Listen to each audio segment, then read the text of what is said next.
Going in and out.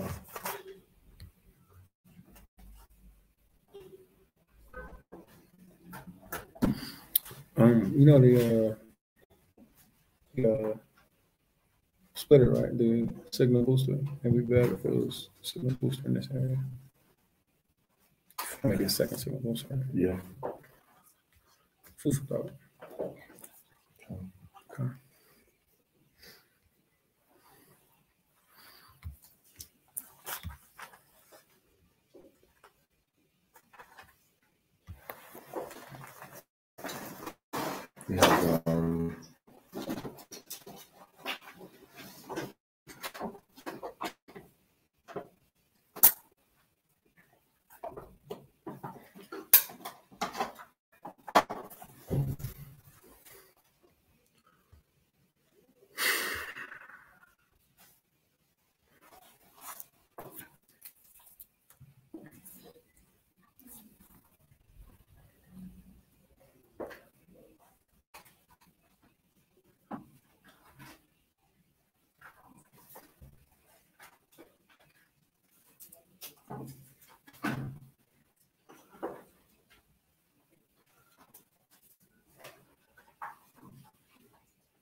We have an actual dictionary.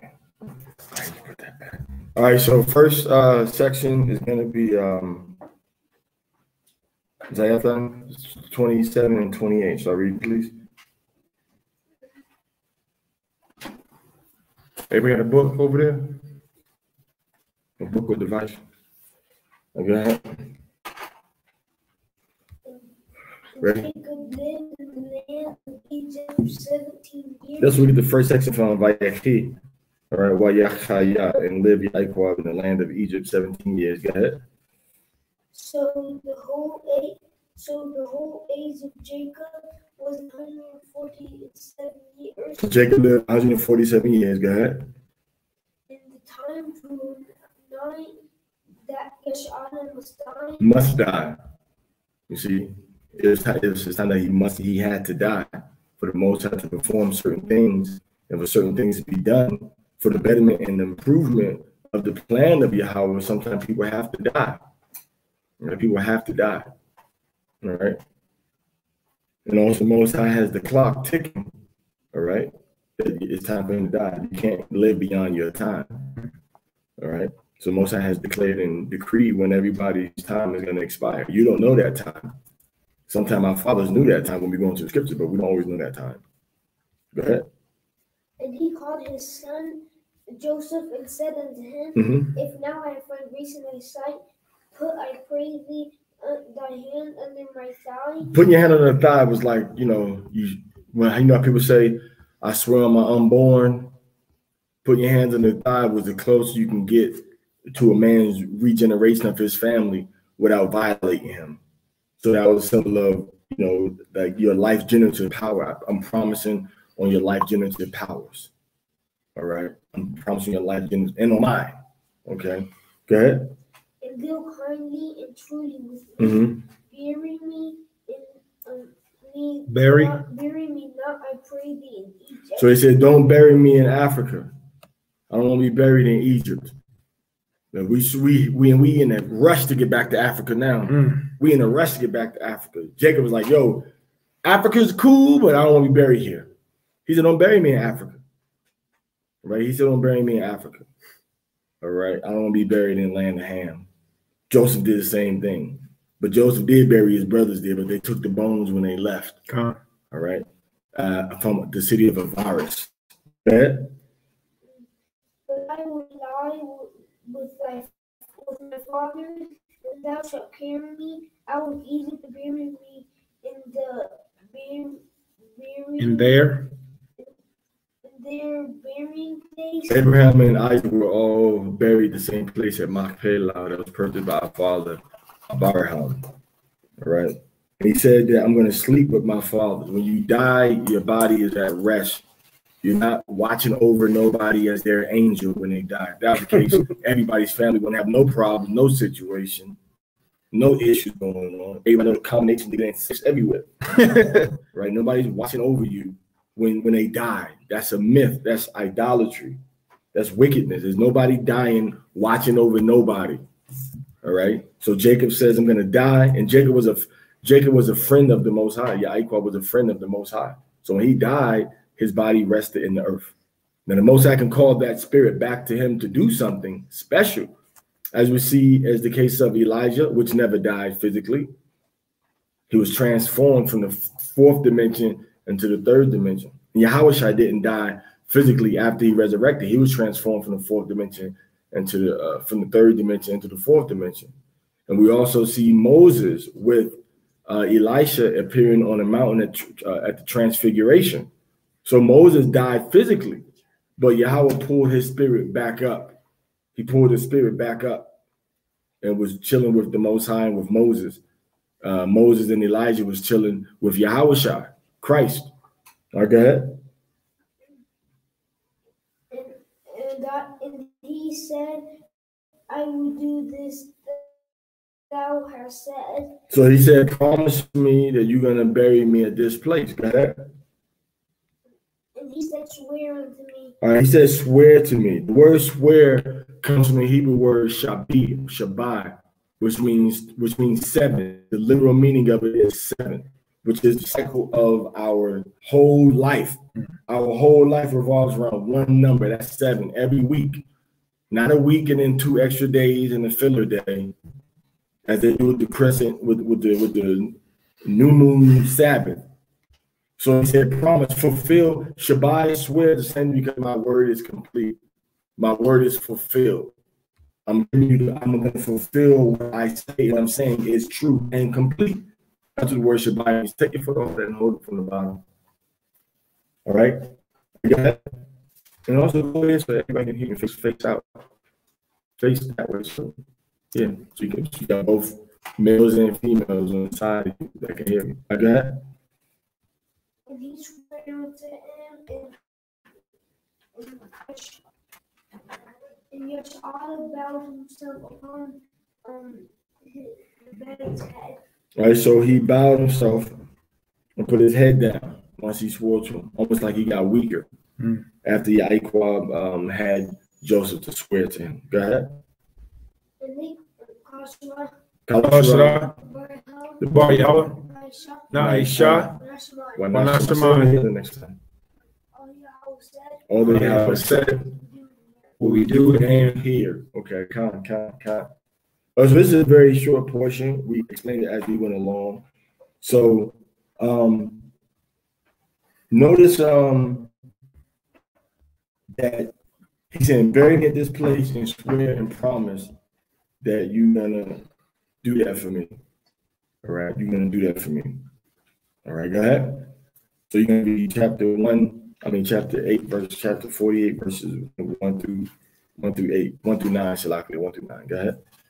And it came to pass after these things that one day Joseph, behold, my father is sick, and he took with him his 2 sons, Manasseh and each. Who said your father is sick?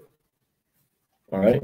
So Joseph is going to meet his father. So you got 4 key people right here, and one that's unknown. You got a servant or somebody, all right? A lot of people say that when you see something ambiguous like this, some people try to say this is like an angel coming to say these things. You heard that before? Like somebody say, when you see, just somebody did something magnificent, like the man in the field. Joseph, your brothers went that way. Some people say this is an angel of Mala'ah guiding the person to fulfill the will of Yahweh, not just a specific individual, not just a specific individual that is part of the story before and after, but somebody just popped up. Hey, your father's sick. Why wouldn't they say who it is? This is speculation. Could be. Okay, so he took Manasseh, which means what? What does Manasseh mean? Made to forgive. Made to forgive, which is what people today. Which is what people today. The people in Cuba, all right, and the Black and indigenous Indian Latino people. And Latino don't exist. It's a whole concoction of a word that is based on Latium, which is a section in Western Italy. And the people in Puerto Rico, the people in South America, the people in Mexico have no dealing with ancient or modern Western Italy. So Latium comes from Latin. Latin comes from Latium or Latino. That's a fake, it's a disrespectful terminology. It's like you calling me Inuit. I'm not Inuit, I'm not Eskimo. Or you calling me Australoid, all right? I'm not from Australia. Same as black. Right?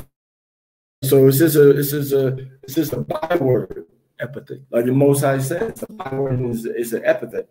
All right, but we're not Latinos. We're native to the Americas because of 2nd Ezra chapter 13, verse 40. So the scripture says that he took Ephraim, which is the father of the people that were in Puerto Rico when the white man got there. When Esau, the children of Esau came from Europe and invaded Puerto Rico, the children of Apari and Ephraim were in the island of what they call Puerto Rico. At the time, it was called Boriken, which means land of the noble lords. And Cuba was called after the chief at that time, which is also named for the people at that time, Cubanacan or Cubanacan. That's where they get Cuba from. That's indigenous word. I think it means like center place. Cuba means center place. And Boricua meant land of noble lords. So you see how both these names put focus and attention on Ephraim and Manasseh. Cuba named himself, his island is called the center place. That's what Cuba means. And then Puerto Rico means the rich port from Boricua, right? Boriken, which means the island of the land of the noble lords. So you got the noble lords and the center place saying what? Put all focus and attention on us, the noble lords and the center place. All right, go ahead. And one told Jacob and said, right. Behold, thy son Joseph cometh unto thee. You see that? See how that set up? Somebody coming and say, hey, your father's sick. And then somebody going to Yaakov, hey, your son is coming to you. Who's this one? You know, go ahead. There's two. Yashala strengthened himself and sat upon the bed. And Jacob said unto Joseph, Almighty appeared unto me at Luz, the land of Canaan, and blessed me. So Jacob is telling his son, the Most High blessed me. Go ahead.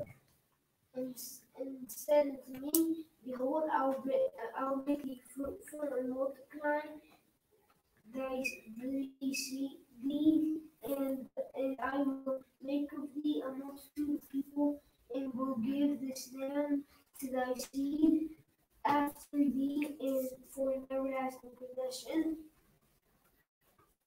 And now thy two sons, Ephraim and Manasseh, which were born unto thee in the land of Egypt, before came unto thee. So Joseph and Manasseh were born in Africa. They were born in Africa, but that doesn't make them Africans. Right? This is one of the first indications of what suffered the house of Judah and a lot of the house of Israel. I'm gonna tell you something. Most of the people that were in Africa were not the house of Judah. It was a house of Israel, specifically the tribe of Asher in South America. You have more so-called black people in Asher in South America than you have in any other part of the world outside of Africa.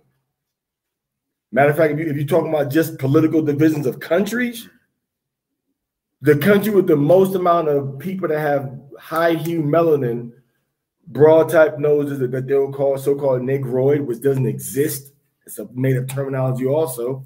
You ever imagine why you don't see different races in the Bible? You only see who these people are, who their father is? It's because that's all that mattered. It didn't matter what your tone or what your complexion or what your hair was.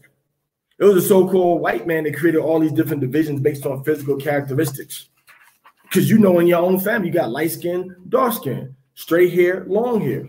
It was our enemies, the enemy of the planet. Right. It was the enemy of the planet that destroyed the earth. They introduced, oh, you dark skin, you light skin, and you got straight hair, you got long hair. You all must be from different nations.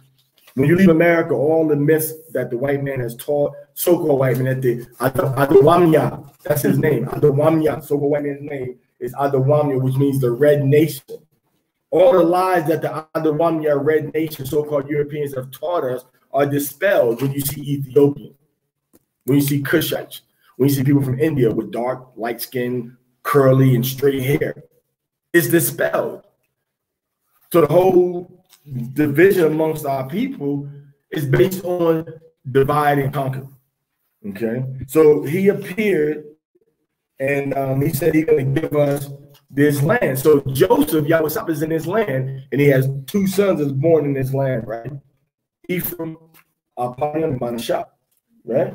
So when Apadium and Manasseh are born, they are Hebrews, as our father Abraham was a Hebrew, and they are Israelites as descendants of Israel, but ethnically they are Hebrews and Israelites.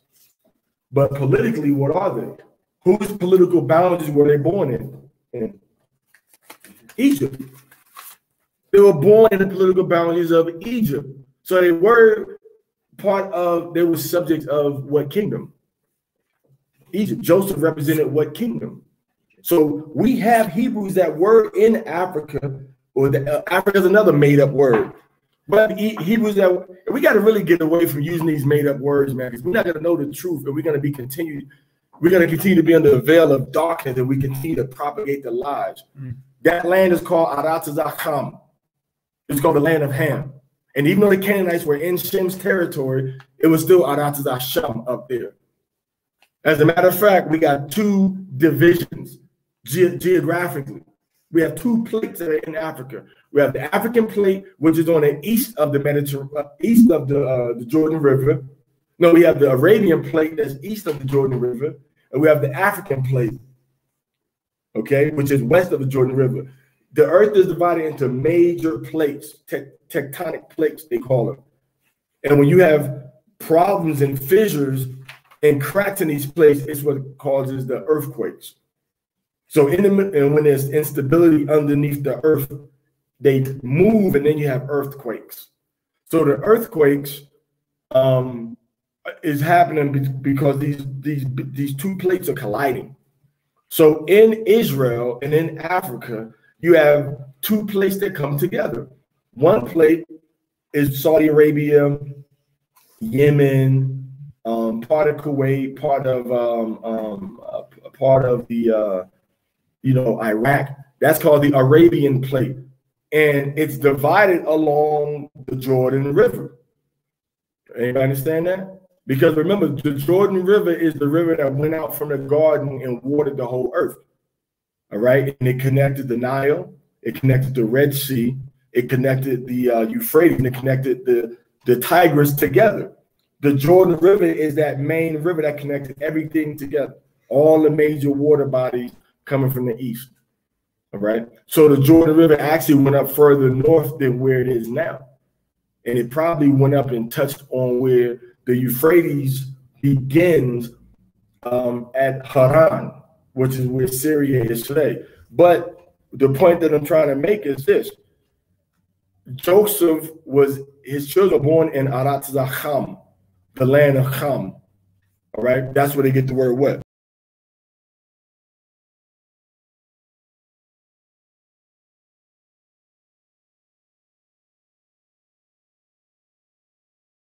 Consonants.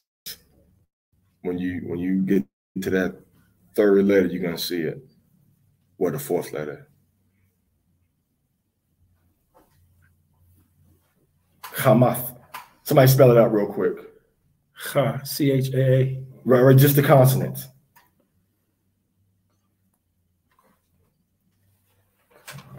Just the consonants. Come on, you know what consonant is, right? That's the sound you can make with your mouth closed, with the vocal tract closed. Ha. You gotta say it closed. Gotta close stuff up. Come on, somebody, just say the consonants. Say the consonants for Kamyath, which is the land of Kam, or the feminization of Kam. Because remember, the earth is usually feminized. Say the consonants. Just tell me the letters for the consonants. Because you gotta, let me see. Yeah, sure. Let me see. You gotta write it out. Once you write it out, then you'll see. All right. CHMTH. What'd you see? Right. Kemet. See that? Kemet. Yeah, Kemet. Okay, hallelujah. Yeah. But we just got the Hamath. That's where they get the word Kemet from. So they're not they're closer with Kemet than saying Africa. And Akibulon, I've never seen that in the scriptures. So I'm going for that. They never found it in any ancient writings either. All right. They say it comes from Arphos, named after one of the descendants of one of the Noah's grandson descendants. But Kamath, so it's called Azak Kamath. So even though he was born at Azak Kamyath, all right, that doesn't make him what? An African or Kamyath by descent. They were accepted into that empire. Right. So the first people that went into Hamath and took up residence there was not the house of Judah. It was the house of Israel. And it weren't divided into houses. It was Joseph's descendants. That's what we just see in the scriptures. So when slavery started, they brought the house of Joseph out of Africa first in slavery, not the house of Judah. They brought the Portuguese took the slaves off the west coast of Africa and brought them into Cabo Verde or Cape Verde, took them into Sao Tome and Principe, and then went into Western Africa was now Congo and Angola, all right, and it took people from there and the tribe of Asher from there and put them into where? And put them into Brazil. This is why Asher is the only non-House of Judah tribe that's mentioned during the time of Yahushua Mashiach, at the time of Yahushua's birth. Who's mentioned? What Asherite is mentioned in the scriptures, in the so-called New Testament, in the Basor, at the time of Yahushua? What Asherite is mentioned? La'ah. But this Asherite was with Simon. Who was with Simon? Anna or Hannah or Hannah. Hannah was from the tribe of Asher, right? Everybody said, you know where to find that out? Anybody know where to find that?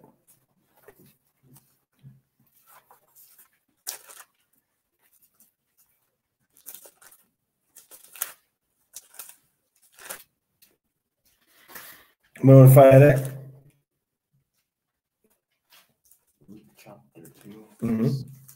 Verse what?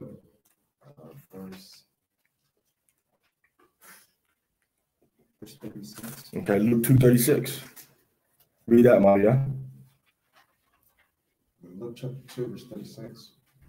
And there was one Anna of Prophetess, the daughter of Phanuel, of the tribe of Asher. Of the tribe of what? Of Asher. So her father was what? Asher. So Jerusalem had people from where?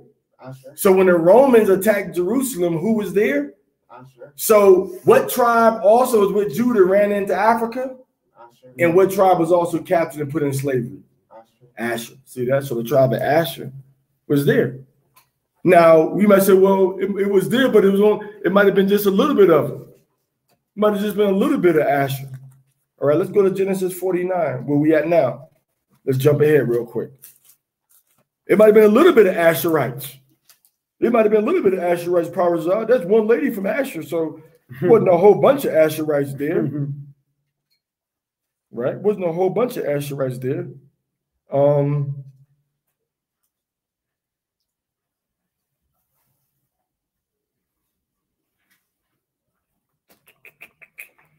Read Genesis 49, read verse 20. Genesis chapter 49, verse 20. Out of Asher, right? His bread shall be fat. His bread shall be fat. What does fat represent? Well, fat represents wealth, represents something extra, excess, something more abundant than something else. We have olive oil. We don't have apple oil because apple doesn't have oil. Apple has juice. But you use an oil that spreads out and it lasts longer, it lasts more. A little bit brings forth a lot. And that's how Asher did. A little bit of Asherites brought forth a lot. You may say, well, Parazah, I'm not really convinced on what you said, man. I don't really, you know, that's not really, you know, that's not really making, it's not really thorough, right? Ain't thorough. Well, let's go to Genesis. Let's go to Deuteronomy 33. Let's see if this will wet your whistle a little more. Genesis 33:24. Let's read that. It's only this is the only. It's two tribes that got this blessing, and these were the biggest tribes in Israel when the so-called when Adawamya came into Asareth, into the Americas. Read chapter 33, verse 24. Read that. Deuteronomy chapter 33, verse 24. And of who? Of Asher. Of who's Anna's people? Asher. Who was in Israel? Asher. Who was in Jerusalem? Asher. Who went into West Africa? Asher. Asher. And of Asher, he said what? Let Asher be blessed with children. Let Asher be blessed with children. Meaning what? They're going to have more numbers than the other tribes of Israel. Mm. So that's why you got 5 million slaves taken into Brazil. More were taken. You got 5 million children taken into Brazil of the children of Israel, and you had 10% of that, 500,000 of Judah. For every one slave in America, you had 10 slaves going to Brazil. Mm. For every one slave you had in America, you had 10 going to Brazil. The top 4 countries on the planet Earth right now for so-called black people, people that were descendants of the slave trade or that were in Africa, is Nigeria 1, Brazil number 2, and then America and Colombia. I don't know which one is 3rd, which one is 4th. I wonder if we can discover that real quick. Let's look up, can we look up Afro diaspora? Can we look up African diaspora? Or a country with highest black populations?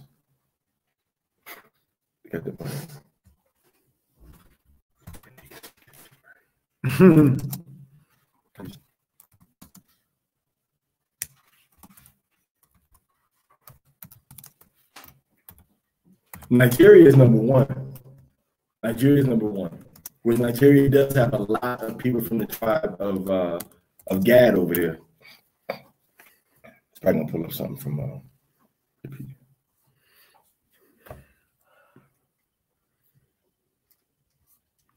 African diaspora. Yeah, African diaspora. That's crazy. I'm still amazed at these touchscreens from the laptops, man.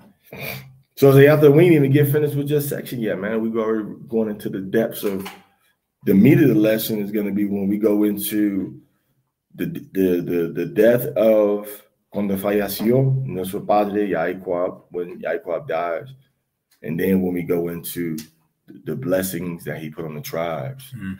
So that's really going to be, let's see who's because there's a lot of controversy now. Who is the Northern Kingdom? Who is the Southern Kingdom? You know what? It might even be right here. Right here, it might tell you who's the largest, and it might give you the other ones. Oh, that's cities. That's my cities. Yeah. Country. Yeah. What has the most slaves? Okay, that's not what we want. Can we just, it want to do it on here? It take a while to come up. Yeah, it comes to a while.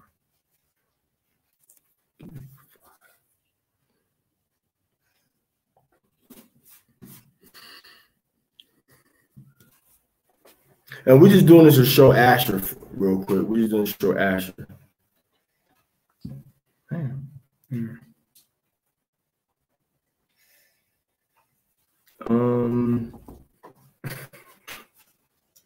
Solid. Where is it? Okay, here it comes. Sorry for the delay. I was like, you keep reading. We're just showing Asher is in South America. And the blessing I was put on Asher was that Asher was going to have a lot of children. So all this Negro, Black, Canaanite, Latino is all part of a lie that was created by Adawamyam. our enemies to create the division amongst the tribes of Israel. Because when you look at the people in these places, they act like the people in those places. The ones that came on slave ships act like the ones that were there before the slave ships came. All right. It's gonna be they should have a chart down here. Like a list, you see it right here. And then you could go through and but they're not even counting Nigeria. Got the CDs on there, see that? So I think I'm by continents, but we want to see overall. Okay, the largest African diaspora population, which means people that have some type of descendancy that they claim in the censuses to be so-called Black people, so-called African people. Number one is Brazil, with approximately 55 million so-called Black people. Let me tell you something. Let me say this just real quick. Globally, Israelites make up about, I think it's they got total here. Israelites make up about 390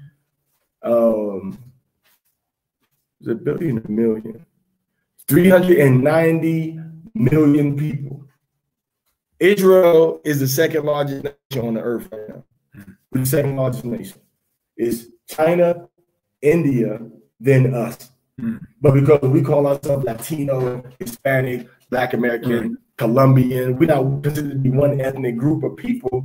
They don't count us as one nation, but actually we are the third largest nation on the planet. So the first country is Brazil with approximately 55.9 million, 55,900,000. Second is going to be the United States with 46. So the United States is outnumbered, 46.3 is outnumbered by about 9 million more people in Brazil. Next after that is going to be Haiti. After that is going to be Haiti with 8 million, with a small fraction. All right. So you have Asher and Judah being the largest number of tribes that were considered to be so-called Black today. And after Haiti is going to be Dominican Republic. After Dominican Republic, now you're going to come to Colombia with 4.9 million people. All right. So Brazil. So you got Asher, Judah, Levi, and Simeon. Those are the highest population. Then after that, you have Colombia. So Asher, Judah, Levi, Simeon, and then Asher again. So let's take Asher, put them together. All right. So we got 1.8 million. So we got about 60 million Asherites that are considered to be part of the African diaspora, which means people whose origin started in West Africa. 60 million. So now we see that Judah is greatly outnumbered by about 15 million people, 14 million people. What do you say about Asher? Asher shall be what? Blessed with children. So they ran into West Africa. Asher ran into West Africa. So this whole thing about, you're trying to say Canaanites and these are Israelite people that had a different experience than the tribe of Judah or than the tribe of Ephraim. But even the tribe of Ephraim, there's only 3 million people in Puerto Rico, and they say that 395 of them are part of the diaspora from African slavery, which is probably higher than that. You see? So these are the diasporas of people that went into captivity. All right, so now let's go back into the Tawrah. So now we see that Asher is so Asher was in Africa, just like Ephraim and Manasseh were in Africa. We're going to close that up. Yeah. Well, does it continue to suck energy? I don't know. Okay. So we see that Asher was in Africa, and Asher went in captivity. So these people we see that we call Afro-Brazilians, what was the largest port where the slaves were brought to Brazil? Salvador, right? Bahia. Major city. Right? And that's why we at Mashra Yasha Allah, Bayat Yasha Allah, have to go to Bayat Yasha Allah in the Caribbean. Right.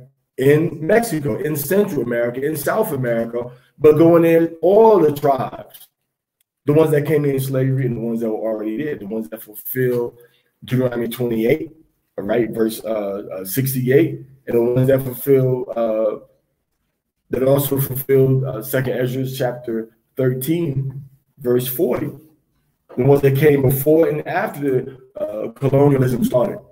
All right, guys, I got done. Before I came to thee, into Egypt, are mine, as Reuben, Simeon, they shall be mine. So what does that mean? That means that Ephraim and Manasseh are going to inherit land. Not, okay, Joseph, this is your land. But he's going to say Reuben and Simeon and Levi are going to inherit land just like what? Just like who? Just like Reuben and Simeon. Now, let's check that out, right? Let's check that out. Why is he mentioning? So you got to look at what's being talked about. And you have to know, I'm telling you, Akim and sisters, geography plays a major role in these prophecies. Why is he mentioning Reuben and Simeon? Where is Simeon? Where is Simeon's territory? All right, what was the territory in ancient Israel? Check this out. What was Simeon's territory in ancient Israel?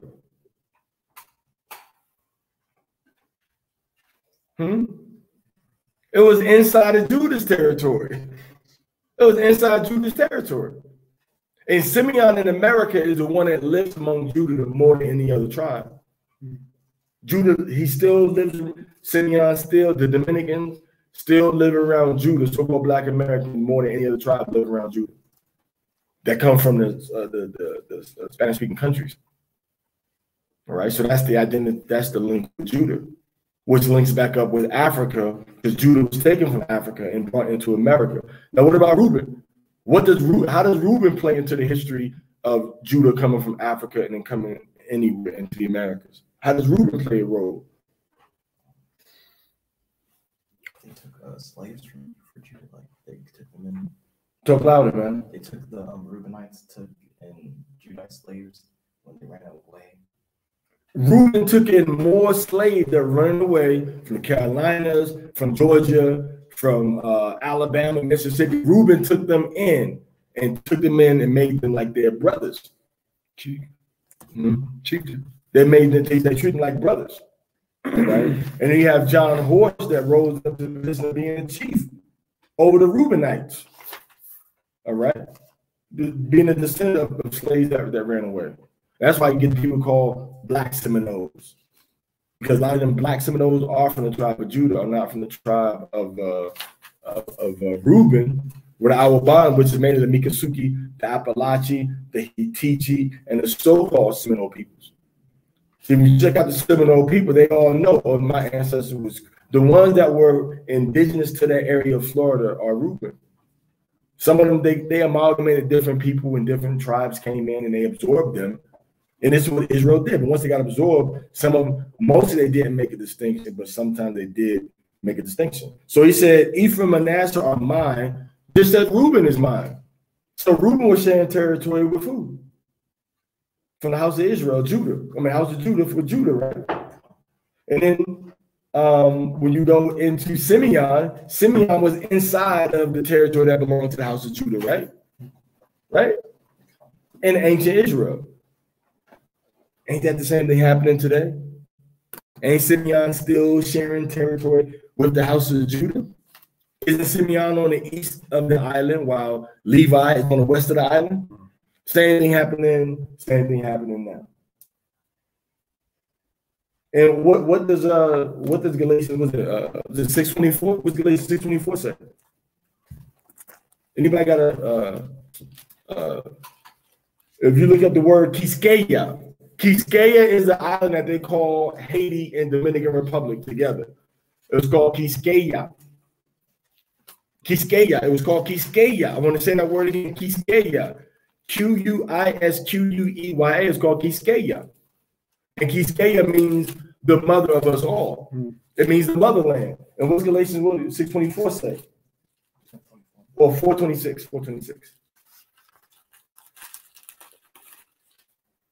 Jerusalem, which is above. See, Jerusalem was the territory that Levi was in charge of, because that was the capital of the holy temple. So Levi was the main ones that was in charge of that territory. So you got two tribes, one from the house of Israel and one from the house of Judah, which are both in Judah's territory, right? And Simeon is in Judah's territory, which is connected with Jerusalem. And Levi didn't have his own land, but he's connected with Judah's territory, half of Judah and half of Benjamin, which is Jerusalem. So Levi is connected with Jerusalem. So Levi is at the capital of what is what? Jerusalem, which is above is free, which is the what? Which is the mother of us all. So Jerusalem is called the mother of us all. And the Levites went to an island that was called what? Mother of us all. Anybody you got a phone there? Look up Quisqueya real quick. Dude, look up Quisqueya. Quisquea. Get it from over there. Look up Quisqueya.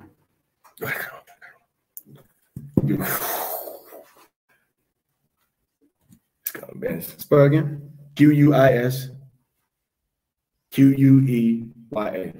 Look it up yet? It wasn't on or it wasn't working. If that's confused up. Let's look at that real quick.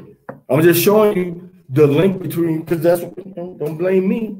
It was your father that brought up Simeon and Reuben, not me, so don't blame me. Yaakov, our father, started talking about Reuben and Simeon. He could have picked any other two tribes. Why did he pick them? What you see is that it's a lot of nuances. I mean, it's a lot of spirit. The Holy Spirit speaks to our fathers at times when they don't even know that the Holy Spirit is speaking to them. Timely. You got it? I could have probably did on this one.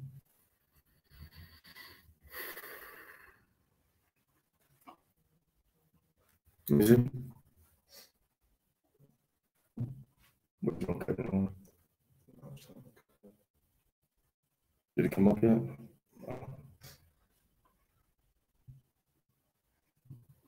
It says Quisqueya.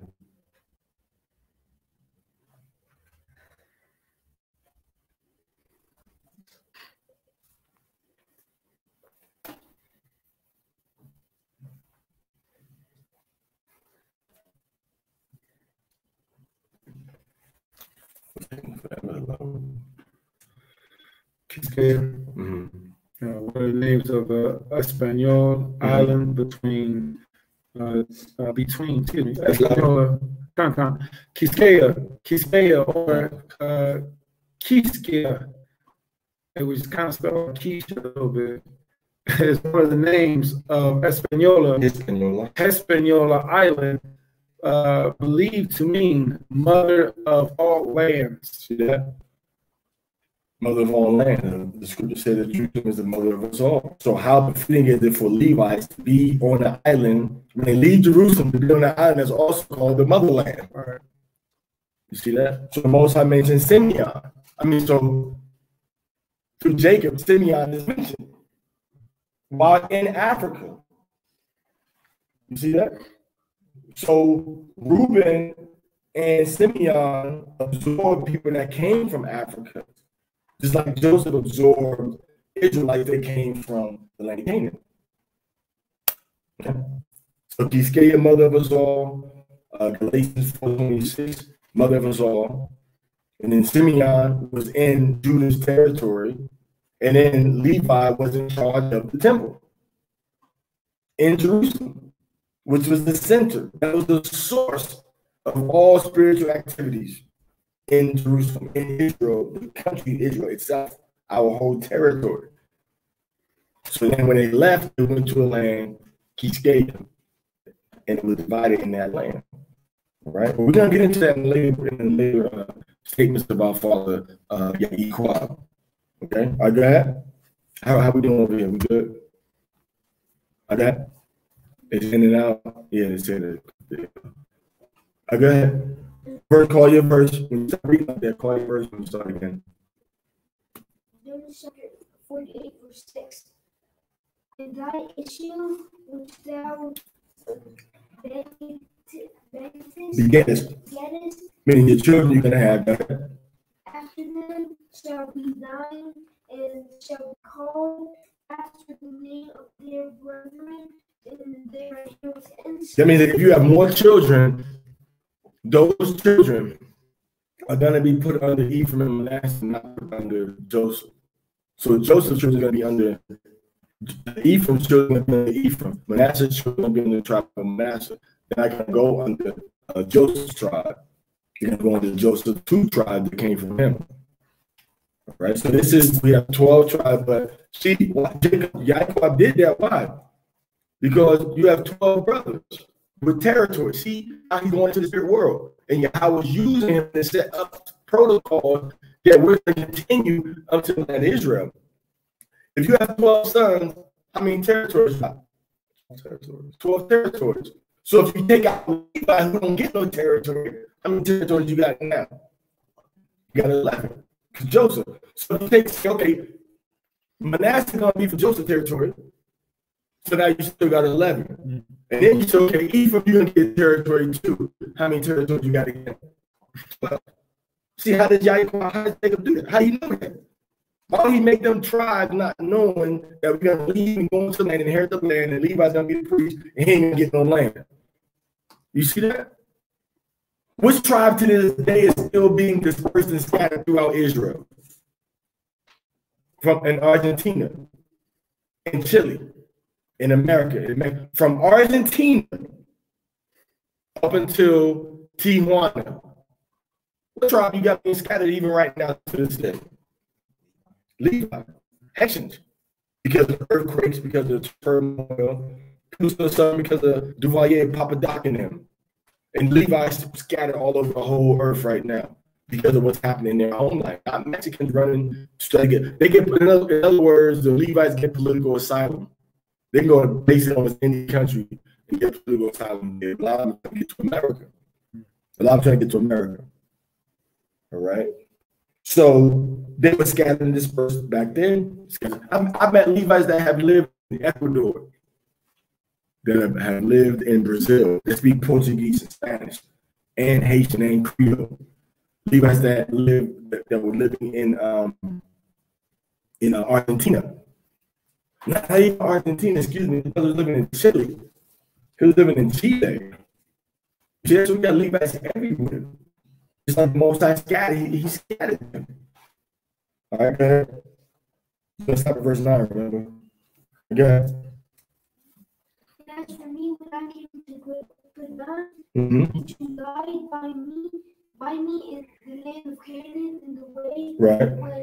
when yet there was but a little way to come unto Ephrath, and I buried there in the way of Ephrath, and the same is Bethlehem. Bethlehem, Bayat Lacham, a house of food, a house of bread. Go ahead. And Yeshua, Joseph's son, Beheld Joseph's sons. Let Joseph's sons. Go ahead. and sat on the east. Who's are these? Whose sons are these? Go ahead. And Joseph said to his father, they are my sons. They are my sons. So why Joseph saying it? Why Jacob asking again? Whose sons are these? When you go into verse when you go into verse 5, he just told them Ephraim and Manasseh, and they're gonna inherit the land. Why would you say whose sons are these? Because these are sons of Joseph. And you got songs that says Cuba and Puerto Rico, which respectively are Manasseh and Ephraim, are two birds or two feathers, two wings of the same bird. Dos alas del mismo pájaro. Dos alas de un solo pájaro. All right. So that's why he keeps singling them out. So they're gonna be divided. He said these are Joseph's sons. Yawasap means I am what? Added on. Is that what Yawasap means? I am added on. Did not America add on Puerto Rico to be a territory? Was that they added on? And then the island that they added on, the island that they inhabited to the east, which was the U.S. Virgin Islands, they made that a territory also. So then when you go into Cuba, did not they try to invade Cuba and add them on also? This is what they did. Matter of fact, let's not even go that far. Let's go back beyond there. Did not they have Cuba as a playground for Americans in the 60s and the 50s and 40s, whatever, right? That little playground. 90 miles off of Florida, yeah, they conquered it. And then it was grieved by the arrows that were shot by the archers. And then they kicked the U.S. government out of there, at least officially. But they started a base in Guantanamo Bay. Right. So they were added on still. That's what Joseph means. Yahweh Sab, he is added on. He is added on. That's why Moses said that Ephraim shall not envy Judah, and Judah shall not vex Ephraim, because there's a division between Yahudah and between black people from America and the tribe of Ephraim in Puerto Rico. Because the Cubans and Judah get along good. Cubans and Judah get along good. But then Ephraim and Judah, in the truth, are vexing each other, saying that you a Canaanite, you a Mongol, you ain't even an Israelite. They got conflict right now. Fulfilling the prophecy. Was that 11:13 or 13:11? And is that Isaiah 11:13? Isaiah 13:11. One of the two. I think it's Isaiah 11:13. Because 13 goes into the race wars. I think it's 11. What's the Isaiah 11:13 saying? The envy also of Ephraim shall depart, and the adversaries of Judah shall be cut off. Ephraim shall not envy Judah. And Ephraim shall not envy Judah. Because Judah's at the forefront doing a lot of. Why would Ephraim envy Judah if Judah didn't have something for Ephraim to envy? Why would you envy something that's less than you, something that's worthless, something that's bottom than you? You can envy something that's equal or greater than you, but you can't envy something that's less than you. You're not going to envy, I envy this roach. You're not going to envy this roach. You might envy an eagle, right? You might envy an eagle. You might envy a lion. Oh, man, I wish I was like the lion, man. Wish I was like that eagle could just go in the sky and see everything and get my food and not have to worry about nothing. Just build me a nest and don't have to worry about nothing. Just chill. You're not going to envy no roach. You're not going to envy a roach. I envy these roaches. You're not going to envy you're not going to envy something that's gracious, something that's marvelous, something that's terrific. You're not going to envy something that you have no admiration of. That shows you that Ephraim admires Judah.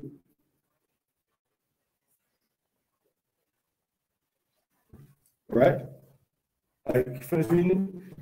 Verse 13. Ephraim shall not envy Judah, and Judah shall not vex Ephraim. See, Judah was vexing Ephraim, doing bad things, saying Judah is the one that started this whole Northern Kingdom, Southern Kingdom division. By that one dude, the watchman, coming out saying that the Hispanic Israelites were not Israelites. So-called Hispanic, Latino, and Native American Israelites were not Israelites. He started it. Judah started it. So now, Ephraim give him a taste of his own medicine. Judah don't like that. Right. But Judah started it. Right. Go ahead. Verse 14. That's it. Okay. So Ephraim is not going to envy Judah, and Judah's not going to vex Ephraim anymore. And that's what's happening right now. And that's how you know there's two different kinds of people that got problems with each other. I'll read 14. Go ahead. Verse 14. But they shall fly upon the shoulders of the Philistines towards the west. They shall spoil them of the east together. They shall lay their hands upon Edom and Moab, and the children of Ammon shall obey them. So you're going to count all of the nations, the other Shemitic nations, Moab, Edom, and Philistines, Edom, right together. And then you get into the African. They're saying y'all going to unite together on the shoulders of the so-called Hamites. All right? They're going to ride upon the shoulders of the Philistines, right? And they shall fly upon the shoulders of the Philistines. Right, that goes into the first remnant that you read about in Isaiah 11. This is Isaiah 11, right? In Isaiah 11, when you go into these chapters, I think it's verse some of the verses above, it talks about how the Most High is going to bring the remnant a second time. All right. But before that second time, you got Israel going to go back into the east from the west. And that also goes into Zephaniah. Zephaniah chapter 9 and 10. Zephaniah chapter 9 and 10. Ephraim and Judah are going to unite together. So count that real quick. Go to Zephaniah 10, Zephaniah chapter 10, verse 5. And then one of you go to Zephaniah chapter 9 and read verse 13. Zechariah, Zechariah 9, 13, and Zechariah 10 and 5. The book of Zechariah, chapter 9, and verse 10. And I will cut off the chariot. 9:13. 9:13.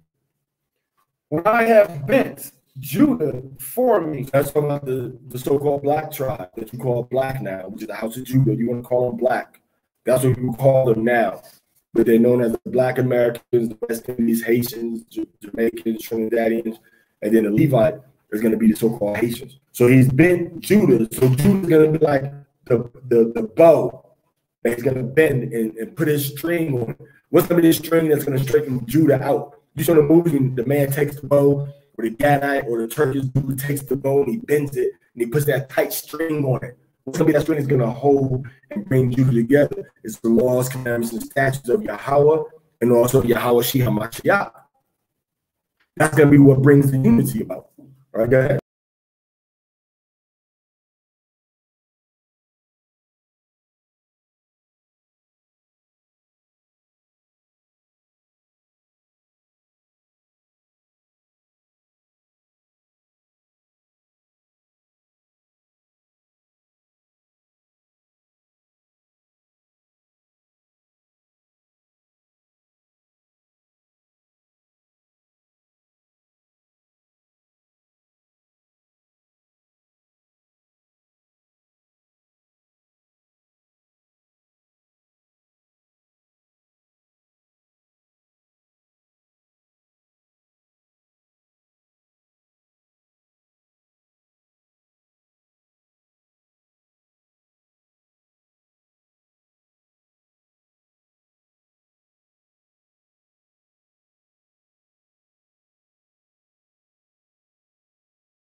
look in Isaiah chapter 11, verse 13, it says Ephraim and Judah is not going to be envying and vexing each other no more. The Most High is going to bring us together, right, to make war upon the Gentiles, right? Who got 10:5?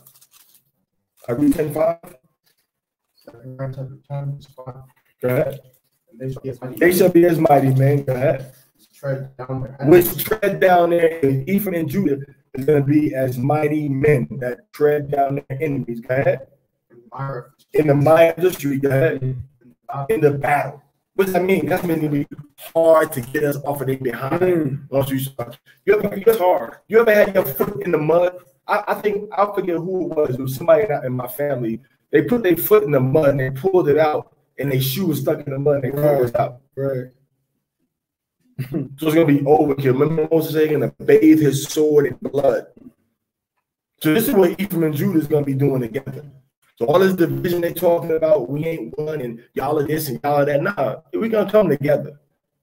You may not see it, but the Most High is gonna bring us together. So Ephraim is a very important factor. That's right. Judah's work and Ephraim's work together. Ephraim is a very important factor in the unification of Yasharallah. Because Ephraim go everywhere and speak to everybody. Even to speak English and Spanish. He has to, especially ones, when you going into New York.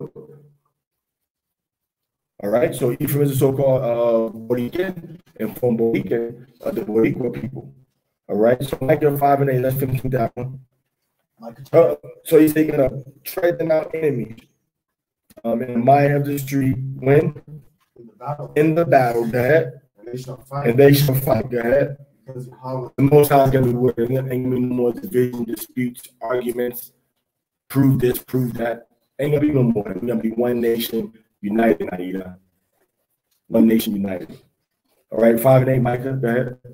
Micah chapter 5, verse 8. What's that? And the remnant of Jacob. The remnant of Jacob, go ahead. Shall be among the Gentiles. So we're going to be among the Gentiles. So we got to be living amongst the Gentiles now. We ain't just take planes and go there. We live amongst them now. What do we got remnants of Israelites? South Africa, Nigeria, all right? You got in India. So you go to all these places, man. A lot of the Israelites keep themselves separate from these other communities. You see that? Remnants of Israelites over in Turkey, Palestine. We scattered amongst in America. We scattered amongst the Gentiles. Okay? In the midst of many people. In the midst of many people, go ahead. As a lion. As a lion, go ahead. Among the beasts of the forest. As a lion among the beasts of the forest. What's a lion gonna do if he goes through in the forest among all these other beasts? Go ahead. As a young lion among the flocks of sheep, who, if he goes through, both treads down and tears to pieces. Treads down and tears into pieces. And who's gonna help him? Go ahead. And none can deliver. Ellen G. White. And none can deliver. Joseph Smith. And none can deliver. Charles Taze Russell. And none can deliver. So-called Pope. And none can deliver. What, old Francis? And none can deliver. Nobody can deliver them out the hands of Ephraim and Judah. See, that's what Most High already said this. So when you fight against Ephraim, you fight against yourself, man. Right. When you fight against Ephraim, you fight against yourself. When you fight against Judah, so-called Black Americans, you fight against yourself. Right. All right. It's suicide. All right, go ahead. Let's go back to you, Zayatan. So this is a heavy, scripturally connected lesson that our father Jacob is giving us. It all boils down to what? The unification of all the tribes, man. It's all about unity of the tribes and respecting the honors and the wishes of your father. Right. What's the verse here? All right, go ahead. Genesis 48, now go ahead. They are my sons, whom I have given in this place. And he said, bring them, I pray thee, unto me, and I will bless them. It's like 47:9, right? 48:10. 48? Okay, 48:10.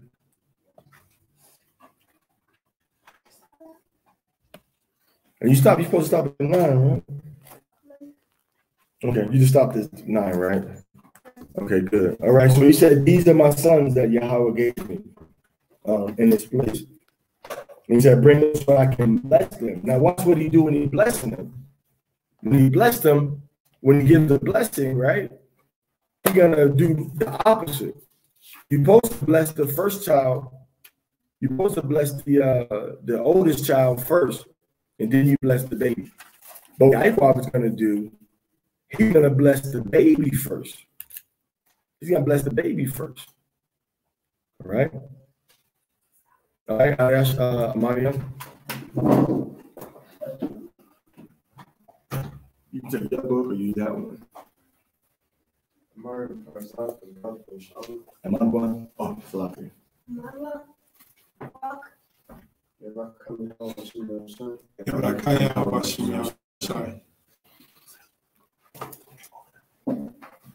Right, so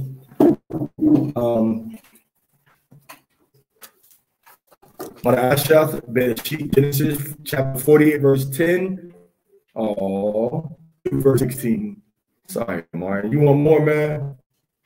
You want 13 verses? Same as you want 13 verses? I should read from verse 10 through 16. This is the second Aliyah, the second rising. And Joseph presents his two sons. He puts Manasseh as the firstborn to Jacob's right hand.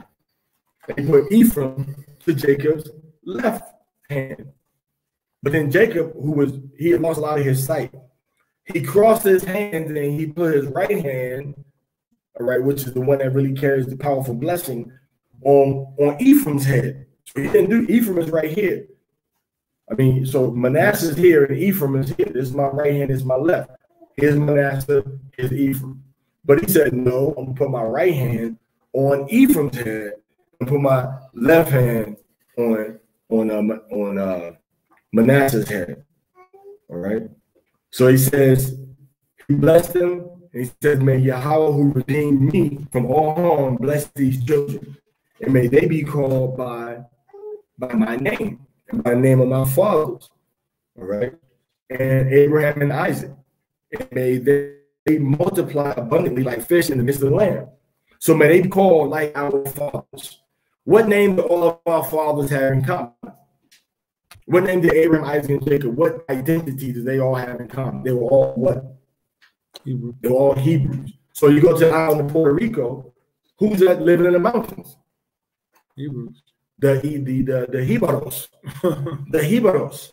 So they called themselves by the name of our fathers, of Ephraim and Manasseh and Joseph, of Abraham, Isaac, and Jacob. Question. So Hibaros is the terminology they use there to this day. God, to this day. How beautiful.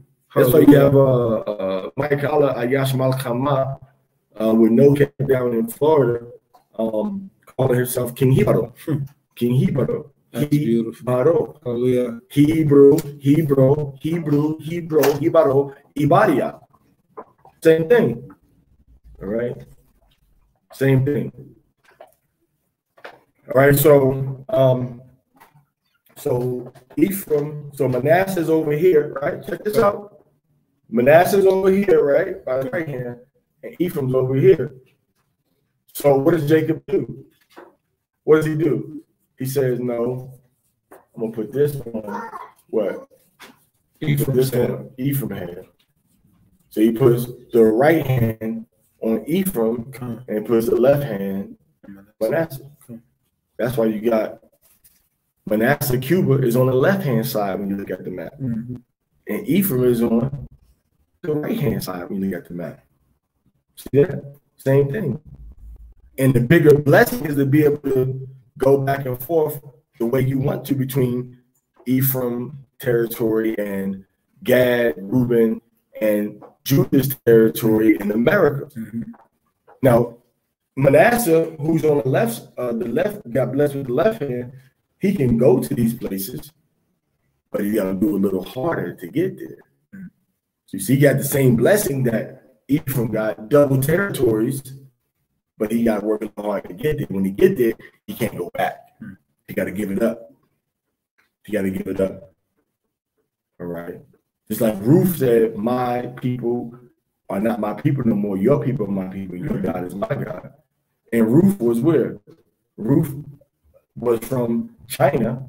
I mean, Moab, and Moab became the Chinese. And what system of government does China live under? Communism. Same as the Russians live under what? Communism. So you see that? So then Manasseh said, no, I'm gonna rock with communism. I'm not gonna rock with capitalism. And because of that, the white man said, okay, well, you can come up here, but you can't go back.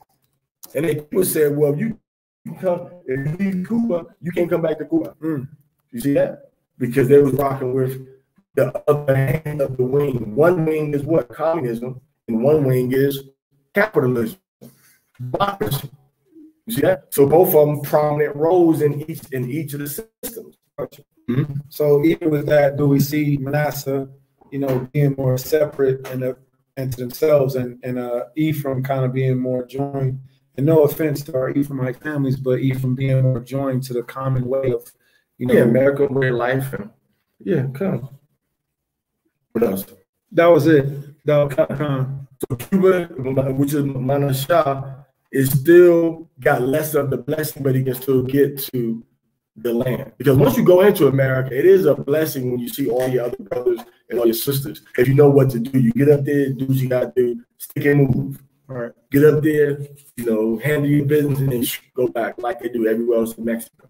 Cubans can't do that. Ephraim can do that. So Ephraim can do that. Go as he wants to. Matter of fact, when we was in Santurce, we met the brother. He was there in Santurce and San Juan, but he was about to leave San Juan to go to Cleveland. He said he's gonna be in Cleveland for 2 weeks, and then he was gonna go back down to Puerto Rico. No passport, no nothing, just my ID. That's who I am, and bam, and go if you please. So he put the blessing. He gonna put the blessings on his sons. All right. So chapter 40. We're in chapter 40, verse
Okay, go ahead, go ahead. So you see Ephraim, okay, so I gotta look at my book now. But you see Ephraim is doing a lot more on the global scene than the Cubans are. All right, go ahead. And the seed shall become a multitude of nations. And what do the Cubans do? The Cubans always prepare for natural disasters because they know they ain't got nothing coming from nobody. Nobody gonna help them. So when there's a hurricane or something like that in Cuba, they ready. They have the provisions. They have the they have everything stored up. They're ready to go. Just like they are administrators at managing emergency situations, just like Joseph was. Just like Joseph was. Just like their father. All right, go ahead. And he blessed them that day, saying, and these shall Call your verse. Verse 20. Uh-huh. And he blessed them that day, saying, and these shall Yasha bless. And these shall Yasha bless. Go ahead. Saying. So this is a blessing that we're supposed to say. That we're supposed to bless each other, you know, with this blessing, man. So we slipping if we ain't saying this blessing. Go ahead. Well, verse you in 20. Go ahead. Let me get it right here. Go ahead. It says, Wayabakam by your wam. It says, Hahawa. 20. La Amarka Baka. Go ahead. Yablaka Yasha Allah. La Amar. Go ahead. Make thee as Ephraim. It says Yashamka, Yashamaka Alahayim Ka Apariam. Go ahead. And as Manasseh. Waka Manasha. Go ahead. And he said Ephraim for Manasseh. All right, so that's how you say it. Most High make you as Ephraim and Manasseh. It's a simple blessing. All right. So when you put that blessing on the children of Israel, you're saying the blessing that the Most High have given us. All right. To recognize and respect Ephraim and Manasseh from the mouth of our father, Yaquab. That's something very potent and powerful. So you got to start saying that blessing. And these shall Israel blessing, Alahayim make thee as Ephraim and as Manasseh. All right, which it said, it says, when it said make you, it doesn't, normally when we say make, what do we see? What's the word we normally see for make? We normally see Isha or Aisha, right? Make thee. But in this one, we see Sham or Shama. Shama.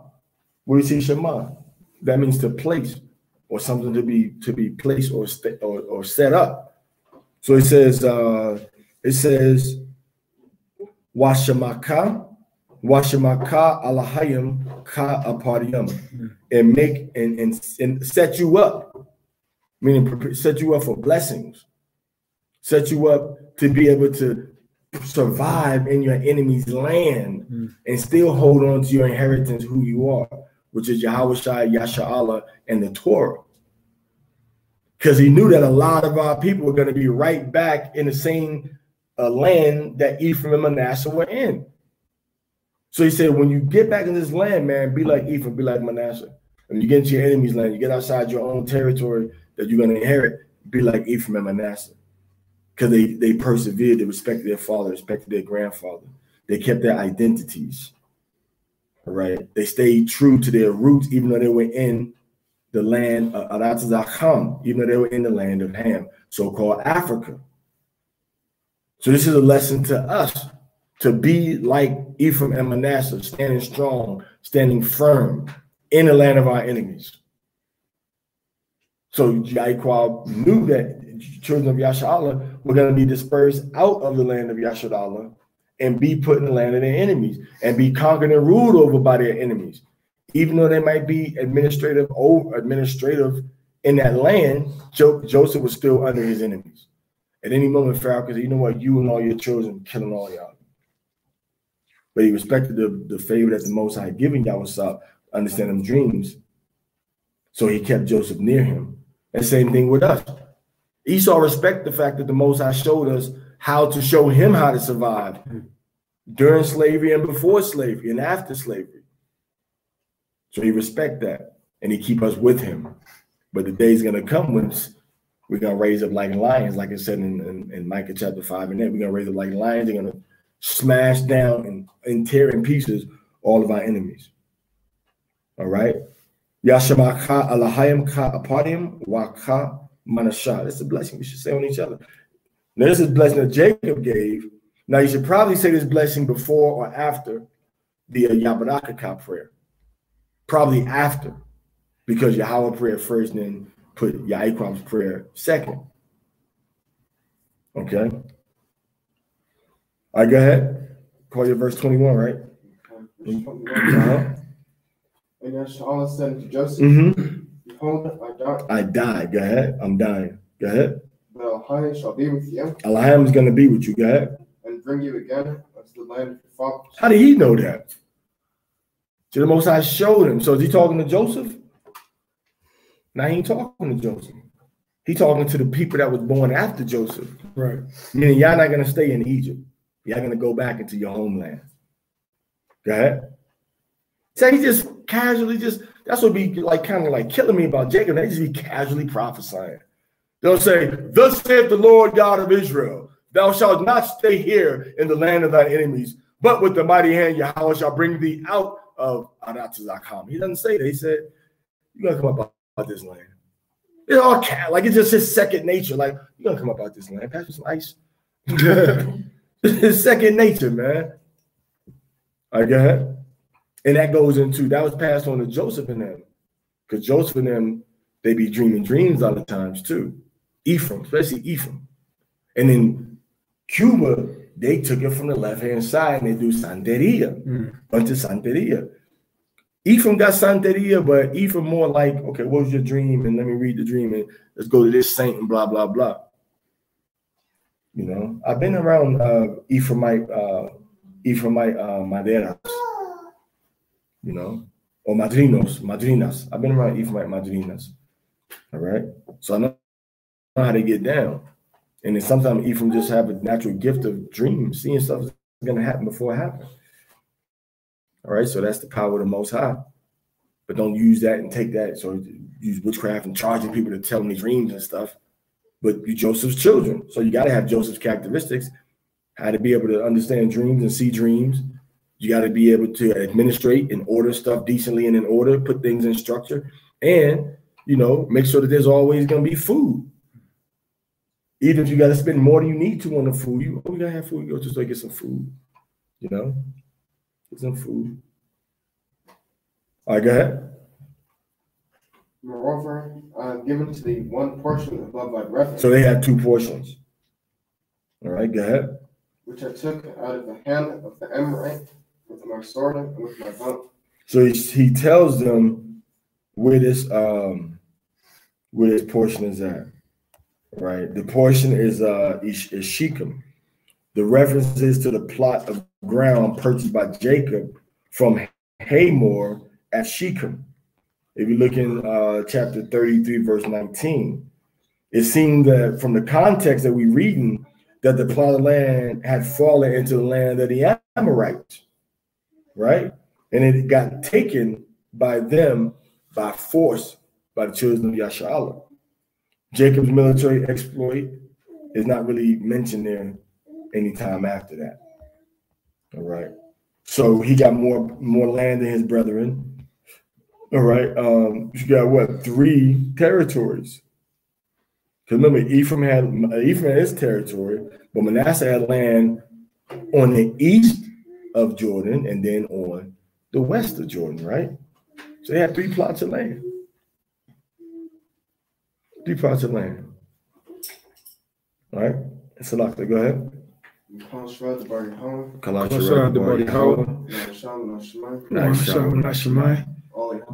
All the Yahweh said, what we doing here and here. All right. You got any madarash on that? Okay. All right.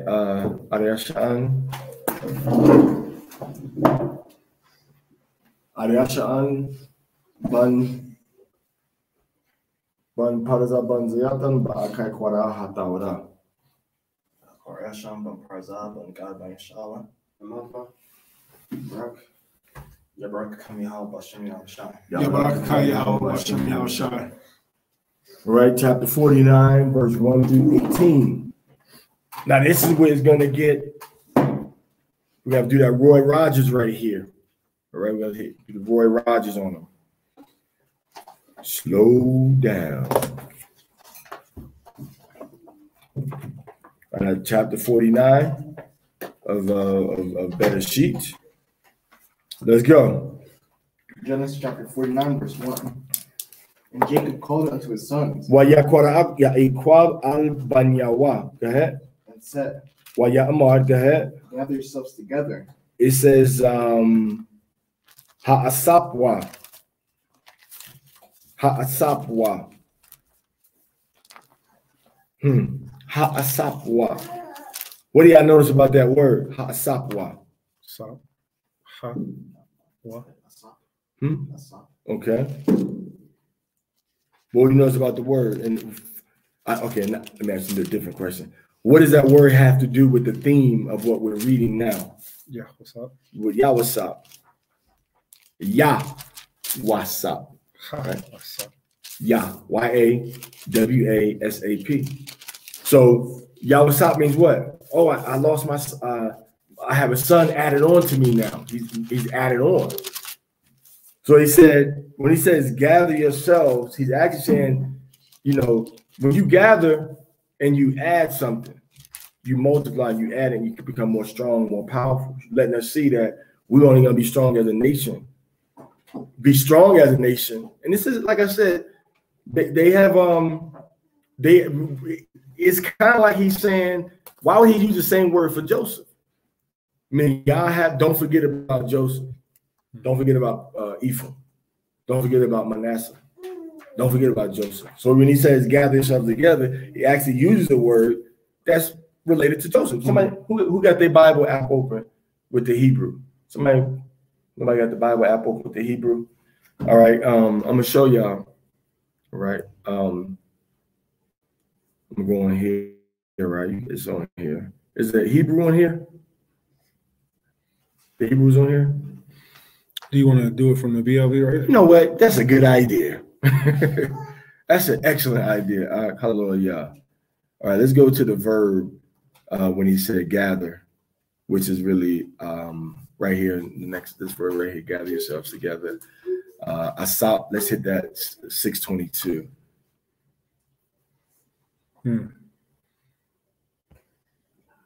So asap, it means to gather, right? It means to gather, it means to assemble, to reward, and then translated in miscellaneous ways.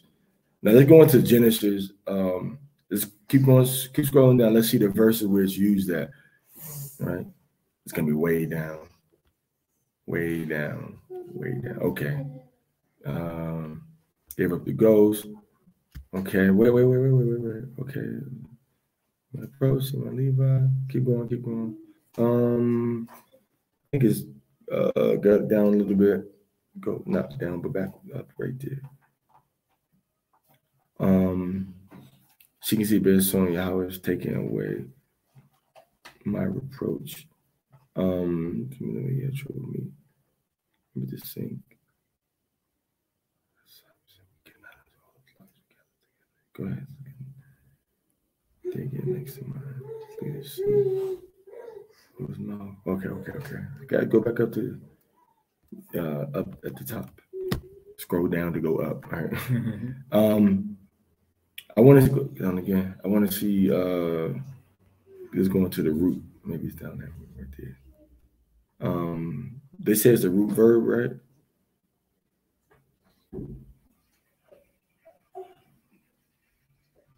Let's go into real quick. Let's go into that same. You could out say let's go into verse 17 of that last chapter. Verse 17 of the last chapter we just came out of.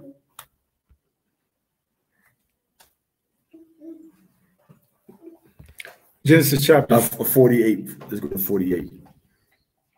Verse 17. Come on. Genesis chapter 48. Unfortunately, it's It's moving. Okay. Hallelujah. 17. Genesis chapter 48 and verse 17. And let's go to the Hebrew right here for Joseph.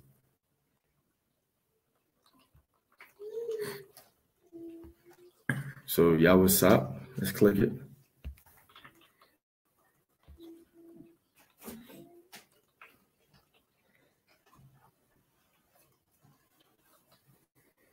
So Yahweh, let's go to Yasap. That's so cool. I never thought I would think like that.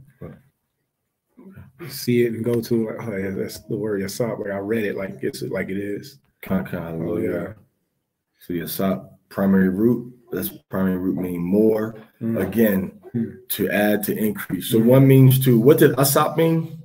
To bring stuff together, or to bring together. Isn't that what Joseph did? Joseph, the food, the food, the people, his brothers. En 4 piernas. En 4 piernas. ¿Qué le hacía en 4 piernas?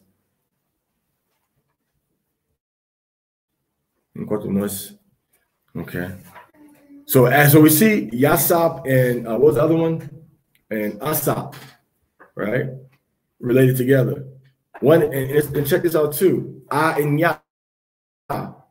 I in Hebrew pronouns means I. And then Yah in Hebrew pronouns means he.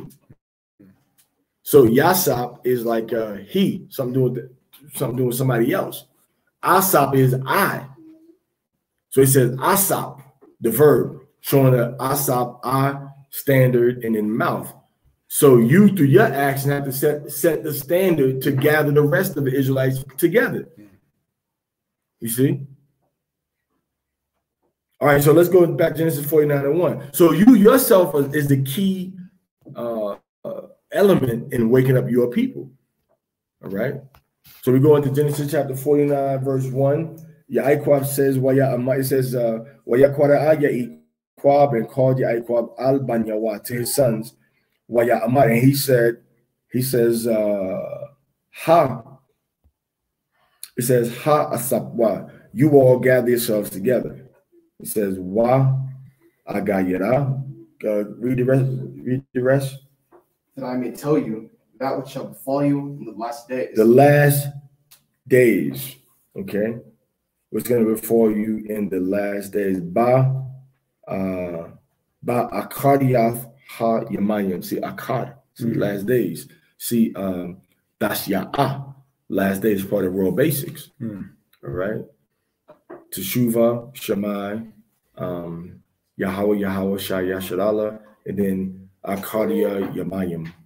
Right? So you see the last days. So he's going to tell his sons and children what's going to be happening in the last days. So all 12 tribes. Now, hold on. Wait. I want to jump ahead to something real quick. All right. Let's go to verse 16 real quick. Now read verse 16. What does it say? 49:16. Come. What does it say, man? Who? Dan what? Dan what? What's the verb? What's the action? Dan what? Shall. Shall judge. How is Dan going to judge in the last days if Dan ain't a tribe in the last days? Right. So we can, the whole Dan ain't a tribe. We can just throw that out the window right now. Right. Because Jacob is telling us the truth. Our father's telling us the truth. And he says that Dan is going to be around in the last days. But you just have to be inclined to see who is Dan. Maybe that's not that. Maybe the Most I haven't put it at your disposal. Maybe he has. But Dan is the Garinagu, the Garifuna, the Kalipuna Indian original peoples of the Americas, mainly in Central America and the Eastern Island chains, as the Garifuna and Kalipuna people, or they call them Black Caribs and Red Caribs. All right. So it says that he's going to tell us what shall befall, what's going to happen to us in the end of days. All right. Verse 2. What's it say? Gather yourselves together and hear, ye sons of Jacob. He said, Kobatswa. You all assemble yourselves. That's the word used for like sticks. All right. That's the word used for like sticks. So you got to go out and pick these sticks up. All right. I like to use this one. All right. So I like to use this one. this bacc.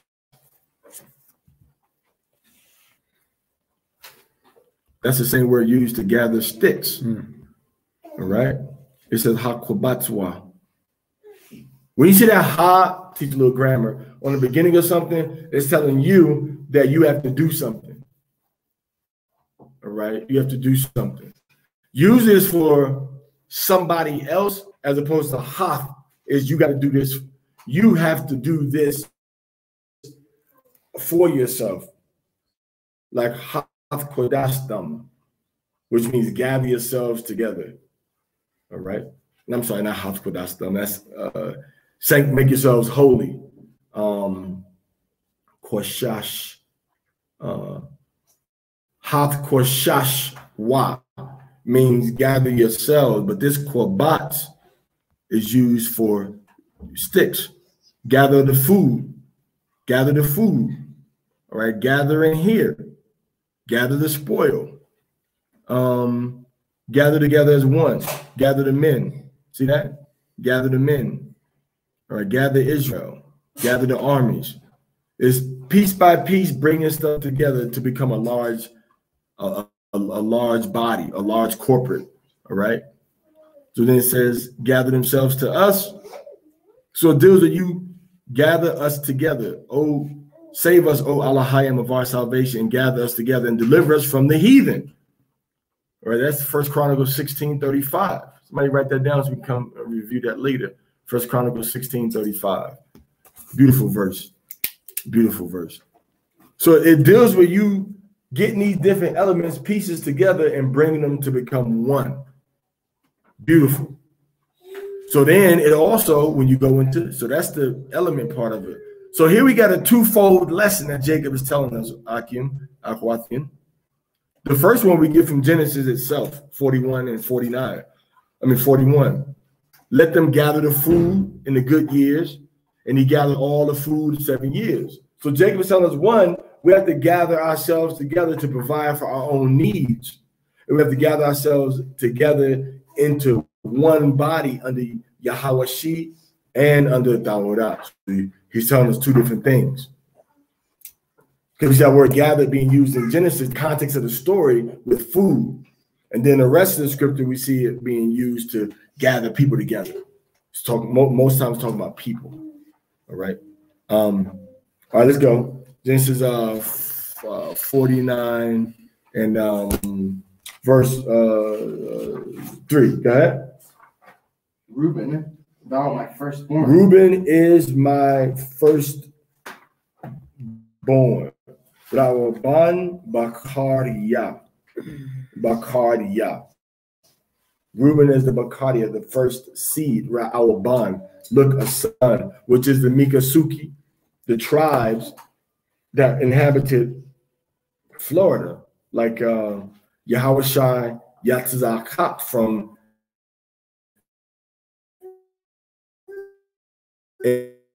MYNG,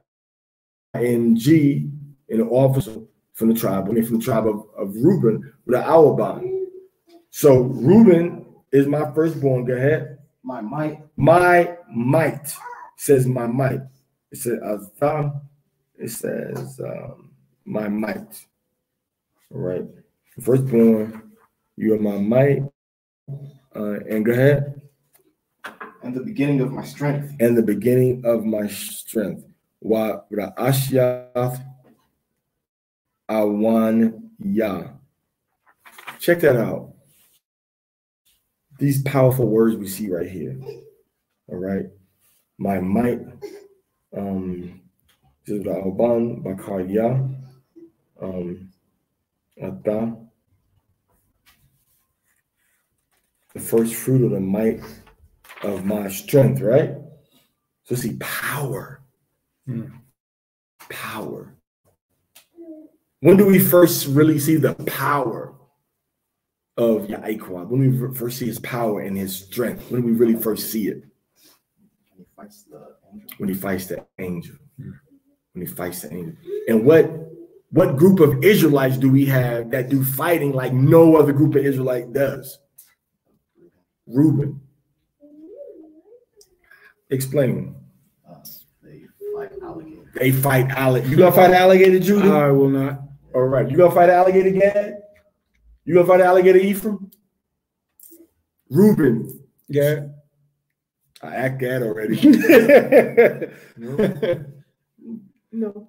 Baby alligator just hatch. I play with him a little bit. I play with a little alligator when he just hatch. A hatchling, yeah. Right. But nah, or gator hosting. Yeah, I do some gator hosting. But no, I'm not fighting alligator. Reuben fights alligators. If that ain't strength and might, I don't know what is.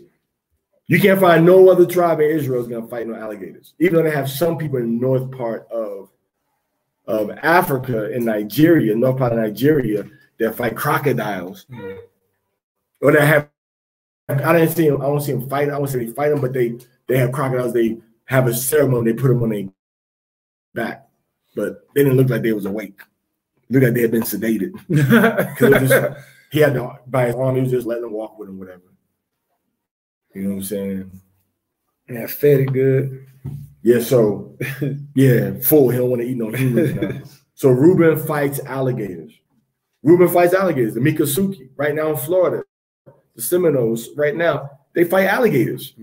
That's one of the excellencies of their strength. Go ahead. The excellency of dignity. The excellency of dignity, go ahead. Meaning what? It's all talking about Jacob and the what? And the excellency of power. The excellency of dignity and power. I didn't give up. I didn't give up that fight. Reuben is the only tribe, the whole tribe never surrendered to the U.S. government. Never surrendered.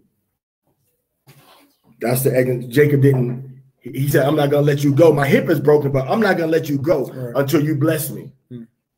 Reuben the same way. Reuben said, I'm not going to concede to nothing. I'm not giving up this fight.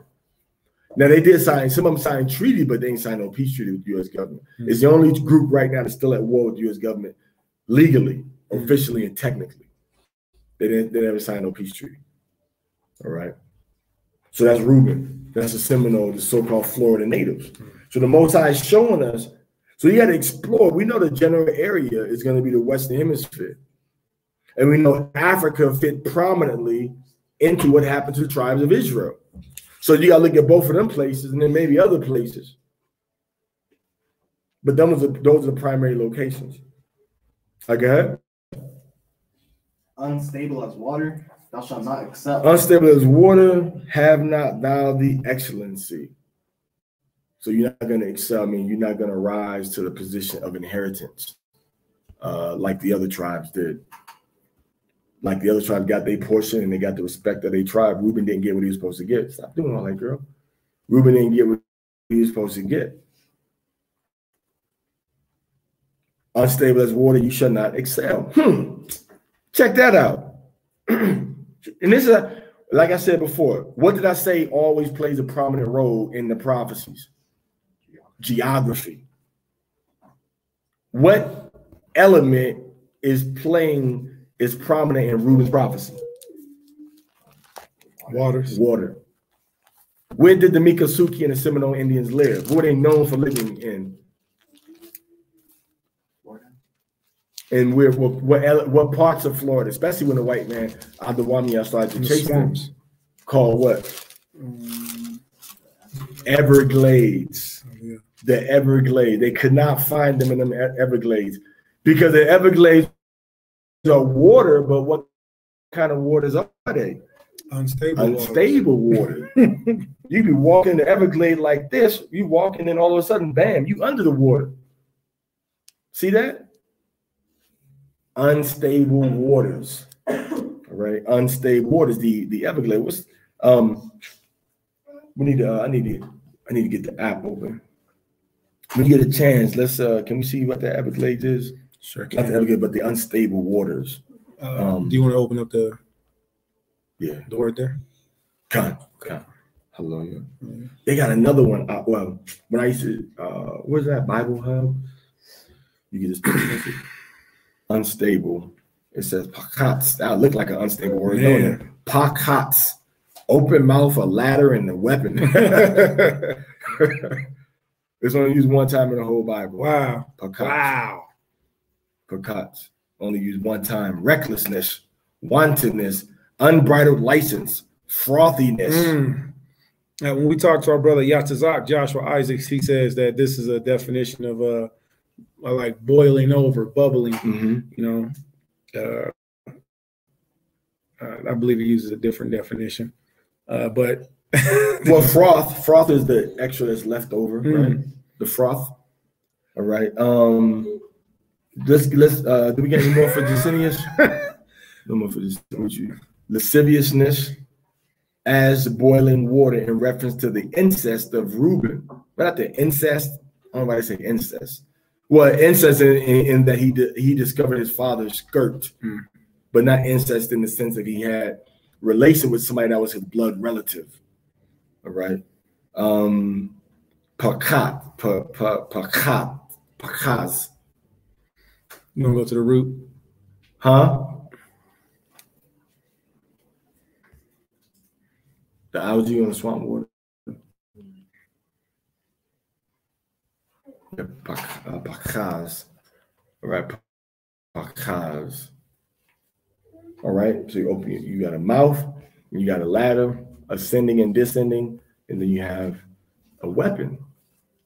All right. So pakaz. Use one time. Well, it says 2 times, but where's the other one? It says use is translated twice, but then only get one instance of it, right? Okay, from Judges. Her prophets are light, treacherous persons. You know, Most High tells us to light not give persons. ourselves over to a light woman, and this is the first time that I've ever seen that it being used in this context. This is another word? This is the root word for okay. Kind of, I just want to set back to the root. Okay. So pakaz, just like person, like foolish, given to change. All right. Because scripture don't give ourselves over to people that's given to change either. Because that pakaz, wantonness, light, lasciviousness, leap, bound. All right. Pakaz. All right. So you got the light boiling over water, unstable waters, all right, things that's going against the norm how it's supposed to be, all right, with the waters down in Florida too. All right, go ahead. Verse 4. Because thou wentest up to thy father's bed, then defilest thou it. He went up to my couch. All right, so he defiled the couch of his father. Okay. So that's going to be the Miccosukee, so-called Seminole Indians. All right. Go ahead. Simeon and Levi are brethren. Instruments of cruelty are in their habitations. Simeon and Levi are brothers. Why they tell Simeon and Levi are brothers? Why do we need to know that they're brothers? Why it sounds like we brothers? Wrong answer. Because they were more connected, like they had the same idea to slaughter that city. So the same ideas you're saying they thought the same. They had the brother. That's good. You know why? Because Haitians practice the same voodoo as the Dominicans practice. Haitians call it voodoo, Dominicans call it las 21 divisiones, the 21 divisions. 21 divisions. They practice the same form of voodoo. They got the same mind on the left-hand side when it comes to destruction. All right, destruction. Dealing with the Hamites. And they learned this religion that they practice now from the Hamites. You see that? So there's another Hamite connection. All right, what were you about to say, Kadabzaya? Because at one point in time, they wouldn't know that they were brothers. Exactly. Because at one point in time, they wouldn't know that they were brothers, but they look at each other doing the same thing. How can you not know you brothers? Most High have blinded them. You see? They got the same mindset to do the same harm to other people through voodoo, through having demons and spirits do stuff, for them, but they don't know they brothers. They don't treat each other like brothers, but they fight like brothers that hate each other. At one time, Haiti had some of the Dominicans, Simeon in slavery. And at some point, under the dude named Trujillo, a dictator over there, he had the Dominican army go and attack and chop up with machetes all of the Haitians that they found. They own brothers, man. You see that? So they are brothers, but it don't seem like they brothers. They brothers, but they divided. It don't seem like they the same family. Go ahead. Oh, my soul, come not thou. Wait. Simeon and Levi brothers. Read after that. Instruments of cruelty are in their habitation. Weapons of violence are their kinship. Instruments of cruelty. What's that getting into? What instruments do they have at their disposal to do evil and badness to people? Let's get into one of those machetes, and then also get into the witchcraft that they do. The weapons and the witchcraft, physical weapons and spiritual witchcraft. If one don't work, they're gonna get you with the other one. I got. Oh my! I said, don't come into their secret confederacies, the secrets that they have. All right. What's the secret that they have? That they called upon demons to do stuff for them. They made pacts and agreements that were not righteous. The same thing as they did with the Hamites. They said, we're going to do this. If you get circumcised, you're going to become our people. And then they got circumcised and said, no, now we're going to murder y'all. So they lied. They were not honorable to keep their word. You see that? Go ahead. Unto their assembly. Unto their assembly. Go ahead. Mine honor. So let not his honor come unto their assembly. So the way that they doing and how they doing it under that wickedness that they doing is not going to get them back to the Most High. They're the main ones on that island together that exercising the high levels of wickedness through witchcraft. Simeon on one side, the Dominicans doing 21 divisiones, and then Simeon on the others, and then Levi on the other side doing voodoo or vodun. Okay, go ahead. Be not thou united. For in their anger. Be not thou united. Don't be united. Don't become one. Same island, down the middle. We're not brothers. We're on the same island. Now, they helped each other at one point. Haiti helped kick out the Spanish from Dominican Republic. Levi helped kick out the Spanish from Simeon's part of the island. But he said, don't be united. The Most High, that was the Most High didn't let that union go far because of what they did right here. In their anger, they slew him, man. Say, don't be united. Y'all not going to be one people. You may try, but you're not going to be one people. That's why the Dominican, Simeon, the government keep kicking out Haitians from Haiti. They just took people who've been in Dominican Republic 3 generations, born in Dominican Republic. They just took away their citizenship. Did you know that? No. They just took their citizenship away. Only them. Not people who from Puerto Rico who was born over there 3 generations ago and had children, but the ones that were only Haitians, not Bermuda, not America, not no other place on the planet. Only if you was from Haiti, your ancestors from Haiti, you were born in Dominican Republic. Your father was born there. Your mother was born there. You were born there. Everybody that was born there that was Haitian, y'all not citizens no more. And they started to kick them out. So don't be united. Even when it looked like we are united, the Most High said, no, y'all got to fulfill this prophecy. Who else did that? Nobody else do that. Paraguay and Argentina and Paraguay and Uruguay and Argentina is not telling Brazil, nope, y'all not, your children was born here, nope, y'all not this, you got to get out. Matter of fact, Brazil says if you have a baby here, you an automatic citizen. You got your residency. That's what Brazil says. Asher, you know what? Because Asher like big families. Asher like children. If we go to Dominican Republic or we go to Asher, 10 children, they're like, oh man, y'all honorary citizens. Honorary citizens. Because they like family, like children. Everybody knows that that Brazil is very family oriented. Did you see they just made Shabbat legal? Yeah, man. Yeah, wow, that's wonderful. Yeah, that's wonderful. So the children could rest. Thou know thy son, know thy daughter, right? You're not supposed to do no work. Specifically Shabbat, though. All right. So hallelujah, they just made Sabbath. You know, you gotta let your people have the Sabbath off. The whole country. So they hate violence. They have instruments in their land. Don't be united. So it's gonna seem like they're united, but they're gonna be. What other place on the planet do brothers war that's on the same island like that? Nowhere. Nowhere. Only on that little island right there. Go ahead.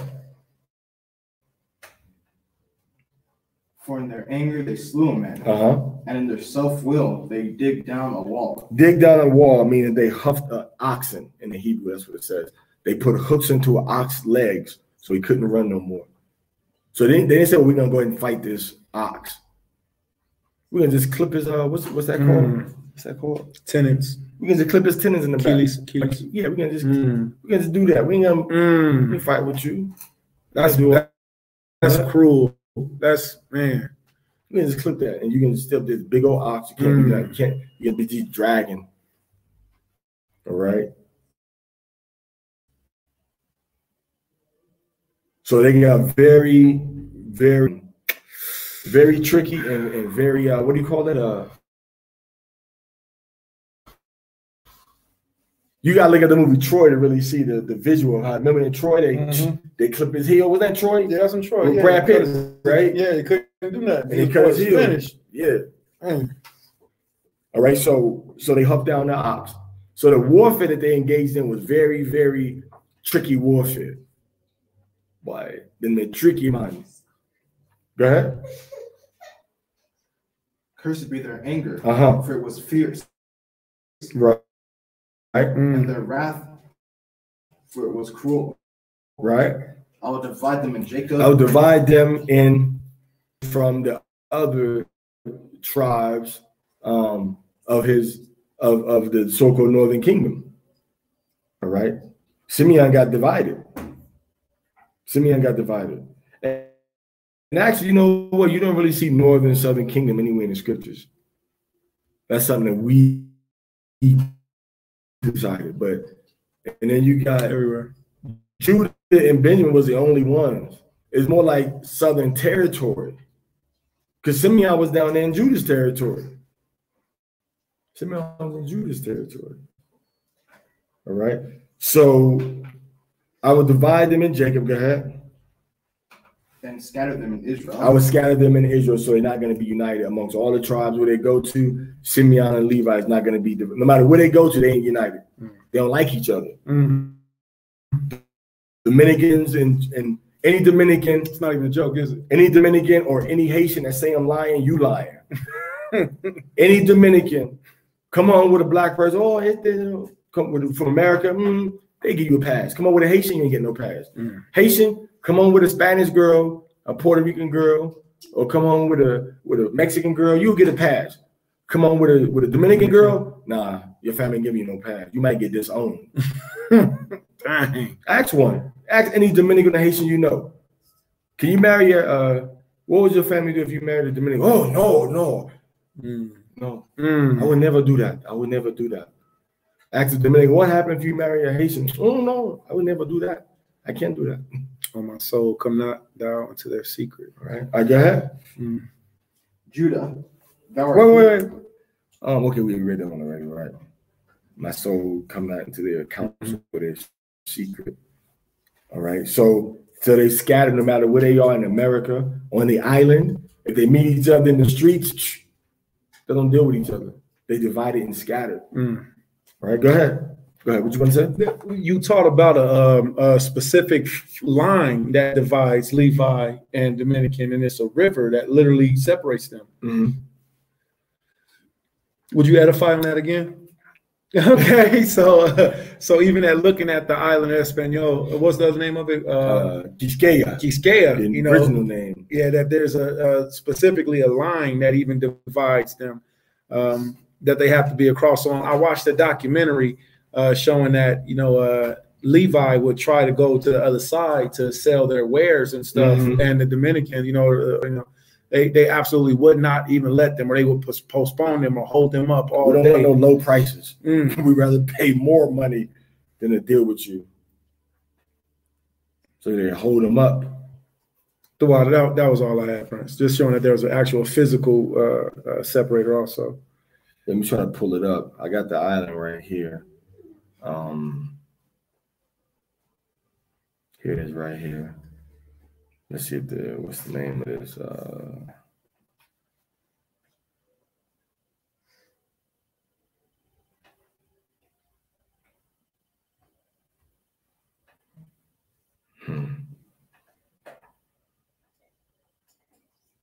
I ain't give you nothing offline. Give me something.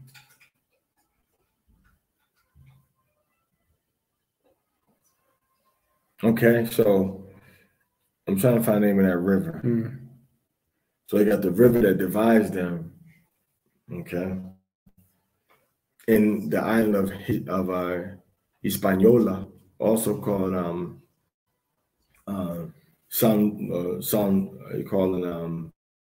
San Dominique or Santo Domingo, San Dominique. That's the name for the city, Santo Domingo. All right. Also, they call it Quisqueya. Let's go to Big Judah. You go ahead. Genesis chapter 49, verse 8. It says, go ahead. Judah, Yahudah, thou art he whom go ahead. Whom thy brethren shall praise. Yahudah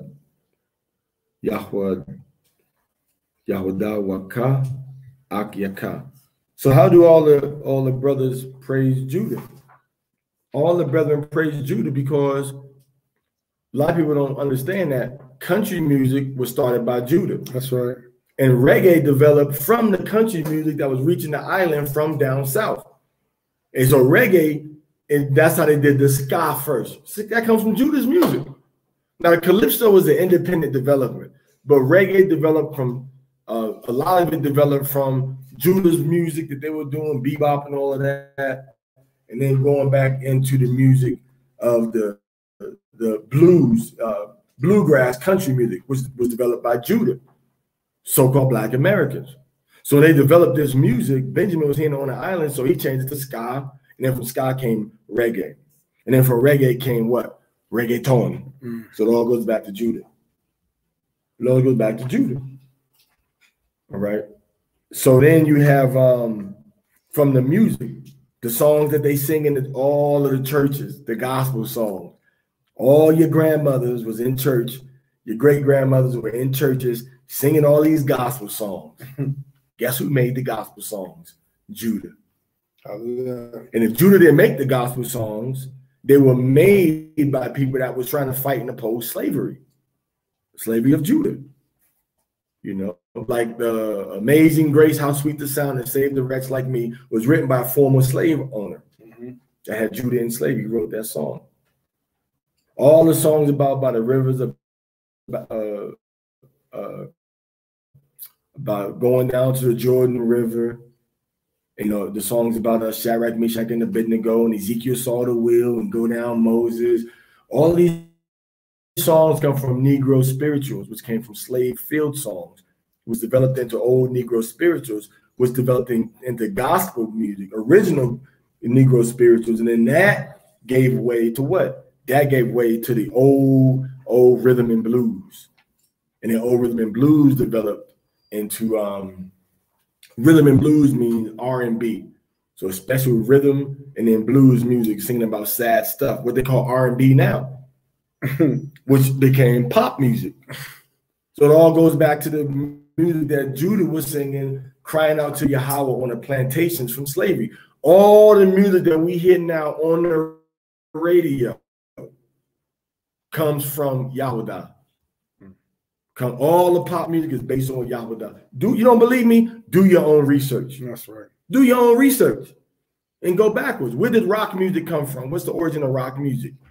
That's what you got mainly right now. R&B, rock, R&B music, rock music, and rap music. Because even rap came from bebop, scat. You see, in the 40s. It's a natural evolution. It's a natural evolution. I know we talk about, you know, Kraftwerks and Trans Euro Express and Kraftwerks and Africa Bambaataa, who's a male child, who's a gay child molester. So we don't really deal with that brother on that level.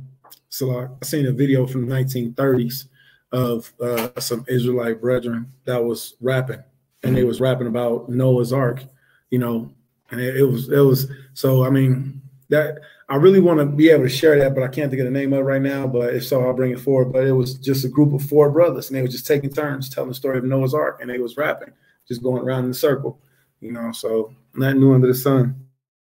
Yeah, nobody else does that. These things that Judah did, not saying Judah's like everything Judah invented, but, you know, brethren praise him. Meaning they thank him. That's what that word praise is right there. Thank. Because it's but Judah's name in Yahweh be thanked. How you say thank you? Tawada. How you say Judah? Yahwada. It's not Yahwada, it's Yahwada, meaning Yah be praised. Okay. When you when you dealing with, when you a fireman, if your house is burning, the firemen come to save your children that's in the smoking building because they got the mask on, they put a breather on your children. Are not you thankful for that? That's right. Well, thank Judah, because Judah invented that. Hallelujah. All right. When you at a traffic sign and you've been waiting, when you at a traffic light, you've been waiting and the light changed, ain't you thankful you can go through that light and you can cross safely without getting hit? Because everybody else see the red light that's perpendicular to the way you crossing. Ain't you thankful? Hallelujah. You thankful for that, right? Well, thank Judah, because Judah invented the traffic light. Hallelujah. See, his brothers shall praise him, shall thank him. Aren't you thankful for that? Ain't no Hamite did that, man. Ain't no Hamite did no. Who did the first open heart surgery, man? It was Judah. Now, if your child got a problem with their heart and the doctors are doing operations, aren't you thankful that they can do the operation to give your child another day of life? They put Esau at the forefront of it, though. Why are you thankful? So Judah did that. Esau is the face of the medical industry now, but Judah's the innovators. Right? When you ain't got no money and you go down, give your blood and your plasma, ain't you thankful for that? That little extra $20, $30 you get, thank Judah, because he the one that did the blood plasma transfusion. You see that? What about that car you drive? You thankful you got a car to drive up and down the street? But thank Judah, because he the one that did the internal combustion engine. And you like you ain't got to change your light bulbs every 1 minute. That the light bulb will stay on at least for 15 minutes before you got to change it. Well, thank Judah. Louis Latimer. Louis Latimer, because he's an Israelite that did that. So ain't no Ham did this, man. Ain't no Canaanites did all these things, man. Anything you thankful for in this life that's a modern convenience, Judah has something to do with it. The people brother lost his arm when they used to have to connect the trains by hand before they had a machine that did it automatically. Judah did that, so thank Judah for that. That's how your stuff comes to you in America. Because I was trained as a logistics coordinator, and I dealt more with trains than I did with trucks. Trains carry way more than the trucks. You know why? Because the trucks take the stuff that's on the trains. The trains is like 20, 30 tractor trailers moving all at the same time in one line. What kind of congestion that's going to cause? Locomotive engine? Judah did that? I'm not sure. Just look it up. So-called Black Americans. And then, you know, you talking about refrigeration, Judah. All right. How about you brothers that play video games? You like video games? Yeah, man. It was Judah. Judah did the circuitry and the memory and the processing for the video game. Judah did that. Modern day touchscreen cell phones. Israelite woman. So you thank Judah for it. Yo, you watching me right now. Right. Now, hold up. Let me backtrack. The television was invented as a gateway for spirits to try to communicate with demons. That's why they invented the TV. But the scripture said all things was made by the Most High and for the Most High. He's the former of all things. So we took that and used it for writing, because that's just the creation of the elements of the Most High coming together. But the computer circuitry that puts everything together is Judah. So when you say praise Judah, who did all these things that you taking for granted every day. You see that? I know sometimes you brothers and sisters from Puerto Rico or Mexico, all right? Simeon. Not saying it's necessarily a good thing or a bad thing per se, but sometimes y'all say, you know what? I don't like how my hair is. I want to put it a little more straight. The flat iron come from Judah. Madam C.J. Walker inventing the straightening comb. She did the chemicals too? Right? I don't know if she did the chemicals. Okay. I know she did the straightening comb. Well, she was pushing it. Judah invented this. Who else would invent the straightening comb? So that means that straightening comb is the ancestor of what? Of the No. I'm still dealing with machines. The flat iron, yeah. Of the flat iron. You know, you take it and shh. That's come from Judah. All right? That comes from Judah. You see, so all these things that our people are using today come from the world is using today, come from Judah. You see that? Just check it out. So Judah did all these things. So when they say thy brethren shall praise, let's go to him, man. Let's go to. And you notice that the word Judah and the word praise got the same, they're gonna have the same etymology also. Let's go to Judah first real quick. And I think it's gonna be the second part of that word. The second part of Judah made up two words. One is Yah for the Most High, and the other one is they have Yada. Let's see what they got for Yada. What's Yada mean?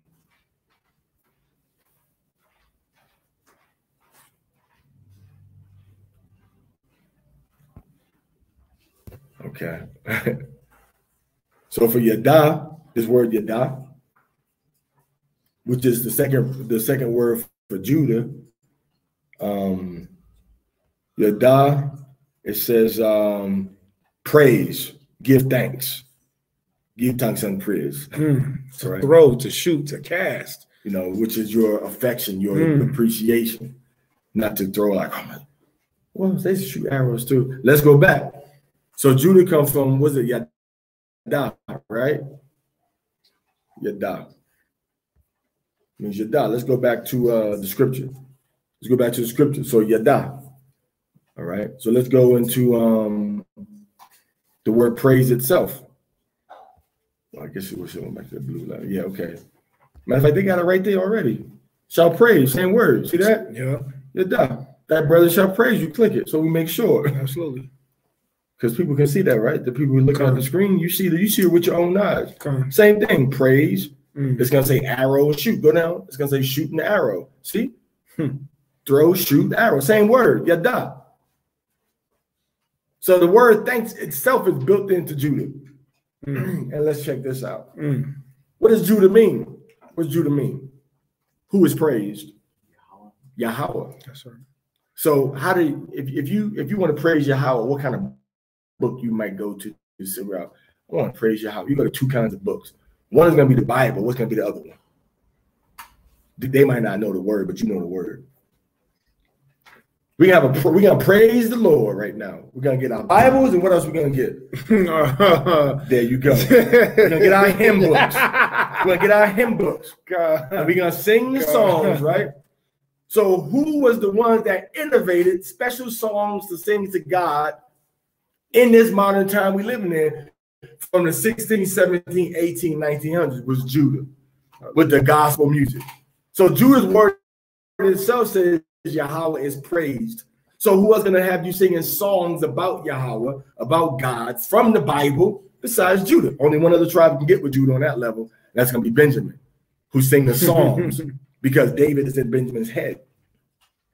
All right. Even I think it was it Buju or I think it was Buju talked about tear down the house of Saul because house of Saul was opposing the house of Judah, house of David. All right. So now it says what? This is dope. This is beautiful. This is life. So it say Yahweh, thee shall your brethren praise. But they say praise, but that word praise, remember, it comes from a word that means to thank somebody, to cast your affection and your appreciation on them without them being mistaken about what you're saying. That's where the arrow hits the mark. If I just say, oh, thanks for doing that, if I say, Shakata, thank you very much for picking up that pencil. The water. Thank you for picking up the pencil. It's directly hit her like an arrow. She know what I'm talking about. Thank you all, you know, blah, blah, blah. It's cool, but it's not really the same as thanks, Amaya, for turning that page. Appreciate it. The White Cloud tell you for bringing up the StreamYard and the Blue Letter Bible and the live stream. The water up. See that? Make you feel good. You see that? So say, Judah, your brother, gonna make you feel good. It's directed towards. Directed toward. Mm. So Judah is the one that paved the way for the other tribes in the Americas, because Judah is the one that was fighting in the you know, not now. Also, a lot of people like to say this. Oh, but what about the Buffalo Soldiers killing Indians? Mm. Well, what about the Apache that was fighting with the U.S. government against other Apache? Mm. What about Lakota that's fighting with the U.S. government against other Lakota? You see that? What about Boricua that was joining with the Spanish to fight against other Boricua? You always have intertribal sellouts and traitors in your nations. But that wasn't the standard rule of thumb. The standard rule of thumb was that Ephraim and Judah are brothers. Gad and Judah are brothers. Simeon and Judah are brothers. Simeon and Levi are the only ones that have a generational divisions from them. Generational. This is something I like to bring forward too, is when the United States went against Mexico, it was Judah that went down to help Issachar, you know, to fight against the United States. And they had the tribe of Judah, and they had the tribe of Reuben that had left from Florida, manning the border areas to protect it from the U.S. trying to invade Mexico. That was the first line of defense. So you got Gad, Issachar, Reuben, and Judah all working together to fight against the U.S. government. You see, because you got some Kickapoo that went down. The city is called Nacimiento de los Negros. It's in Muchis in Coahuila. All right, it's in Muchis, a city called Muchis in Coahuila. And in the city, they had Judah, John Horse and them, which is Judah and Seminole, Reuben were together, and they were fighting against the U.S. government. And they left Florida and came into Mexico. All right. So Judah is the so-called Black American, whether you like it or want to accept it or not. No other tribe on the planet Earth fits this description. A lot of people say, oh, the Brazilians are the tribe of Judah. Judah's not in Brazil. Everybody that's Black is not the tribe of Judah, so you can understand. Everybody Black is not. The tribe of Judah is the ones that everybody is looking to and thanking them for what they have done. For what they have done. You see that? Thanking them for what they've done. And we just went down a list of basic inventions that Judah did. Basic stuff. Traffic light, gas mask. That's enough right there. But the whole list continues on. Why wasn't Puerto Ricans? Why wasn't Haitians? Why weren't Jamaicans? Why weren't Mexicans? Why weren't Brazilians doing all these inventive type of things? Because they ain't the one that we're supposed to be thanking for these things. Judah is the one we're supposed to be thanking for these things. So the water Yahudah, the water Yahweh. All right. So Judah, your brethren shall thank you or praise you. Go ahead. Thy hand shall something.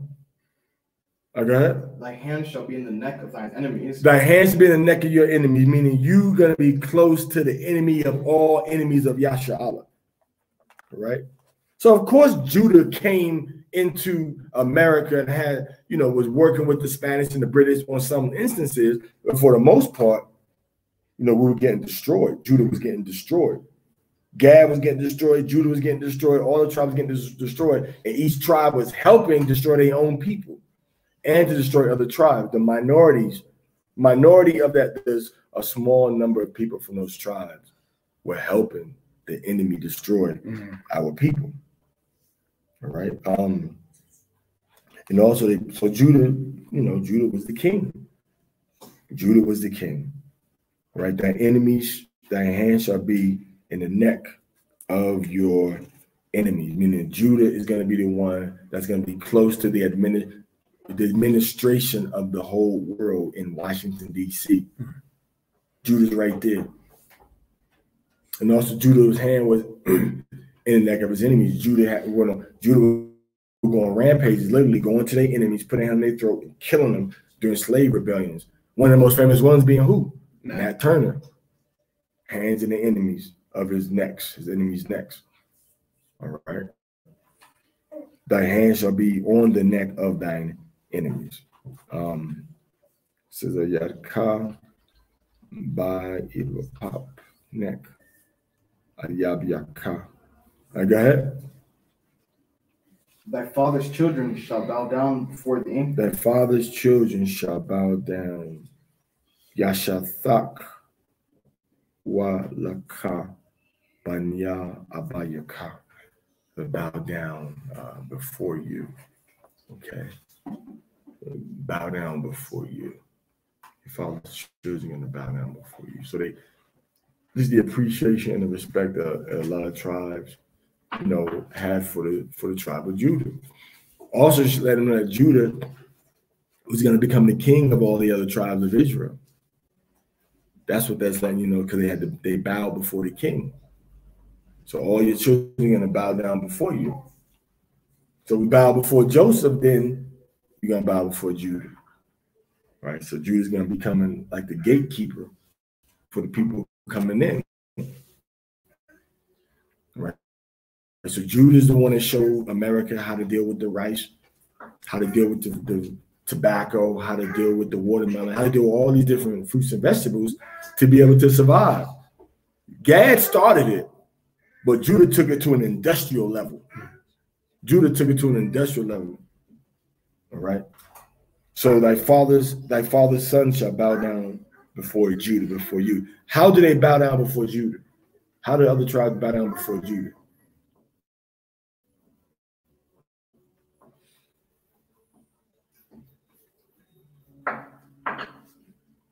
All right. So one of the ways is, again, just the appreciation and the respect that they have for Judah and what Judah has done.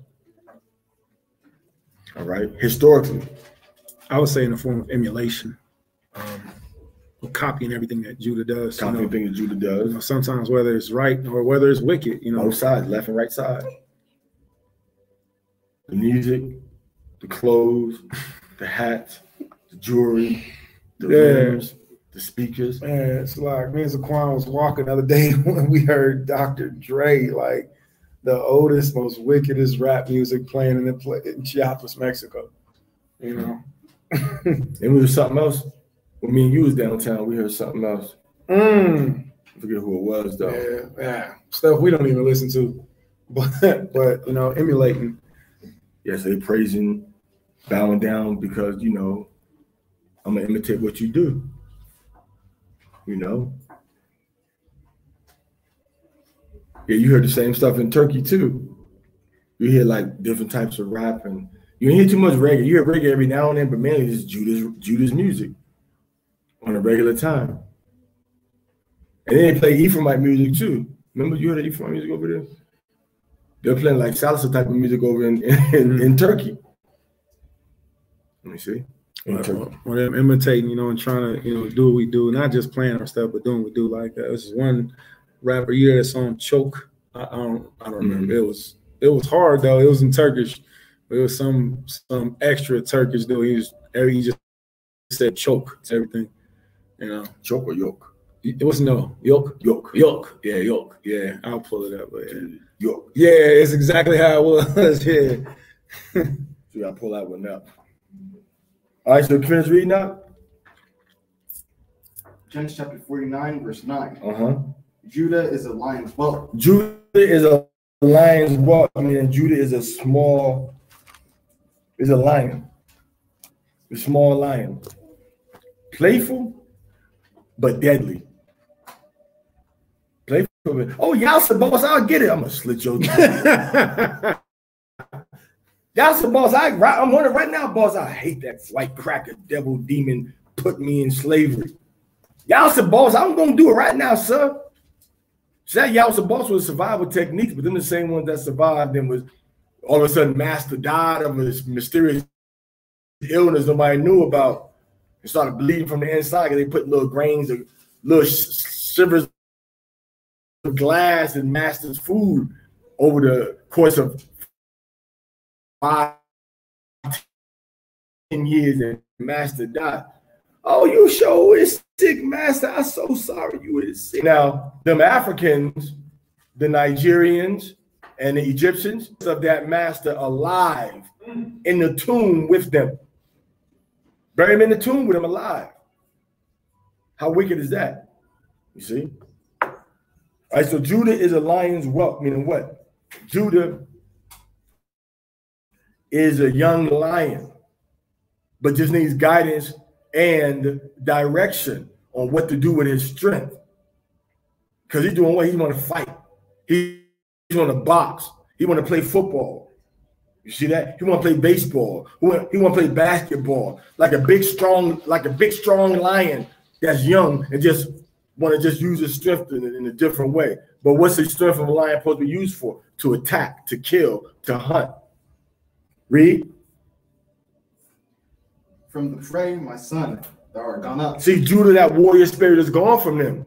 What they had in 70 AD, the spirit is gone.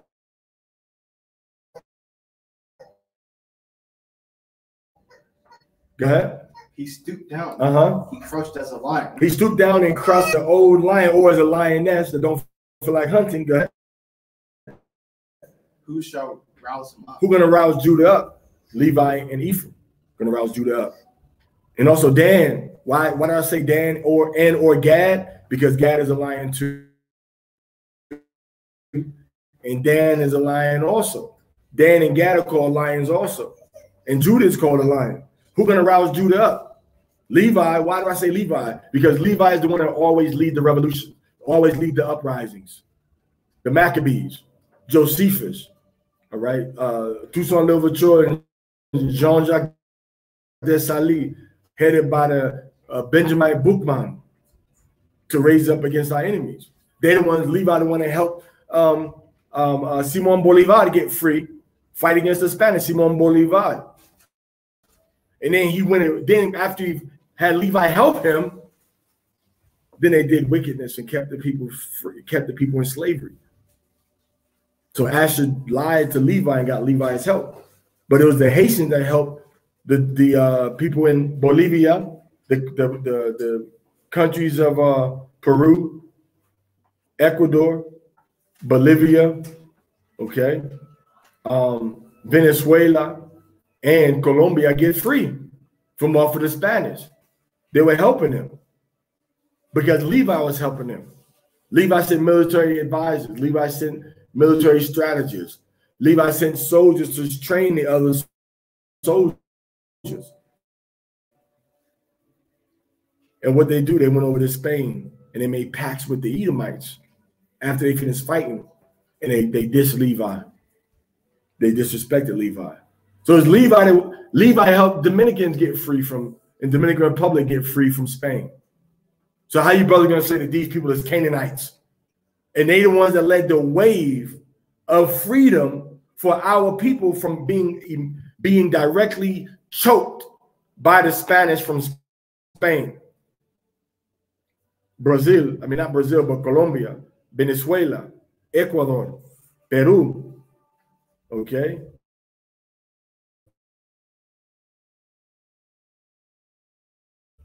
And Bolivia, Colombia. Simon Bolivar led that revolution, but what they don't tell you is that Simon Bolivar was assisted and aided immensely by the Haitians that had experience in fighting war against the enemy with limited resources in small spaces.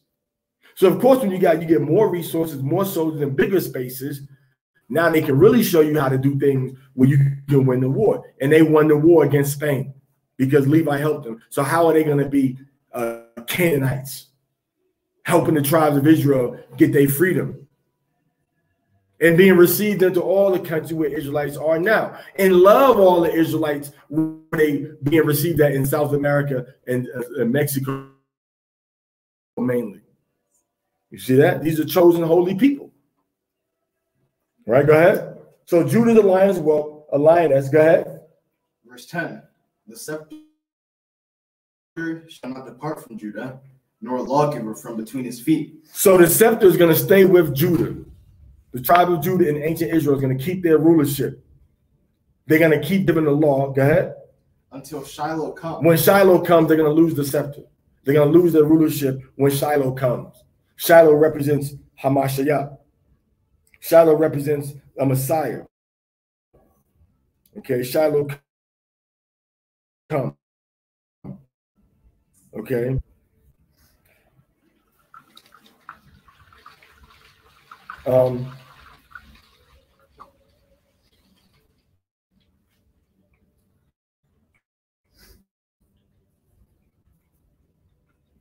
It said, I kaya yaba'a shalah, until for he comes shalah.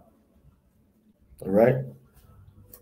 The people. So until Shiloh comes. So that tells you that Shiloh, who represents the Messiah, has already come from the tribe of Judah in ancient Israel. Why? Because Judah lost their scepter. So it says that Judah's not going to lose his scepter until Shiloh comes. So once Shiloh comes, Judah's going to lose his scepter. But now the people are going to get gathered back together by Shiloh unto Yahushua HaMashiach, to gather all the tribes of Israel. Read. And unto him shall the gathering of the people be. Okay, go ahead. Binding his foal unto the vine, and his ass's colt unto the choice vine. Mm-hmm. He washed his garments in wine. So that's talking about Yahushua getting crucified. Go ahead. And his clothes in the blood of grapes. So Yahushua got murdered, gave up his life for the nation of Yasha'Allah, and felt all of the punishment that was supposed to come on us. That's what Yahushua HaMashiach did. That's what he did. For us, he was crucified. You see that? So his garments in blood, meaning what? He was going to get bloodied by the murder that happened to him. The crown of thorns put on his head, beating him, all right, with a whip, like the Romans did, okay? So this is all talking about Yahushua HaMashiach right here. Go ahead.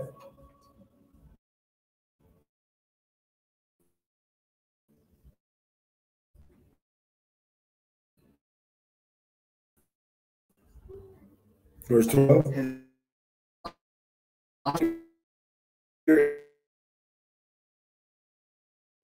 And that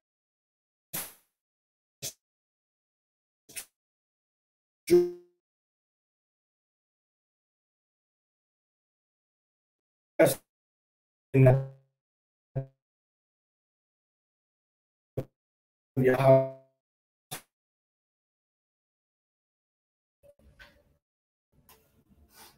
what happened? Go ahead. And his teeth white like milk. Ain't that the stereotype that the white man made about the tribe of Judah? Big, shiny white teeth, smiling with a watermelon in front of him, right? All right. So that's the prophecy right there. His teeth shall be white with milk, but also getting into the fact that the that Judah is like a overindulger and stuff. Okay, Judah go extra on stuff that they do. Judah go extra. Well, you know what? I don't know. Judah was like, you know what? The hubcaps that came, you know, on this El Dorado, I think I need some little wires so I don't mess them up when I get to the close to the curve. You see, that's what they made the little spiral things, right? You know what? These hubcaps, you know what? I think I need the whole wheel to be made nice. Then they start making the rims. Then they did after the stuff that Judah was doing to their cars extra. They said, you know what? Let's just make the whole car like that now. Let's just make the whole car like that. That'd be an interesting study. How did the whole accessorization of cars develop? Now that happened with Judah and with Ephraim. I mean, Judah and Issachar did that one. I think Issachar probably took it to a whole other level. I think the whole hitting switches of Issachar started that. Issachar. The mechanical work on the cars, all right, hitting switches. All right. So his eyes should be red with wine and his teeth white with milk. All right. So wine and milk. Let's check out this milk too.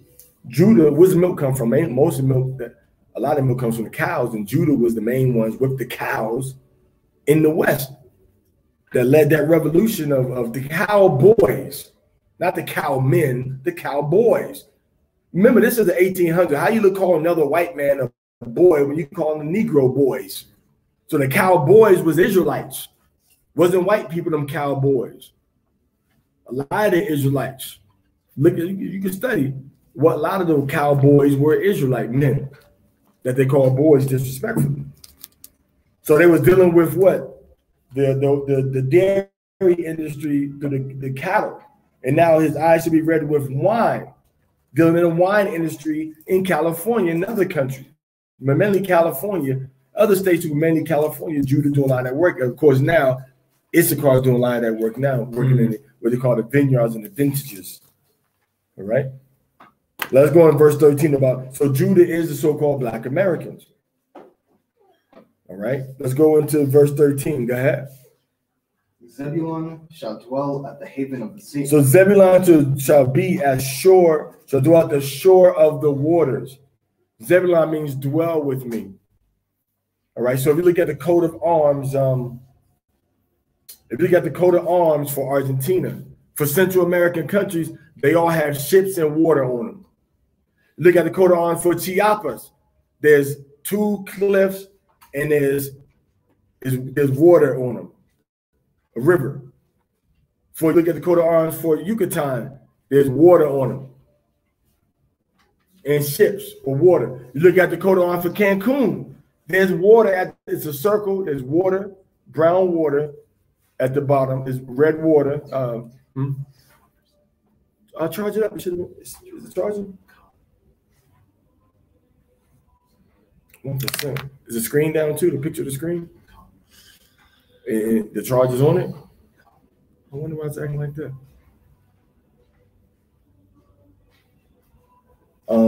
Get your charger, the portable charger. Con prisa. Apurate. All right, so when Judah is Judah's in America, and then you leave Judah in America to Mexico, and leave Mexico, and you go down to where Zebulun is Central America. So Zebulun is talked about with being at the shorelines. Look at the names. Costa Rica, which literally means a shore, a coast, rich coast.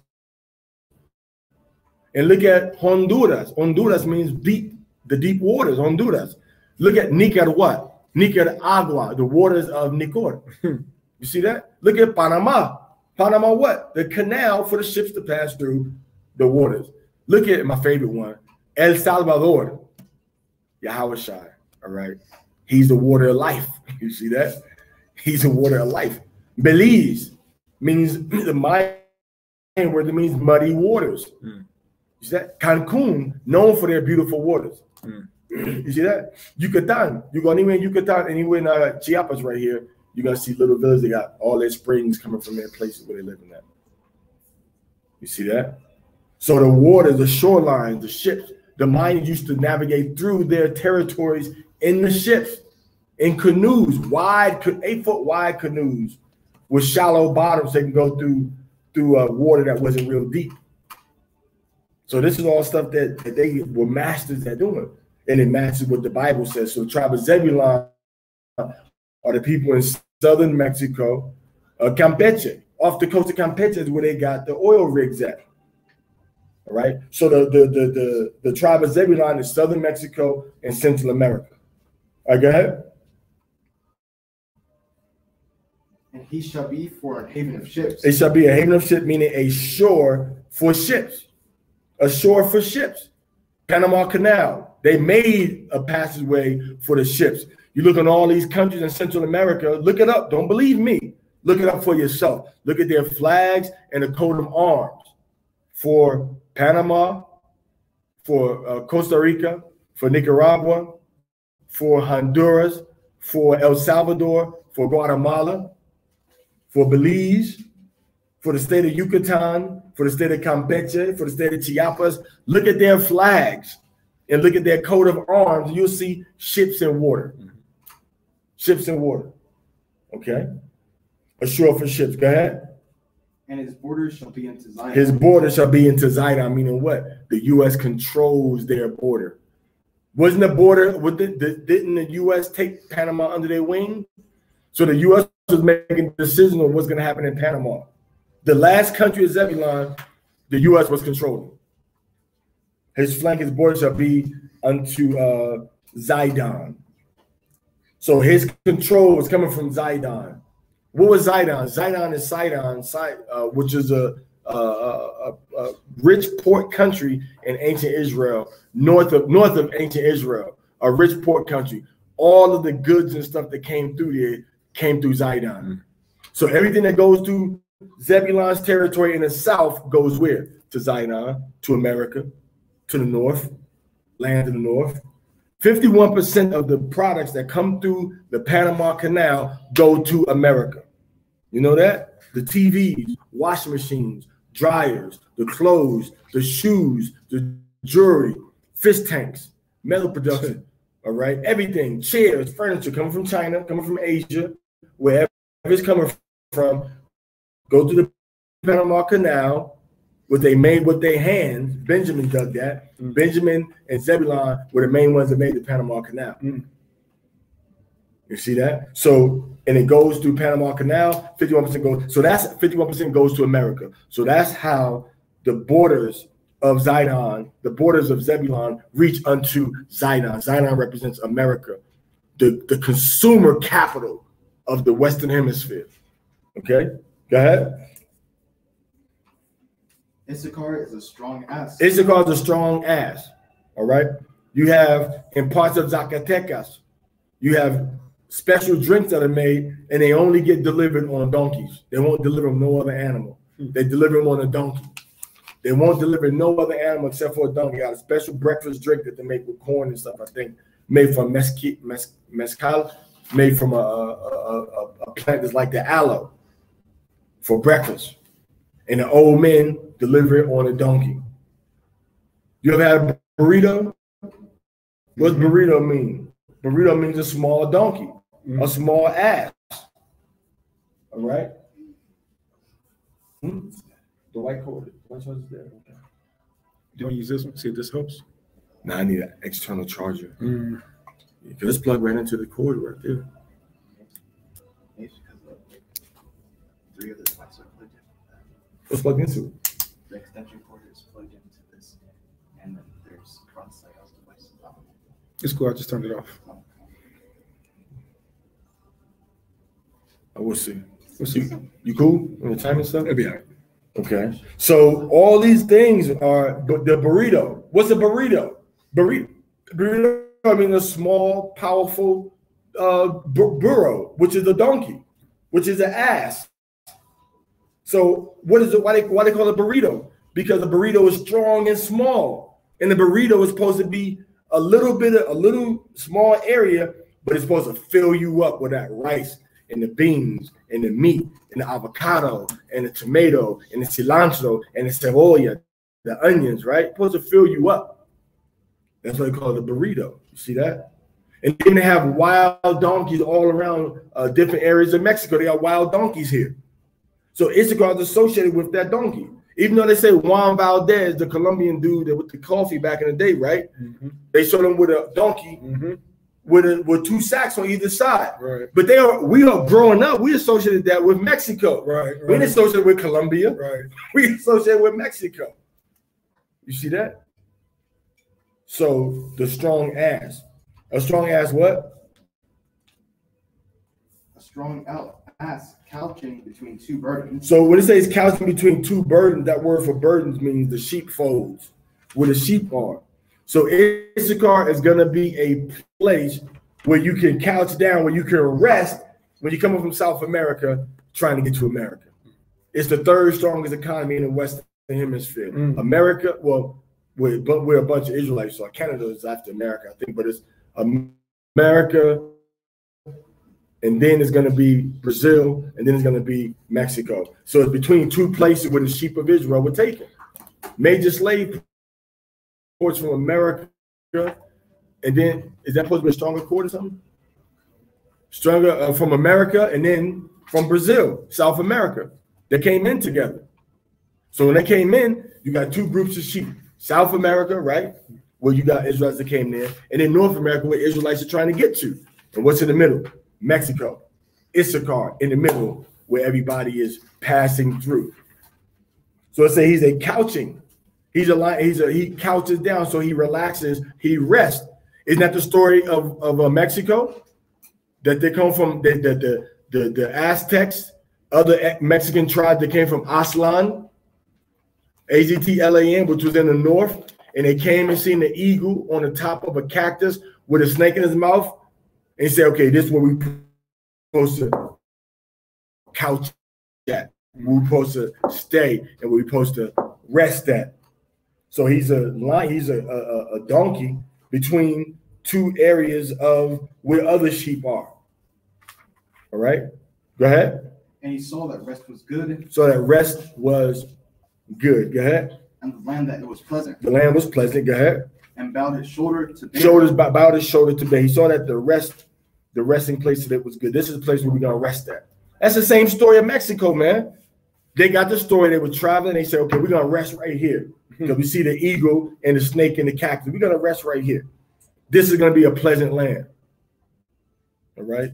So he saw the land was pleasant, but see, Issachar is a builder. Issachar has vision. He saw the land was pleasant, but what he had to do, he had to fill it in to make an island. Tenochtitlan was an island. Mexico City was an island that they made. They put dirt and made that island. You see that? They put dirt and made that island. All right. So that's what I say. He bowed his shoulder to bear. So bowing his shoulder to bear got to be due to the fact that they had to work to create Tenochtitlan. All right. The Mexico City. And also Issachar comes to America to work all over America. The Mexicans and the Zebulonites, the Mexicans and the Issacharites go up there to work from Michoacan, from Zacatecas, all right, from Puebla. They go all to America to work. Even though you got brothers from, Oaxaca, and you got brothers from Chiapas that go up there too, but Issachar is the main one going up there, bowing his shoulder to bear, putting his shoulder to, is it increasing now? Putting his shoulder to work. All right, go ahead. And he saw that rest was good, and the land that it was pleasant, and bowed his shoulders to bear, and became a servant under tribute. A servant under tribute, a servant to task work, under the missions, the missions in Mexico. They were working for the Spanish in the encomienda system, the hacienda system, where the Spanish conquer you and say, well, you're going to work for me for free. In exchange for your work, I'll teach you Spanish because I'm the master of this land now. That's what they did. So they call that a servant unto tribute, unto the taskmaster. And if you're a servant, you're going to talk to your master with the utmost respect. That's going to be instilled in you. You're going to bow down your shoulder and work. And it's going to be put into your spirit with respect for your master. That's why here they say, no, I'm going to call you Us, like the brother told me the other day. No, I said, puede tutearme, puede llamarme tú, you can call me tú. He said, no, usted para más respeto. No, I'm going to say usted to you for more respect. Right. You was at the downtown? Over here, the other. Remember the one he was like, he called you, no, he called you elder or something. He's like, no, I'm your son. Yeah. Oh, the old lady, the older lady. She said, oh, no, señor. I said, no. No soy tu señor, soy tu hijo.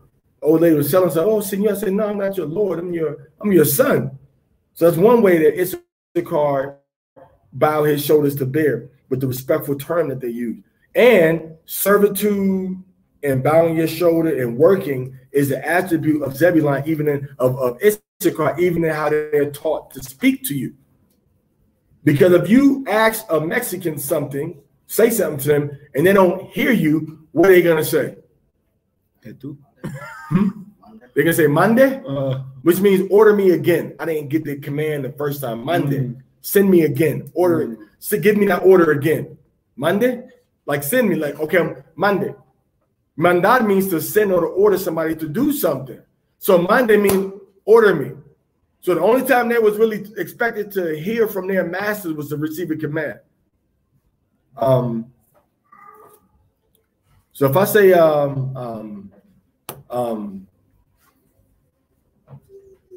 say like Tráigame las calabazas, and you don't hear me. Tráigame las calabazas. Mande. See that? Send it. Order me again, because I didn't get the order the first time. Only Issachar does that. Nobody else does this for Issachar. That's showing you that they are the ones that it's talking about when they say you're gonna serve. You're gonna work. A servant is just a servant in the Hebrew is just a worker. It ain't bad to be a servant in Hebrew. It's just a worker. And we know Issachar is very, very trabajadores. They are very, very working people. That's Issachar. More than Puerto Rico, more than America, more than Black America, more than, they might got to run for their money with Jamaicans.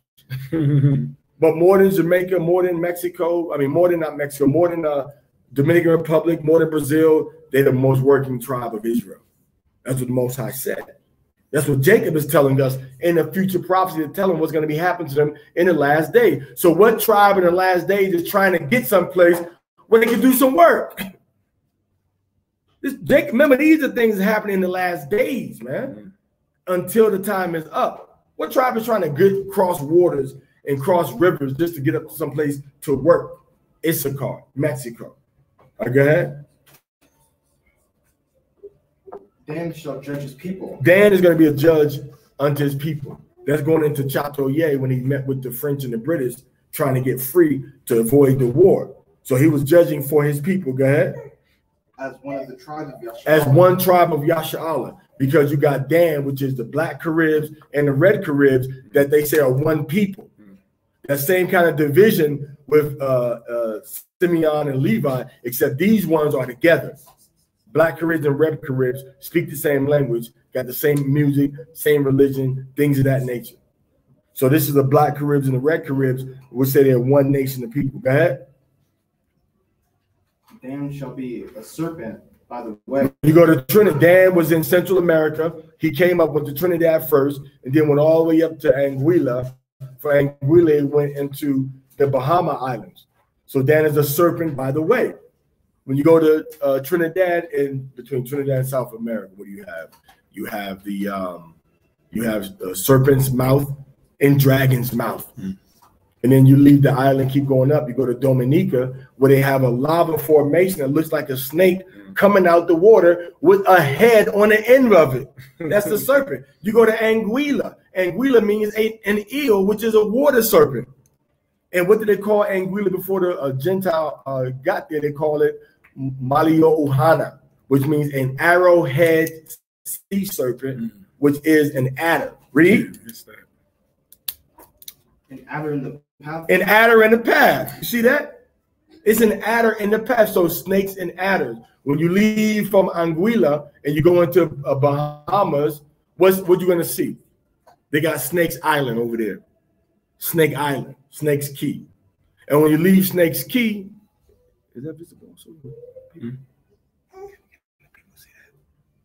No, only this. Gathering. Okay. Unless I switch back to it. Gathering of okay. Story of Lilith. Woody Long here. Now no Lilith stories.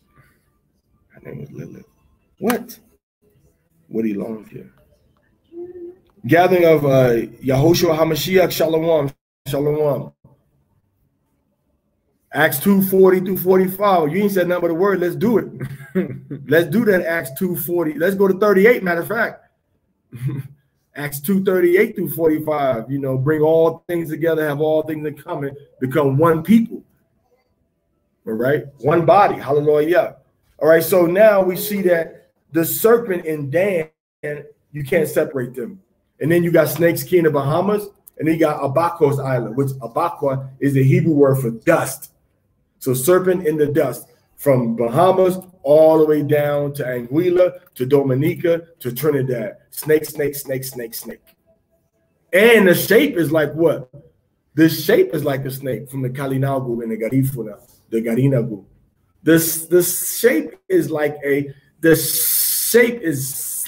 snake. So the shape is like a snake. Go ahead.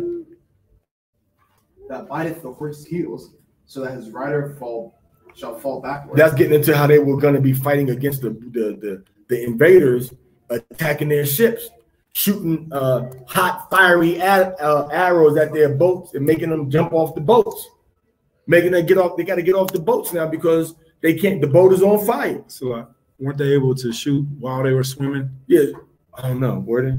I don't know. I know they could shoot in the boats. I don't know about the. Yeah, kind of. I remember reading about one of the tribes that could shoot while they were swimming at the same time, but I have to find information. You know how fast you got to swim to get enough momentum to stop swimming to shoot an arrow? Or maybe you can swim under the water, get some momentum up, and get your bow and arrow ready, and then come up out the water and shoot. All right. All right, go ahead. I've waited for thy salvation, O Yahweh. So Dan have not really risen up. So they're waiting to be saved and delivered. They were kicked off their island, their main island, which was St. Vincent and Grenadines. All right. Go ahead. So Dan is the Garifuna. Go ahead. That's what's up at verse 18.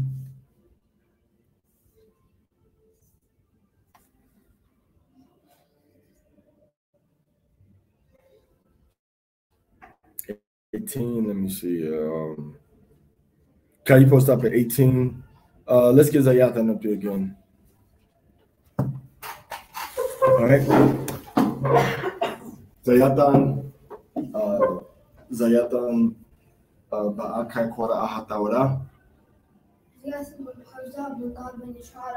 Amadwan, Barak.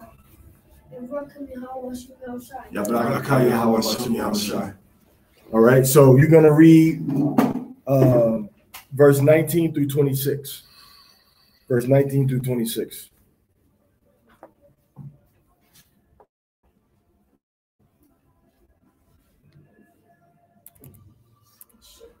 Genesis chapter 49, verse 19. Uh-huh. Gad, a troop shall overcome him. So Gad means a large number. It doesn't mean luck. Gad means a large number. It says, Gad, a troop shall overcome him. A troop is going to overcome Gad. All right? So it says Gad, it says God, Gadawad, Yagawad Ka. Yagawad Nawa. Something like that. Let me see this. Yagawad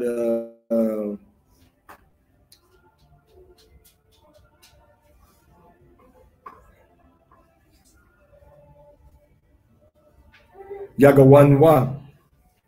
So it says Gad, a Gad shall gad you. You know what that's talking about? Let me break this down for you. Gad is a large number. A large number.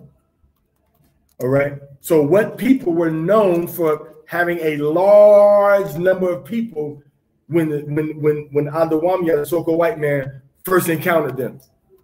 When they came to America, they called that land the land of 500 nations because there were so many tribes and so many people there. And then we got overrun. I say we because I'm a Gadite. We got overrun by the so-called Adawamya. So-called white people overran us and killed us. So when they killed us, we started what? Having babies with Judah and Simeon and Edomites because they killed off a lot of our people, man. All right, they killed off a lot of our people. And some Gadites continue to have children with other Gadites, but a lot of Gadites started having children with other people outside the tribe of Gad. So Gad, a troop, is going to troop you, but what? But he shall overcome at the last. And the Hebrew says, but he shall troop upon their hill. All right, that's what it says. It says wa. It says wa gawa'a, right? It's hawa'a. It says wa hawa'a yagad iquab. See that? Iquab. And he shall gad their hill. All right. Now, Gad is a large number.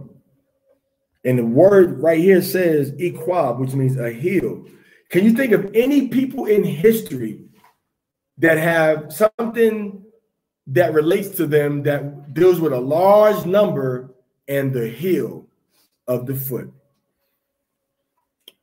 Can we rephrase the question? Can you think of any people, according to this prophecy that Jacob has given us, that deals with something with the foot and something with a large number of people? Blackfoot.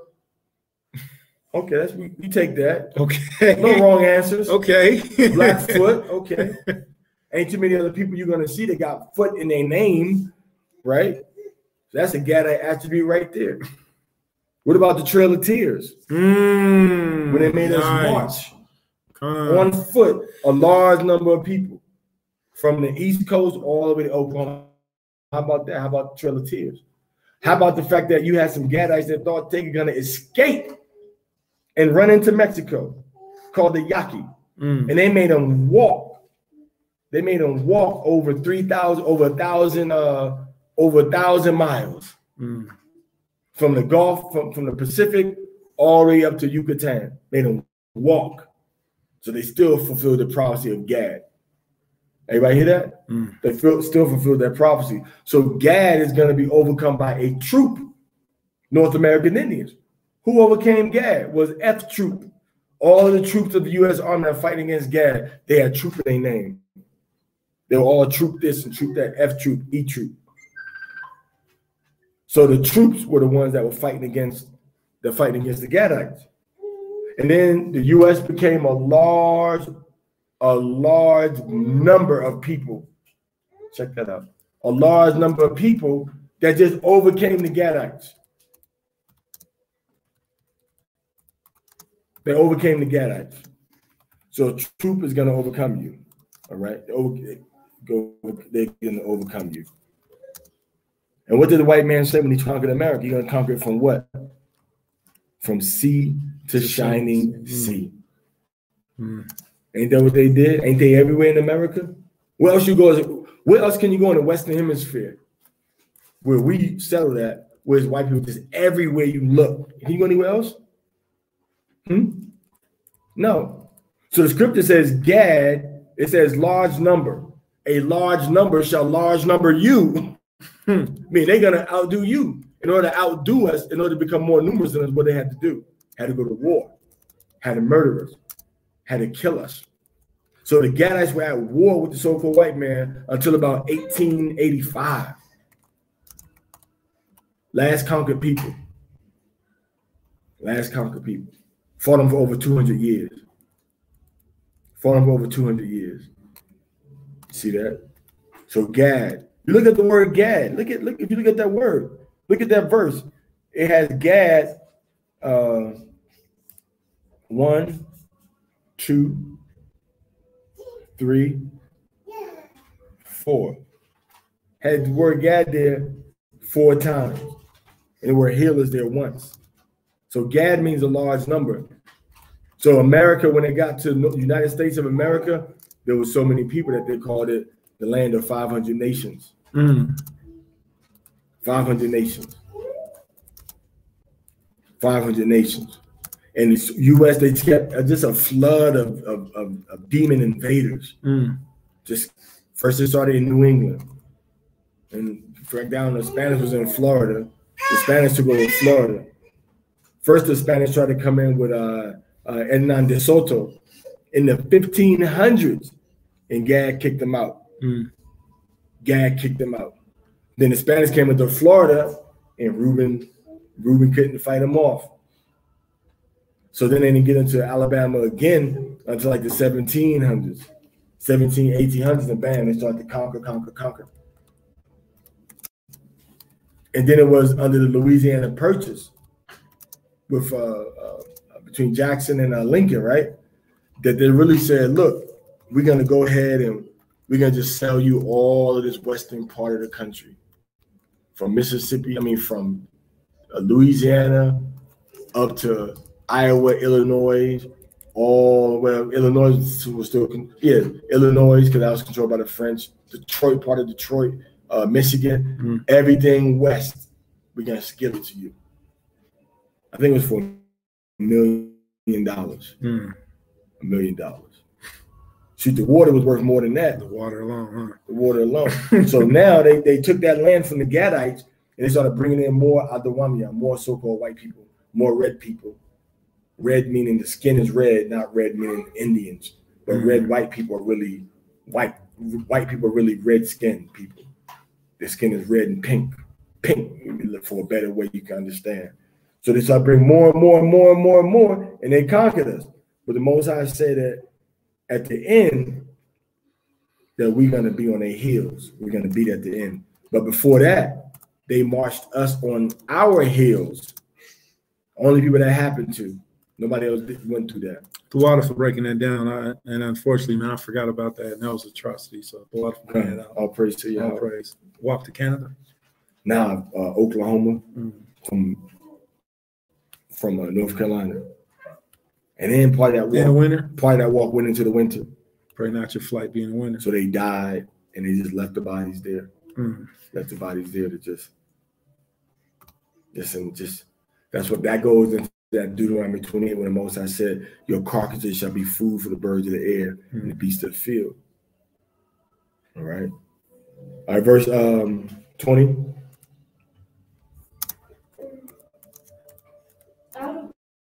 Asher, his bread shall be fat. So Asher's bread shall be fat. The word fat there literally means oil, shaman. All right. So from verse 20, it says ma'ashar from Asher. It says shamana, bread, or fat, shamana, oil, lakamwa, oil, breads, their bread. All right. So oil is going to be their bread, or bread is going to be fat. Now, Asher, remember, the largest oil reserves in the world are found in Venezuela. So that's part of the oil. Also get into his bread being fat. So his bread's going to be nutritious and good for you, which is what? The quinoa from South America. All right.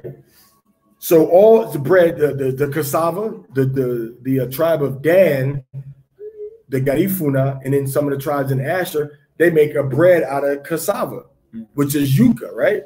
They make a bread out of it called cassava bread. So that's how it's another way it's fat. The bread is fat, it's filling. You see that? And then the actual oil in the land is oil in the land that they use to convert to money to buy food. So that's another way that the bread is fat. All right. The oil, it says of Asher, it says fat is his bread.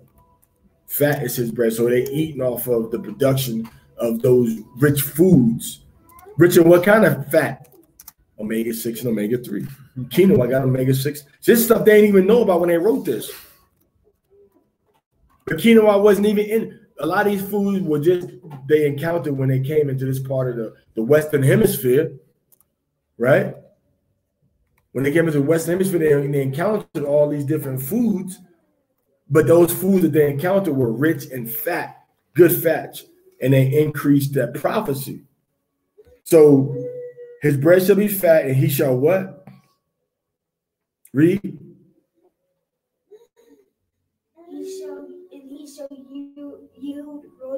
He shall yield royal dainties. So royal foods, delicacies, things fit for the table of a king. And Zebulon, not Zebulon, but Asher, especially Brazil, they have a wide variety of just rich desserts. Rich desserts. Just look up Brazilian desserts, man. You're going to go on for days. Brazilian desserts. You're going to go on for days. Oh, but remember, it said royal. It said royal, right? So in verse 20, it says royal. It says Malak. All right? Of the Malak, of the king. What is that? Okay, let's break it down. In order for me to get dainties, what do I need? What do I need to get dainties? What do I need to get good foods? What do I need? Sweets or sugar? What do I need though? What do I need? What do I need? Bread and oil. How do I get the bread and the oil? How do I get the bread and the oil to make my food? Flour. I need flour. How do I get my flour? Mm. And my oil. How do I get it? I don't have an answer. Yeah, you do. How do I get this stuff? How do I get it? How do I get it? But how? How do I get all anything you grow these? I gotta grow. There you go. So in order for me to grow it, what do I gotta do before I grow it? You gotta work the land. I gotta work the land. Once I work the land, what do I do then? You reap the harvest. When I work the land, I gotta plant it. In order for me to plant it, I need what? Seeds. I need a seed. Okay, so we planting. That's the beginning stage. So for the grains in South America, especially in the Aztec Empire, the Inca Empire, excuse me, Aztecs were Mexico, Inca was South America. They had a special ceremony every year under the Asherite Empire, one of the Asherite empires in Western Asher Empire, right? They had a special ceremony every year where the ruler, which was actually called the Inca wasn't the people, Inca meant the ruler would take a golden shovel and a golden spade, and he would plant the first seeds for that particular agricultural year. He would do it. So it literally became the food planted by the king. So it literally became royal food, literally. It's not a metaphor, it is literal. It became the royal food. And they only did this, to my knowledge, in South America. Okay? And his bread shall be fat. Fat is shaman. Shaman means oil. They have the highest concentration of oil. Even more, look it up. You don't believe me? Look up the U.S. Geological Research or U.S. Geological Society. All right? The U.S. Geological Society. No, that's all mythology, right? Come on. The U.S. Geological Society.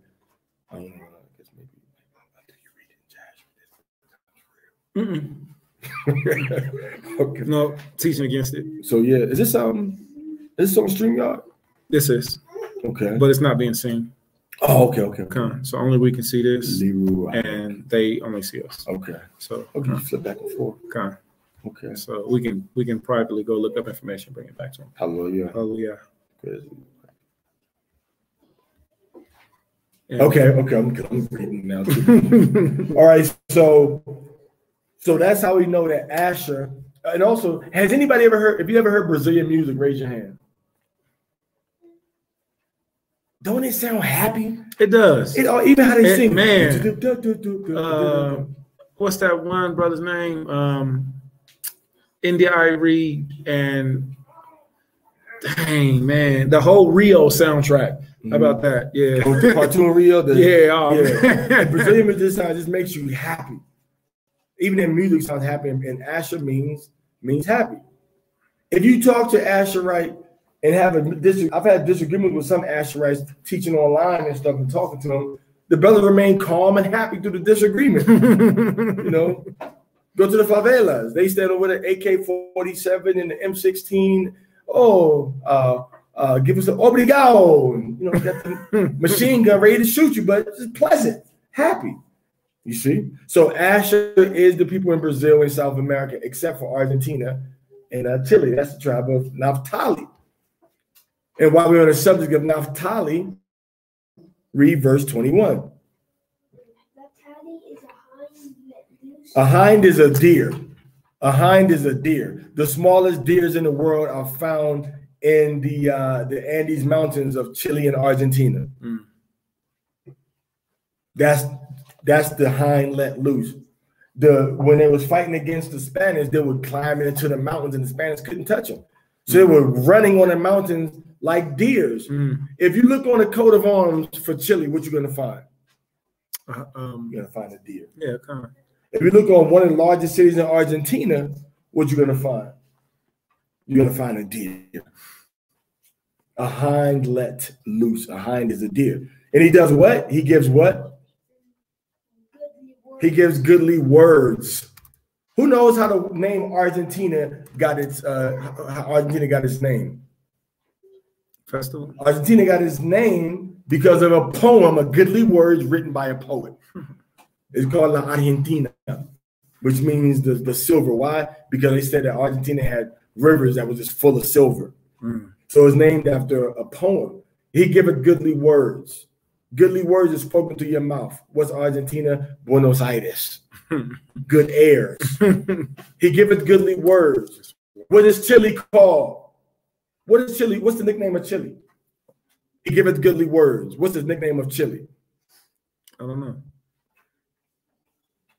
País de poetas, the country of poets. Wow. He giveth goodly words. Where is the largest book fair held in the whole world? Chile. In Argentina. He giveth goodly words. Who has more bookstores in per capita on every corner bookstores? Argentina. He giveth goodly words. Who has a culture of everything you do? You have a special poem. Oh, my daughter just started her cycle. We got a special poem for that. Oh, I had a baby boy. We had a special poem for that. Oh, I had a baby girl. We had a special poem for that. Oh, I'm getting married. A special poem for that. Oh, a loved one died. Special poem for that. Oh, it's time to plant. Special poem for that. Oh, it's time to harvest. Special poem for that. Oh, we're going to go hunting. Special poem for that. Oh, it's time to go fishing. Special poem for that. He giveth goodly words. Look up the Mapuche literary culture of Mapuche people. He giveth goodly words. The culture of poetry was instilled in the daily life of the ancient people of Argentina and Chile. He giveth goodly words. He giveth goodly words. Exactly what our Father, Yahweh words are so powerful, they still apply even to today. Right. He giveth goodly words. You see that? He giveth goodly words. All right, go ahead. Argentina, Chile, Naphtali. Joseph is a what?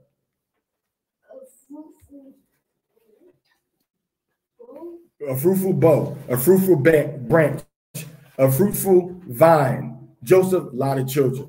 Puerto Rico, a lot of children. There's more Puerto Ricans living off the island of Puerto Rico than on the island of Puerto Rico. Have a lot of children. All right, a fruitful vine, a fruitful bow, a branch, a tree that has many branches coming off of it. Joseph is a fruitful bow, a fruitful vine. Go ahead.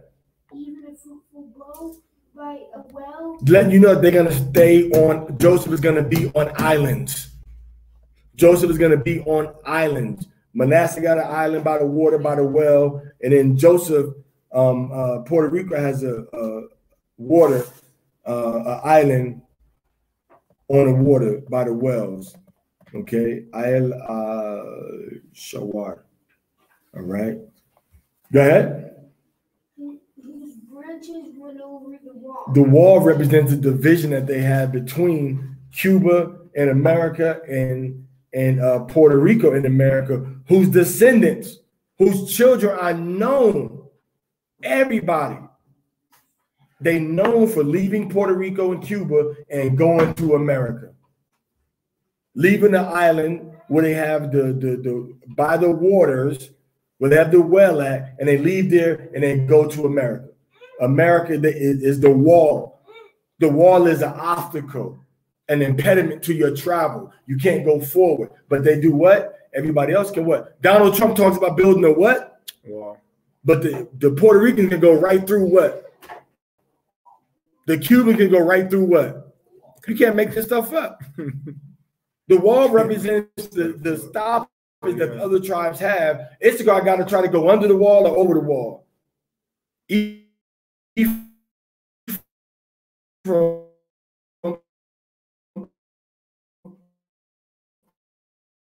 Puerto, like the invisible man, see that? Let you know the branch went over the wall, a fruitful ball. Let you know that they're gonna have what? Generations and generations of descendants and children that are in that wall, that are over that wall, that are staying at that place where the wall is at. Go ahead. The archers have surely grieved him. The archers have dealt bitterly with him. The archers getting into America, even Russia played them. Because before Che Guevara died, Che Guevara said that American democracy, capitalism, and Russian and communism is all the same. That they're just using both of us as pawns in their game. So he woke up at the end. He woke up at the end and he got murdered. And They say Fidel had something to do with the murder of Che getting killed.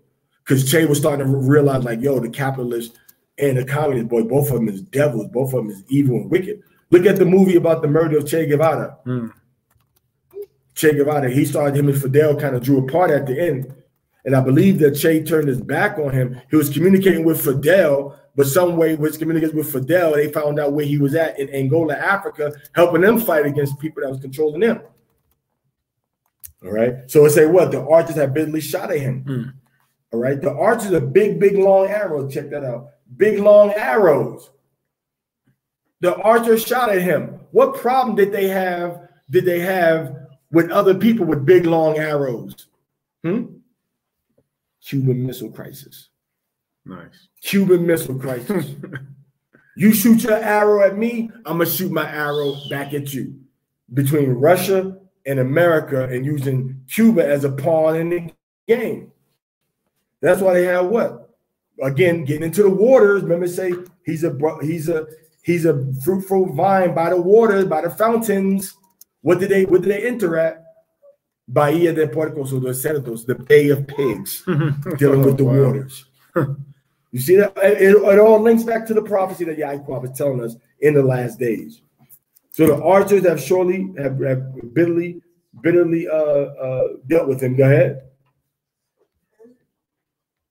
And shot at him and hated him. And they shot at they sent the U.S. Army down there. And the little island of Cuba, they beat the U.S. military. That's right. Oh yeah. They beat them. So so then the U.S. said, "What? We hate y'all. We ain't gonna sell y'all nothing.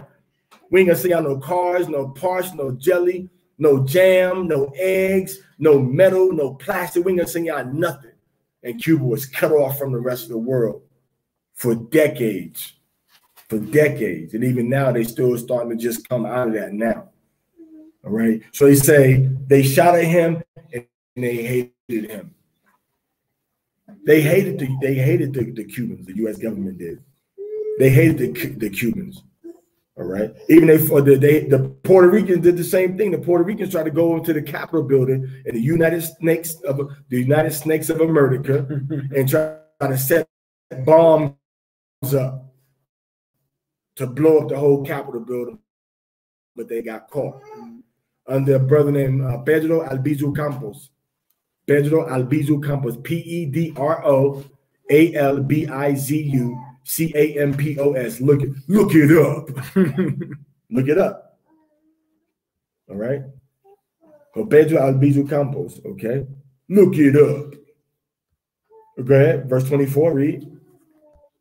But his bow abode in strength. So the Cubans they held their ground.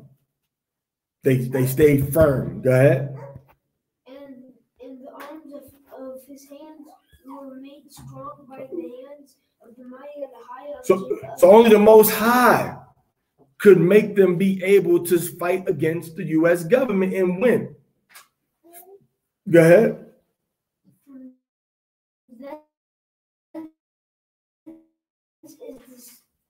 Even by the higher of thy father. The rock, that's getting into Ephratah, okay, in part of Ephraim's territory. Go ahead. Who shall help thee by the Almighty? Who shall bless thee with blessings of heaven above? That's what we believed in Puerto Rico. We believed that God, Yahweh the Creator, whose name was Yahya.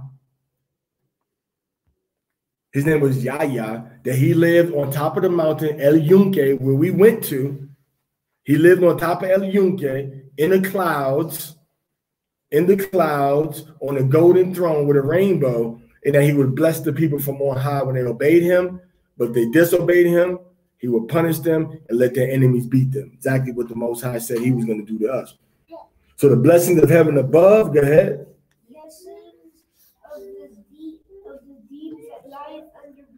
The blessings of the deep that lieth under what? Blessings. The blessing of the deep that lieth under blessings. Blessings. Blessings, come. All right. So double blessings. You know, I got Puerto Rico and Cuba. I got America I can go to also. So blessing of deep. The brother telling about the luminescent bays that they have there. Oh man. With the see-through out with the glow in the dark algae. All right. The glow in the dark algae. Also the riches of the pearls that the Spanish exploited and stole from them, right? Just murdering the people, gold that they had over there, and all types of jewels. Why do you think they called it the rich port if they didn't have no riches there? Go ahead. Of the breast. No, read it again. You're skipping a word. Go ahead, man. Of the breast. You read it from the top.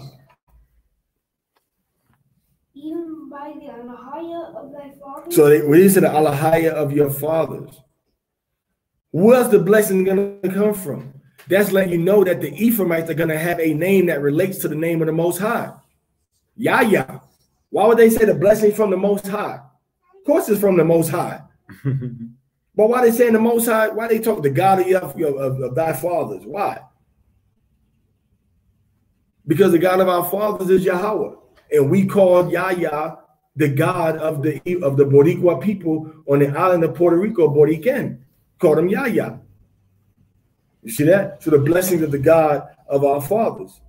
Go ahead. Who shall help thee? And by the Almighty, who shall bless thee with the blessings of heaven above, blessings of the deep that lieth under, blessings of the blessings of the breast and of the womb.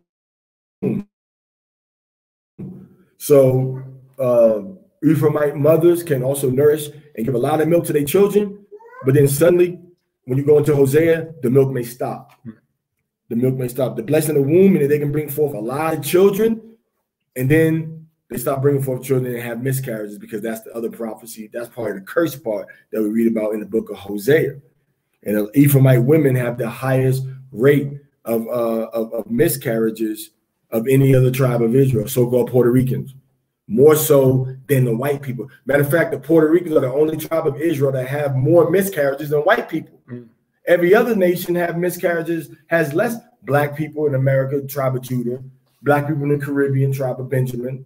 All right. Mexicans, tribe of Issachar. North American Indians, tribe of Gad. All right. Dominican Republic, the tribe of Simeon. They have less miscarriages than white people. They don't have it. White people have more miscarriages. Right, go ahead. The blessings of thy father have prevailed above the blessings of my progenitors. Meaning the blessing of your father Jacob has prevailed above the blessing of the progenitor, which was the blessing of the land. The blessing of the land. And being able to go and come back and forth into the land until what? Go ahead. Unto the utmost bound. Until the utmost bound of the what? Of the everlasting hill. Everlasting hill, meaning the hill that deals with the gods, which again is going into El Yunque. El Yunque. See, El Yunque is a part of the prophecy about Ephraim. See, Ephraim's prophecy gets into the geology, and Manasseh's prophecy and Cuba's prophecy gets into the politics. You see? So the everlasting hills once again get into El Yunque. Go ahead. They shall be on the head of Joseph, and on the crown of the head of him that was separate from his brother. The crown. Now, who uses that term? The crown. Latin kings, which was started by Puerto Ricans. First crown, second crown, third crown, on the head. You see that? And what's the isn't the stone of Joseph supposed to be the onyx? All right. And what do the Latin kings use for their colors? Black and gold. Gold, Puerto riches, and black. That's the stone of Joseph. See that? Black and gold. That's getting into the whole Latin kings thing. Latin what? Latin kings. Because we are from the ruler tribe of Hoshea, the king that was the last king before Shalmaneser attacked Jerusalem in 722 BC and took us into captivity. Ephraim, Manasseh, Reuben, Simeon, Gad, Asher, okay, Issachar took us into captivity. So that's how they became like the kings, the northern kingdom, as they say.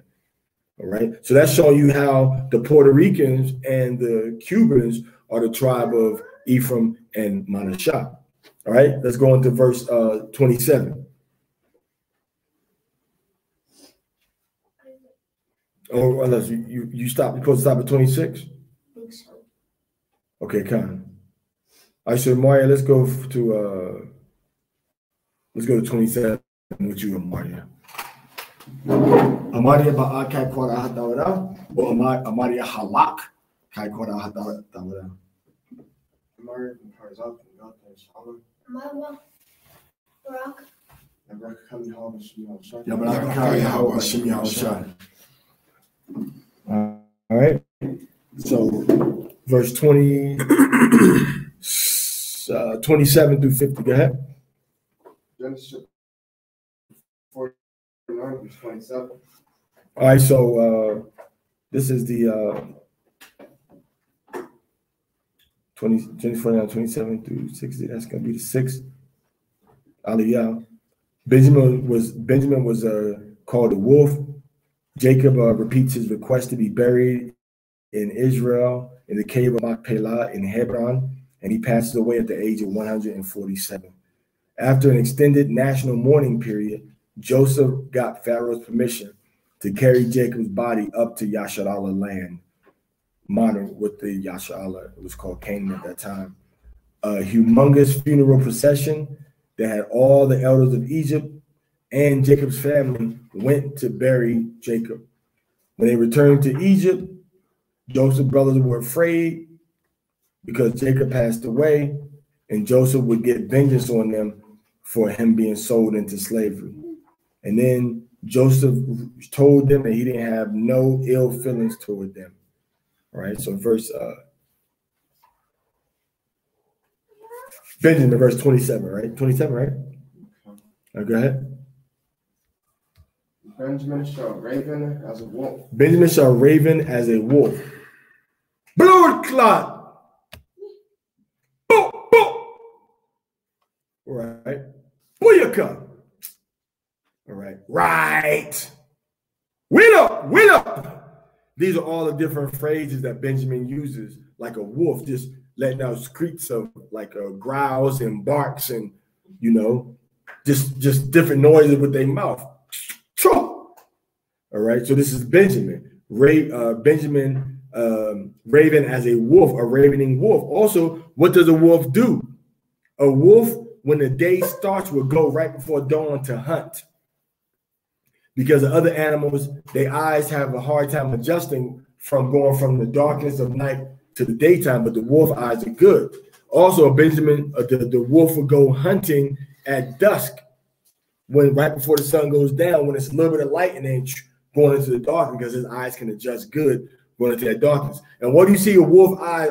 Anytime you see a wolf eyes in the movies in the dark, they always make them like a glow or like a yellow color, right? They got good dark eyesight. This is the same thing that Benjamin was doing throughout the Caribbean, in Jamaica, all right, in Dominica, in Trinidad, all right, in Barbados, in Grenada. They would go to the slave plantations and raid the plantations like a wolf right before sunrise and right at dusk. Because dusk, everybody chilling out, about to go in the crib, and they go hit them hard and free other slaves. And then at dawn, when the sun is coming up, it's dark. Everybody just getting anybody ready for you to be robbing them and doing. But they did it across the Caribbean without knowing what the other ones were doing, man. All right, read. In the morning, he shall devour the prey. See, in the morning, he goes out and devours the prey. He goes out hunting in the dawn when the sun is rising. Go ahead. And at night, he shall devour the At night, when it's going into dusk, all right? When it's going into dusk, when the night is coming in, he goes out and gets these things. That's what they were doing in all the tribes of the West Indies. Even throughout Bermuda, which is way up off the coast of the Carolinas, Bermuda, and then Bahamas, which is down by Florida, all the way over to Barbados, which is the furthest easternmost island of all the Caribbean islands. They were all doing the same thing without communicating with each other. All right. So that's how you see that Benjamin is the so-called West Indies. All right. You had Paul, you had Bogle, you had Nanny that was rising up against the British, fighting against them. But Bogle was dance. Bogle dance. That's the Bogle dance came from Paul Bogle, a revolutionary that rose up to fight against the British and was hung, was killed. That's what the song 96 Degrees in the Shade is about. Revolutionaries that was rising up against the British getting caught and hung in the sun. 96 degrees in the shade. All right. So this is the tribe of Benjamin, like a wolf, Banyamyan, all right, son of my right, son of the right, son of the right. All right. So Banyamyan is called the son of the right. Okay. So which is the tribe of Benjamin. All right. So they inhabit, when you look at a map, they inhabit the western, the left, the islands that are furthest on the right side of the Caribbean. That's Benjamin, right? Son of the right. He's the son, literally the son of the right side on the map. He's on the right side. Look on the map. All the islands over there: Trinidad, Dominica, St. Croix, St. Vincent, Barbados, Barbuda, all right, St. Bart's, all right, St. Vincent.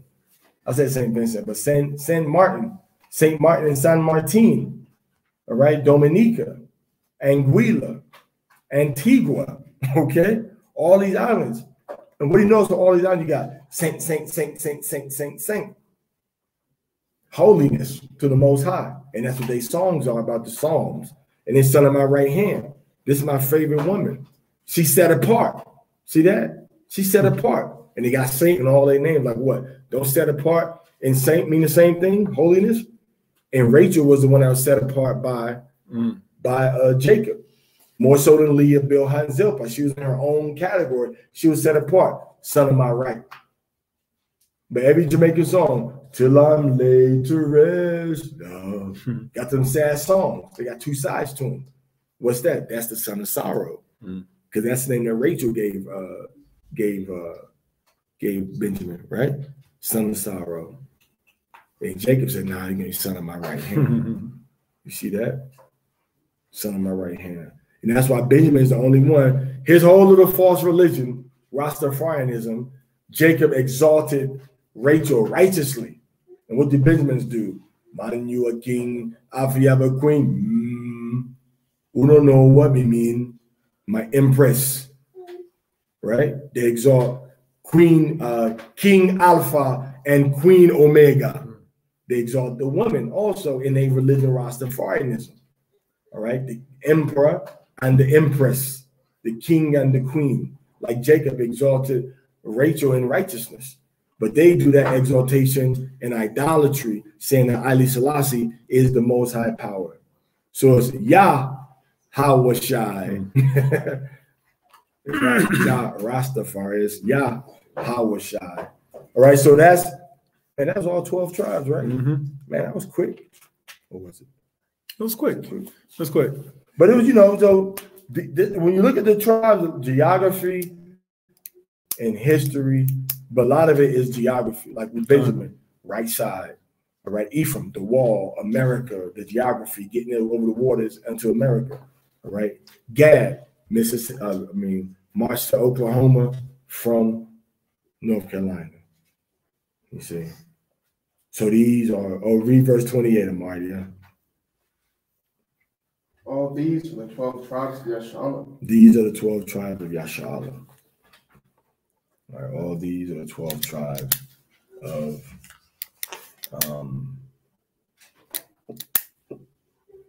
Yashala. 28.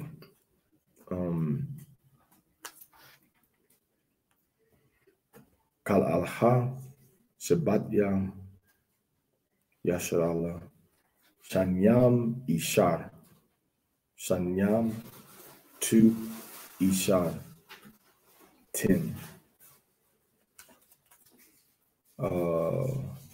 Wazav and this Asherah, that the bar, and this is that which. Go ahead. And this is it that their fathers spoke unto That's what they say, man. This is that which Yaakov spoke to us. Go ahead. and blessed them. And blessed us. See, this is all a blessing. Go ahead. Everyone according to his blessing, he blessed them. Even though kind of Simeon kind of like a little funny blessing, Simeon and Levi, he was mad at them still. He was still mad at Simeon and Levi. He said, you made my name to stink in the nostril of the inhabitants of this land. Right? So he said, you made my nostril to stink. So what's the I mean, I'm looking for the blessing here. We can call some of the things that have to do with blessings, but Simeon and Levi, brethren, weapons of violence, their kinship, let my soul come not into their council, unto their assembly, let my glory not be united. For in their anger they slew men, and in their self-will they huffed oxen. Cursed be their anger, for it was fierce, and their wrath it was cruel. I will divide them in Jacob and scatter them in. No. And it's not too much of a blessing. I'm not disputing what our Father is saying, but I'm looking for the blessing. Maybe it's a blessing for them to be divided some kind of way that escapes us. But I mean, maybe if not, they would have done more raids. Yeah. So maybe they had to be separated. Yeah. That's a blessing to keep Dominicans and Haitians away from each other. That's a blessing, all right? Because then Dominicans is famous in New York and Jersey for doing dumbes, man. ¿Qué es tumbe? Dumbe is when you just go, you know what? We ain't gonna rob nobody but drug dealers. Did you see the video that was a while back? The Dominican young brothers, they just stabbed up another Dominican young brother at a grocery store. He just walked up on the brother for whatever cause, and just yapped him down. Macheteros, Trinitarios also. They got Trinitarios and Macheteros. They in England too, but just that machete, and Levi got a special martial art that involves the machete. So let that island join together, boys. Over. Let a Dominican crew and a Haitian crew join together. Man, it's over for everybody. It's gonna be a Latin Crip blood who? Nah, there's no Yeah, so yeah, that's the blessing for them not to come together. Hallelujah. Hallelujah. All right, go ahead, Mario. And he charged them and said to them, I'm to be gathered with my people. I'm gonna die and I'm gonna go with my ancestors. Go ahead. Bury me with my fathers. Bury me with my fathers. Go ahead. In the cave that is in the field of Ephraim, right? Right. In the cave that is in the field of Machpelah, which is before Mamre, in the land of Canaan. Not Mamre from not Mumra. All right. Not Mumra from Thundercats, but Mamre. Don't get it mixed up. Okay. Go ahead. Sight beyond sight. Oh, witchcraft stuff. Sword of omens. Man. That's like doom in Europe, no? Now we're making it good, right? It's not evil. It's not evil. Thundercats is good. They had, hints of being Israelites. Chitara, Pantero, had a black Thundercat. Yeah, man. He was a brute. Yeah. Go ahead. Which Abraham bought, right, with the field of Ephraim of the Hittite for a possession of burying place. And they buried Abraham and Sarah his wife, and they buried Isaac and Rebekah his wife, and there I buried Leah. The purchase of the field and of the cave that is hereon was from the children of Heth. And when Jacob had made an end of commanding his sons, she gathered his feet up unto the bed, and yielded up the ghost, and was gathered into his people. Kal Shara Devar Yahweh, Naisha Wana Shemai. All that Yahweh has said, we do in here. All right, so our Father Yaakov, passed away right here. All right.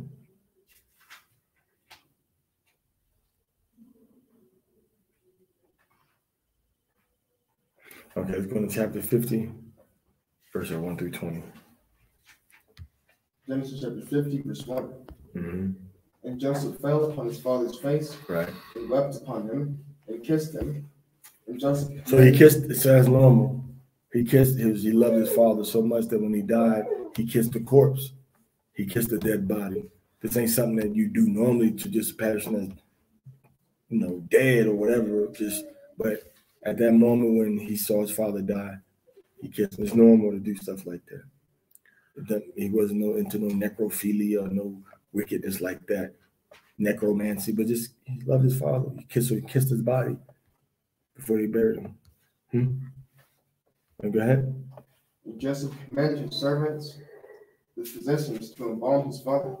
So they buried him to preserve his body. They embalmed him because they was going to take him to someplace else to get buried, and they didn't want to take that body there, with the sense. Let you see also that even if you're burned, or even if you're burned, even if you're chopped up into pieces, or they take part of your organs out, you're still going to be whole on the resurrection. That's right. All right, so you're still going to be whole on the resurrection. Because they burned a lot of Israelites in Jerusalem. All right. So Elijah was taken up in the chariot of fire. All right. So yeah, the Most High doesn't say, well, because that doesn't affect your soul, and it doesn't affect the power of the Most High. All right, go ahead. And the physicians embalmed Yeshua, and 40 days were filled for him, for so are fulfilled the days of those which are embalmed. And the Egyptians mourned for him 70 days. And when the days of his mourning were past, Joseph spake unto the house of Pharaoh, saying, If now I have found grace in your eyes, speak, I pray you. And the ears of Pharaoh saying, My father made me swear, saying, Lo, I die, and my grave which I have digged for me in the land of Canaan, there shalt thou bury me. Now therefore let me go up, I pray thee, and bury my father. So he's asking permission. So as powerful as he was, he still had to answer to Pharaoh. Go ahead. And I will come again. And Pharaoh said, Go up and bury thy father, according as he made thee swear. And Joseph went up to bury his father, and with him went up all the servants of Pharaoh, the elders of his house, and all the elders of the land of Egypt, and all the house of Joseph, and his brethren, and his father's house, only their little ones, and their flocks, and their herds, they left in the land of Goshen. And there went up with him both chariots and horsemen, and it was a very great company. And they came to the threshing floor of Atad, which is beyond Jordan. And there they mourned with a great and very sore lamentation. And he made a mourning for his father 7 days. And when the inhabitants of the land, the Canaanites, saw the mourning in the floor of Atad, they said, This is a grievous mourning to the Egyptians. Wherefore the name of it was called Abel Mizraim, which is beyond Jordan. And his sons did unto him according as he commanded them. For his sons carried him into the land of Canaan, and buried him in the land and the cave of the field of Machpelah, which Abraham bought with the field for a possession, of the burying place of Ephron the Hittite for a memory. And Joseph returned into Egypt, he and his brethren, and all that went up with him to bury his father, after he had buried his father. And when Joseph's brethren saw that their father was dead, they said, Joseph will peradventure hate us, and will certainly requite us of our evil which we did unto him. And they sent a messenger unto Joseph, saying, Thy father did command it. So they didn't go talk to him one-on-one. They sent messengers. Go ahead. Thy father did command before he died, saying, So shall you say unto Joseph, Forgive, I pray thee now. Now, I'm kind of skeptical about this part because the scriptures don't record that happening. I'm kind of skeptical on whether, Jacob indeed did say that or not, or whether it was just kind of pull another fast one in hopes to make Joseph calm down for taking vengeance on them. What's that again, please? When he said, verse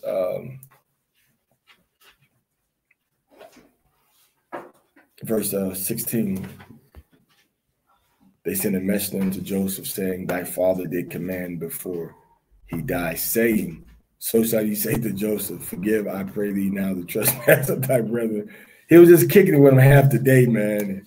He ain't say nothing about his brothers in that conversation that they had with Ephraim and Manasseh, when Joseph went to him before he died and stuff. So I don't know if he really came out and said that, or if this the other brothers conspiring to keep Joseph cool so he don't take vengeance on them. Right. All right. So because we don't have the text recording that happened. Oh, by the way, our father said don't do nothing to us. Mommy said don't hit me. Daddy said don't kill us. You know what I'm saying? You think that'd be a conversation that Jacob, being a man of vision, that he would have with all of his sons, like, look, when I die, I don't want y'all starting no stuff. Y'all still, stay brothers. Joseph, don't trip on your brothers because of what they did. That's old, that's dead. Nobody actually ever mentioned it in the whole scriptures no more.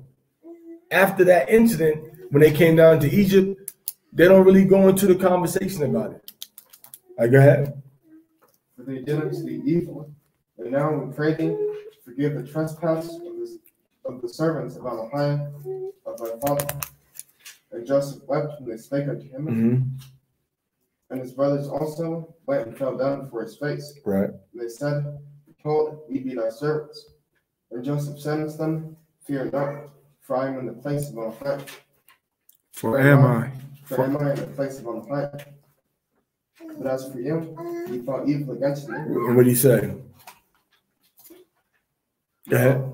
The Amahiah meant it unto good. So the Most High meant that evil that they had plotted, that all that hatred, all of that jealousy, all that envy, the Most High made it for the good of not just Joseph's family, but for the whole Gentile world at that time. Mm. You see that? So remember, Joseph is a type of Yahawashi HaMashiach. Mm-hmm. He takes on the burden of Egyptian oppression while his brothers are living free so that he can save them. So he takes that weight on himself. All right, go ahead. To bring to pass, as it is this day, to save much people. Now therefore, fear ye not. Yeah, stop at 20. And last section is going to be section 7. You want to read the last 6 verses, or you want to switch off? You want to read, or you okay either way?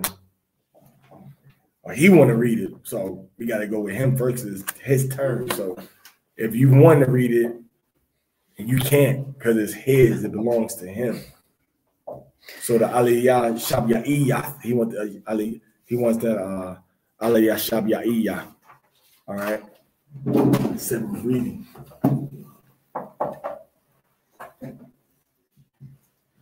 Maybe you dream about reading. All right.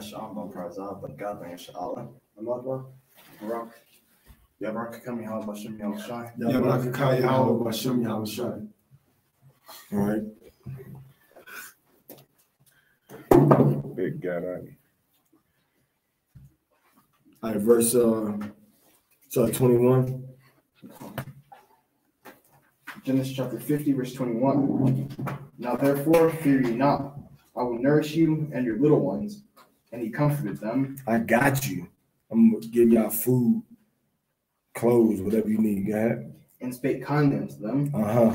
And Joseph dwelt in Egypt, All right. he and his father's house. Mm-hmm. And Joseph lived 110 years. 110 years. Go ahead. And Joseph saw Ephraim's children of the 3rd generation. So it's Ephraim's children until the 3rd generation. So it's Ephraim. So he saw Ephraim's children until the 3rd generation after Ephraim. So here's Ephraim, here's Ephraim's son, here's Ephraim's grandson, here's Ephraim's great-grandson.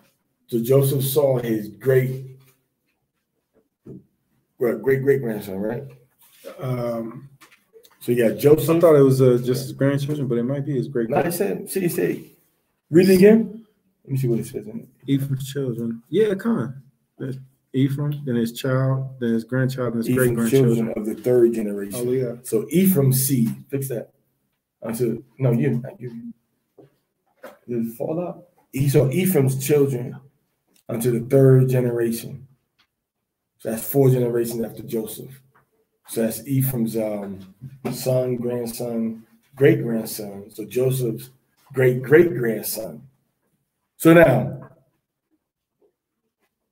this Joseph came down there, and this is all happening in the course of 215 years. It doesn't happen in the course of 430 years. Because then that's when it says somebody rose up that didn't know Pharaoh. It wasn't like it was like a 200-year gap, and then okay, we don't know Joseph no more. Right. It was a gap after Joseph died, right? Because Josephus tells us that it was 430 years. The Septuagint tells us that it was 430 years also, being the years that when Abraham went into the land of Canaan until Abraham descendants through Moses were given the law. So that was 430 years for that total amount of time. All right, go ahead. The children also of Machir, the son of Manasseh, were brought up upon Joseph's knees. And Joseph said unto his brethren, I die, and Elohim will surely visit you and bring you out of this land. See, he's telling the same thing. The Most High is going to bring you out of this land. Go ahead. Unto the land which he swore to Abraham. Listen to what he's telling them too. Like, yo, basically, the Most High is going to bring y'all out. Don't try to get up out of here of your own accord. Don't be like, yeah, I'm going to go out of here and we're going to be free. Wait on the Most High. You might get down, you might get oppressed, but the Most High is going to bring you out. Now, go ahead. And Elohim will surely visit you and bring you out of this land unto the land which he swore to Abraham, to Isaac, and to Jacob. And Joseph took an oath of the children of Yasha'Allah, saying, Elohim will surely visit you, and ye shall carry up my bones from hence. And Joseph died, being 110 years old, and they embalmed him, and he was put in a coffin in Egypt. They embalmed him, and they put him in a coffin. Oh, yeah. Okay, put him in a coffin. All right. Kala Shirad Dabari Hawa. Kala Shirad Dabari Hawa. Nai Shawa Nashmai. Nai Shawa Nashmai. Ali Hawa said it. Ali Hawa said. What are we doing here? What are we doing here? All right. Can you do the half tower? Do it. Yeah, okay. Let me see if I can. So I should be able to pull it up on the screen. So, but I just Imad Kakwara. Imad Kakwara. Imad. Shab Imad. Kakwara. Kaisha Yahawashi. Yahawashi Imad. Kakwara. What Kai Halak? Into what? What Kai Halak? About lack of the body, Kayaha, Ibad Wadath, or Shabka Ayashan. So now in the Torah, the Haftarah, it goes into the Haftarah is going to go into when Malak Dawad is about to pass away, and he's going to give instructions to his son on what he wants him to do in 1 Kings chapter 11, verse 1. 1 Kings chapter 11, verse, 1 Kings chapter 2, verse 1 through 12. 1 Kings chapter 2, verse 1 through 12.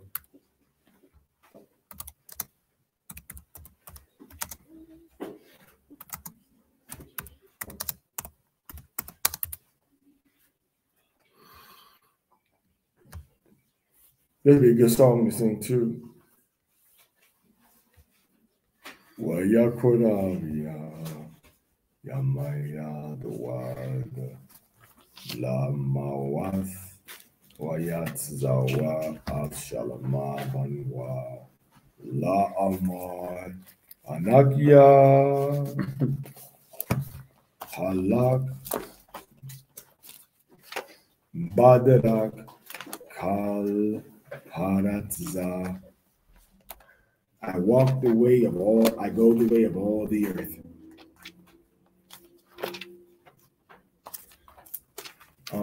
Here.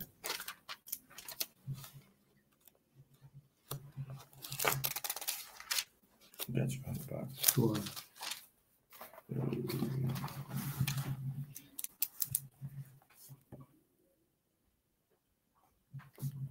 So 2 Kings, 1 Kings. 1 Kings chapter 2. It's 1 through 12. Verse 1 through 12. They good. That's wonderful. Hallelujah. I remember that. Go ahead. Oh, you could have said you want to stay at the control panel. I mean, It's on you. no, I'm gonna follow protocol. Hallelujah. All right. Okay. Come. All right. 1 Kings chapter 2, verse 1. Now the days of Dawah drew nigh that he should die, and he charged Solomon his son, saying, I go the way of all the earth. Be thou strong, therefore, and show thyself a man, and keep the charge of Yahweh the Elohim. When you say the word charge, most times that word is going to be command. All right, go ahead. And keep the charge of Yahweh the Elohim to walk in his ways, to keep his statutes and his judgments, and his judgments and his testimonies, Right. as it is written in the law of Mashah. So he's telling his son, keep the commandments of Yahweh. This is King David that everybody want to sing about, make songs about, and do Davidic dance in their churches and twirling and stuff and banners and flags. He's saying to his son, who's the wisest man that ever lived, keep the commandments. And then we come up with our little soybean peanut brain and say, no, we don't got to do that no more. You got the Most High's favorite king telling the wisest man that ever walked the earth, keep the commandments. Okay, go ahead. As it is written in the law of Mashah, that thou mayest prosper in all that thou doest, and whithersoever thou turnest thyself. Right. Verse 4, that Yahweh may continue his word which he spake concerning me, saying, Right. if thy children take heed to their way, to walk before me in truth with all their heart and with all their soul, there shall not fail thee a man on the throne of Yasharallah. Now did King David do that? Did King Solomon do that? 1 Kings chapter 11, 9 chapters over, he started worshiping pagan gods. Started celebrating January New Year's. Started doing Christmas, worshiping Saturn and the gods of agriculture. Started doing even Groundhog's Day is a pagan day. What's it, Imbuloth? Imbulak. Look that up. Imbulak. Is that right? No, I wasn't aware of It's it. Imbulak. All right, so it's a false pagan day also. Even Snakesgiving, I think it goes back to Ventura or that cornucopia goddess of agriculture, the festival of the Romans and the Greeks. All of it's tied into paganism. So Solomon started worshiping other gods, and he forsook the commandments of the Most High. And that's what you're doing in the churches now. You forsook the commandments of the Most High, and you follow the traditions of men and devils. So now the Most High said, you're gonna want something. Nobody's gonna be sitting on the throne of David. So Haile Selassie comes and says, they got a line from Solomon all the way to him in the book called the Keeper Nagast. It's a lie. Okay. 1 Kings chapter 2, verse 5. Moreover, thou knowest also what Joab, the son of Zuriah, here come the hit list, did to me, and what he did to the 2 captains of the host of Israel, unto Abner, the son of Ner, and unto Amasa, the son of Jether, whom he slew and shed the blood of war in peace, and put the blood of war upon his girdle that was about his loins, and in his shoes that were on his feet. Wow. Verse 6. Do therefore according to thy wisdom, and not let his hoary head go down to the grave in peace. The hoary head means white or gray. Like don't let him, even though he old, kill him. So Solomon's hands was clean from blood, but Solomon knew how to command executions. He said, go kill him. David said, kill him. And Solomon said, okay, let me go kill him. And then Solomon gave some people the chance. The dude that disrespected David, Solomon gave him a chance. Said, you leave the border area, you're going to die. You left the border area, had a valid excuse. Solomon said, I ain't trying to hear, kill him. Did he? Who? The one who left. Yeah, he left the area, and Solomon had him killed. He said he left the border areas. The next dude they're gonna try to we'll find it. We'll see. I think it's right here, Gera. Shemaiah, the son of Gera, the Benjamite. He gave him a second chance. All right, go ahead. First Kings chapter 2, verse 7. But show kindness unto the son of Barzillai, the Gileadite, and let them be of those that eat at thy table. For they came to me when I fled because of Absalom, thy brother. Verse 8. And behold, thou hast with thee Shimei, the son of Gera, a Benjamite of Burden, which cursed me with a grievous curse. Shimei is his dude's name. So he cursed David. He cursed the king. And king let him live. I guess when the dude cursed me, it's like, well, maybe he just sent for the Most High to curse me. But sitting on the deathbed, he's like, wait a minute. Wait a minute. He disrespected me, the king. Okay. Because he was setting the stage altar, because now that dude and him and his children gonna think that they can disrespect King Solomon. And now Solomon may inherit a problem there of an uprising, because dude was a powerful man from the house of Saul. He said, okay, you know what? I'll let you live. Now dude would have came humbly and said, King, I apologize, I was wrong. Solomon might have let him live, but dude didn't say nothing else to him about it. So he said, kill him. Kill him, kill him, kill him. Go ahead. Shimei, the son of Gera, a Benjamite, which of Burden, which cursed me with a grievous curse in the day that I went to Mahanaim.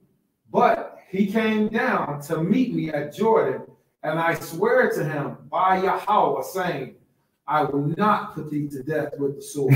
Now look what he said in the next verse. Verse 9. Now therefore, hold him not guiltless. He's guilty. Don't make him be guiltless no more. He lived out his days. When I die, gosh dang it, he gonna have to die too. Hold him not guiltless. Go ahead. For thou art a wise man. You're a wise man. And knowest what thou oughtest to do. You know what to do, son. Unto him. But his hoary head bring thou down to the grave with blood. With blood. Kill him. Kill him. Kill them all. Let God sort them out. He said, kill him. He said, killing is my business and business is good. And this is the last call before alcohol. This is the last sale before I expire. David said, I got to go out with a bang. I started out killing Goliath, and when I die, I'm going to leave a hit list for you on my legacy of being a warrior king poet. Warrior poet king. It must live on. So he said, you got to kill this guy, kill this guy, kill this guy. But he was merciful toward that guy. Still messed up. Go ahead. 1 Kings chapter 2, verse 10. So David slept with his fathers and was buried in the city of David. Right. Verse 11. At the days that David reigned over Israel were 40 years. 7 years he reigned in Hebron, and 3 years reigned he in Jerusalem. Verse 12. Then sat Solomon upon the throne of David, his father, and his kingdom was established greatly. Hallelujah. Hallelujah. How many verses we got for the other one? 19. Okay. All right, you want to get back on the control panel? All right. Was it chapter 2, verse 1 through 19? 13. Chapter 13, 1 through 19? Okay. It was the blessing, man.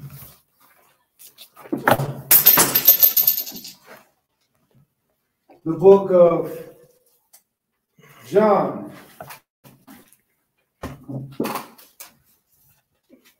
So I read.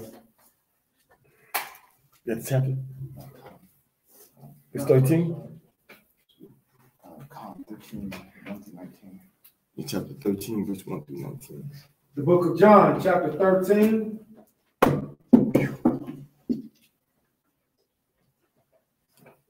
Verse 1. And verse 1.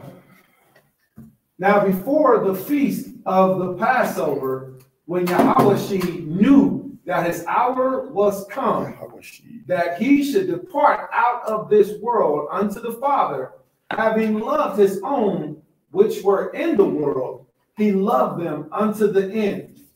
And supper being ended, Hashatan having now put into the heart of Judas Iscariot, Simon's son, to betray him, Yahushua knowing that the Father had given all things into his hand, and that he was come from Allahia, and went to Allahia. Verse 4. He riseth up from supper and laid aside his garments, and took a towel and girded himself. After that, he poured water into a basin and began to wash the disciples' feet, and to wipe them with the towel wherewith he was girded. So when he took his clothes off, he had an under tunic. He had an under tunic. All right. Now, if he took off the under tunic, he had on his loincloth. All right. And if you playing sports, or if you in the locker room, or if you with your cousins and y'all in the room and y'all having dinner, and you know, in the upper room or whatever, and you put, you know, when you walking in your boxes, man, y'all all men. Y'all all men. Ain't no, you know, no shame in that, man. All right. So Yahushua, you know, is about to do what to his disciples? Go ahead. Verse 6, John chapter 13. Then cometh he to Simon Peter. Then cometh he to Simon Peter, and Peter saith unto him, Adon, dost thou wash my feet? Yahushua answered and said unto him, What I do thou knowest not now, but thou shalt know hereafter. Peter saith unto him, Thou shalt never wash my feet. Yahushua answered him, If I wash thee not, thou hast no part with me. Simon Peter said unto him, Adon, not my feet only, but also my hands. So he said, man, if I ain't got no part of you, man, don't wash my feet only, but wash my hands, and what else? But also my hands and my head. My hands and my head. Wash me all up, so I can have a whole bunch of the spirit that you got to follow you and to receive the blessing and award of being one of your disciples and students. And Yahushua said what? Yahushua saith unto him, He that is washed needed not save to wash his feet, but is clean every whit. He said, bro, you OD, man. I'm going to just do your feet, man. You overboard, Peter. It's Judah. You OD, man. Man, you went to, you know, you live all the way out here. You live in, man, you ain't tell me you live this far, man. I ain't trying to go to Timbuktu. You know what I'm saying? 11 times. Judah, the exaggeration masters, man. Exaggeration masters. Go ahead up. And ye are clean, but not all. Verse 11.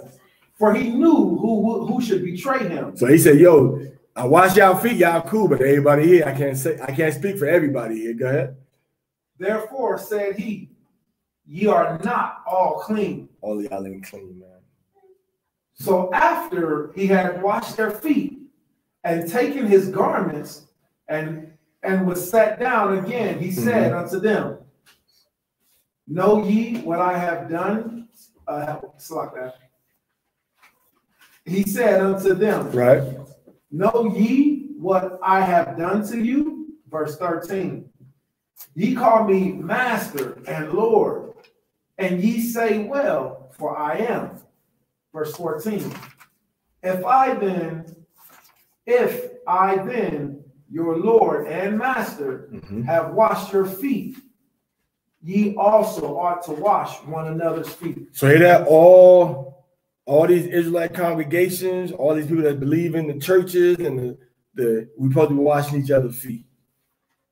Supposed to wash each other's feet.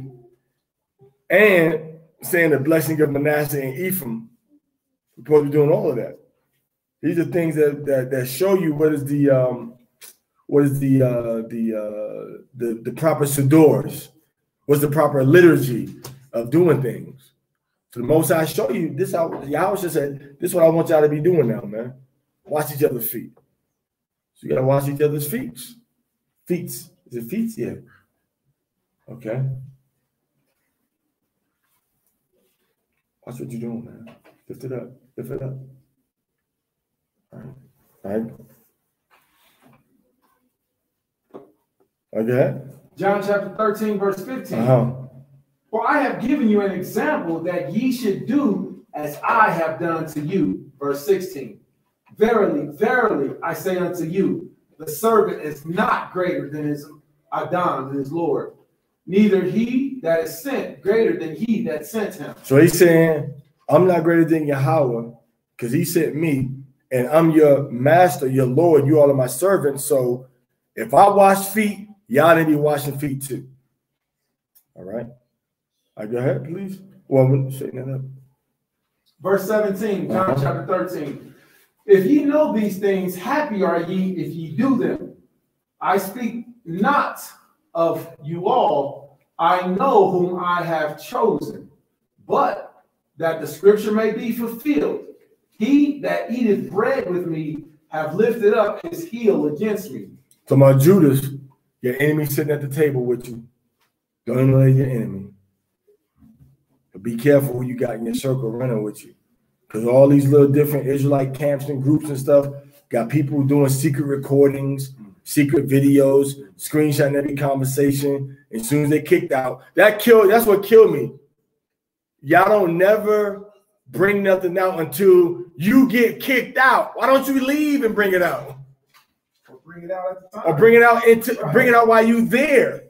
And say, look, this is what y'all did. I'm gonna do a video about it and I'm gonna bring it out. So you need to be on the video with me so you can defend this stuff that you've been saying. It's never that. It's always, man, they kicked me out. I'm gonna make some videos now. I'm exposed. Y'all kick me out. Make me sick. And kick me out. I'm gonna show y'all. Yeah, they had me doing it. I mean, doing this, and I'm questioning your integrity too now, B. Like how you was rocking with them, and then when you start rocking with them for whatever personal conflict y'all had, you didn't leave because the doctrine was just. I know the brothers I knew that have genuinely left places because the doctrine was off. Them brothers be cool. I know brothers that left organizations because the doctrine was off. They said I can't be with that. They didn't do no exposures and we're gonna call this and prove this. But the ones that left when they was kicked out, it's like that's the form of wrath. When you say, yeah, they did this, I'm gonna leave now. I'm gonna expose them. So Yahweh Shai said, look, the one at the table, he was cool. Go ahead and sit down, eat, man. Eat, don't trip. He was sitting at the table eating with him and feeding food and cool with Judas till the time came that they had to part ways. But he told us, keep our enemy far from us. So don't play that game. Y'all know what he's doing, so I'm gonna keep him under me. So now the Most High said, wisdom says, keep your enemies far from you, man. Don't keep your enemies by you, close to you. Keep your enemies far from you is what the scriptures say. Okay? John chapter 13, verse 19. Now I tell you before it came, that when it is come to pass, ye may believe that I am he. Mm-hmm. That's verse 19. So he said, now I told you all these things, and when you say it happened, you know that I'm Yahweh Shai HaMashiach. Okay. Was there something on here specifically about Groundhog Day? No, it's symbolic. Did you look up symbolic and groundhog? That's what you gotta do. Symbolic.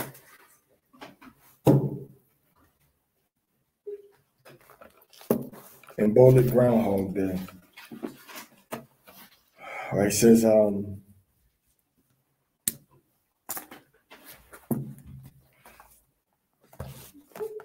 symbolic.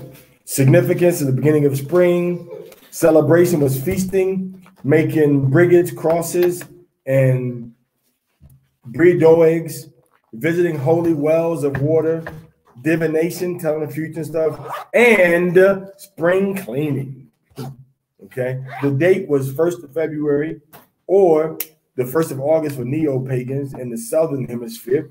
Is related to Gwen Fair and Khan Halloween and Khan Hawaiilua and Candlemas, and related to Groundhog's Day. The story of Embolic and the groundhog.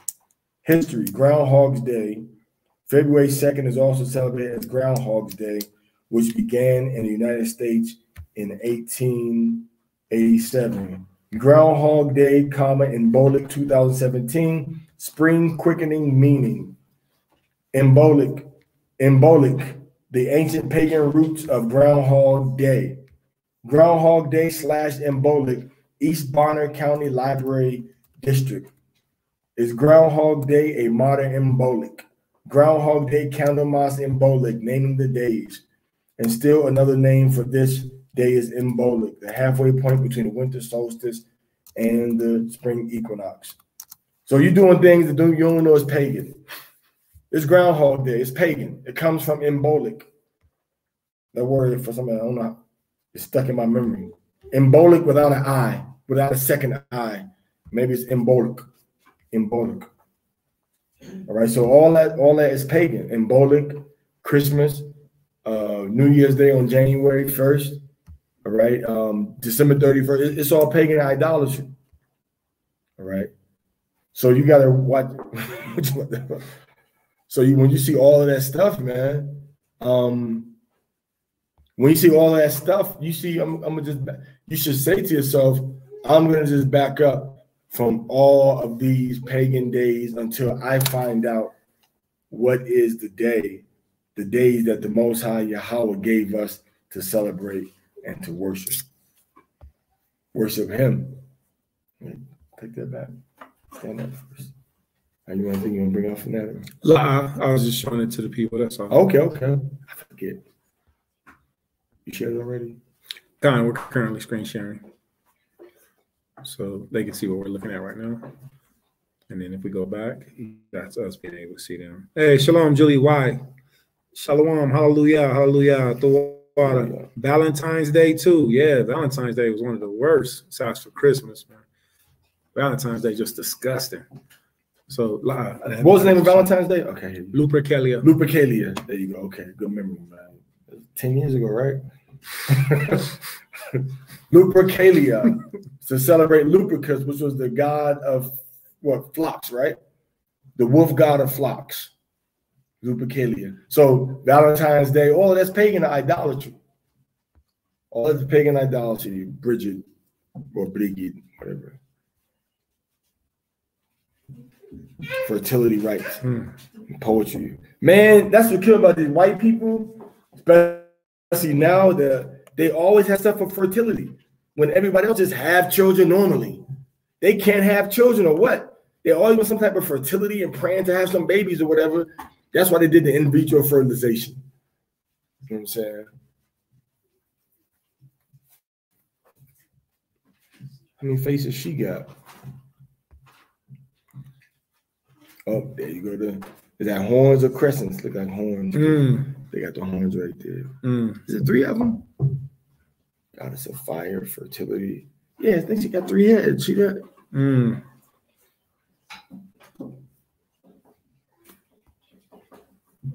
3 over there again.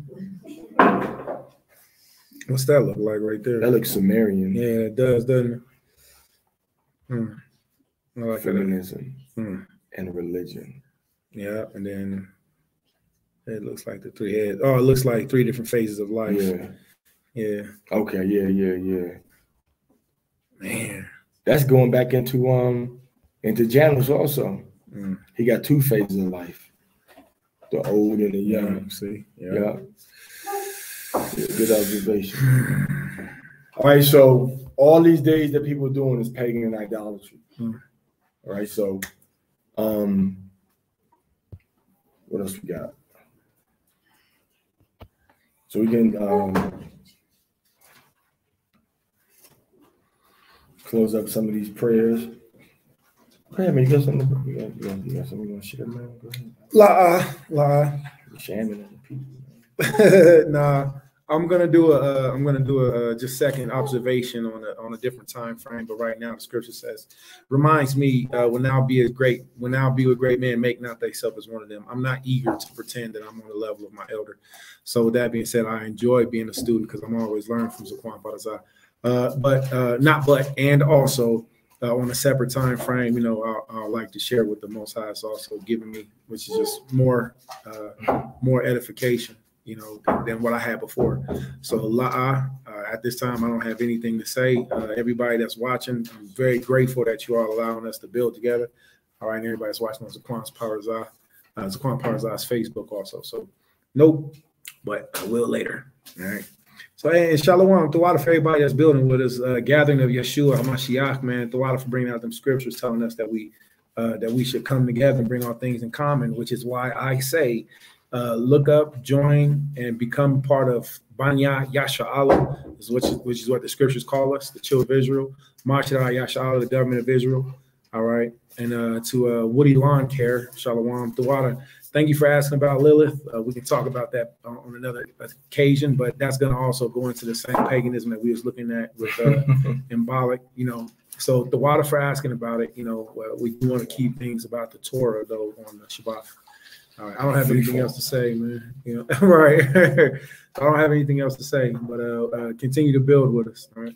Yeah, so Jacob and his 12 sons, he gathered them together, was telling them what was going to happen to them. What about the missing link? Is any script on a missing link? There's a glare that's in the back. That's the light from the Cosina.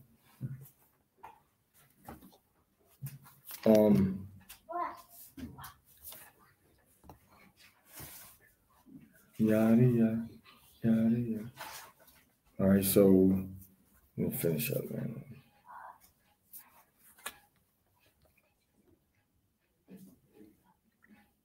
Okay.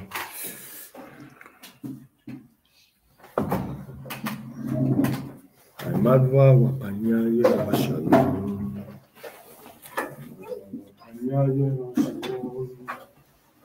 Madwa wapanya ya shalom.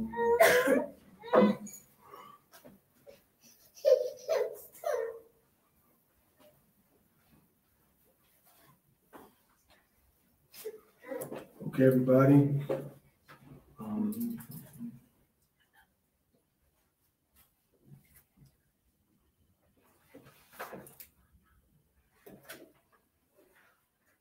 All right. Imadwa wapanya Yerushalayim.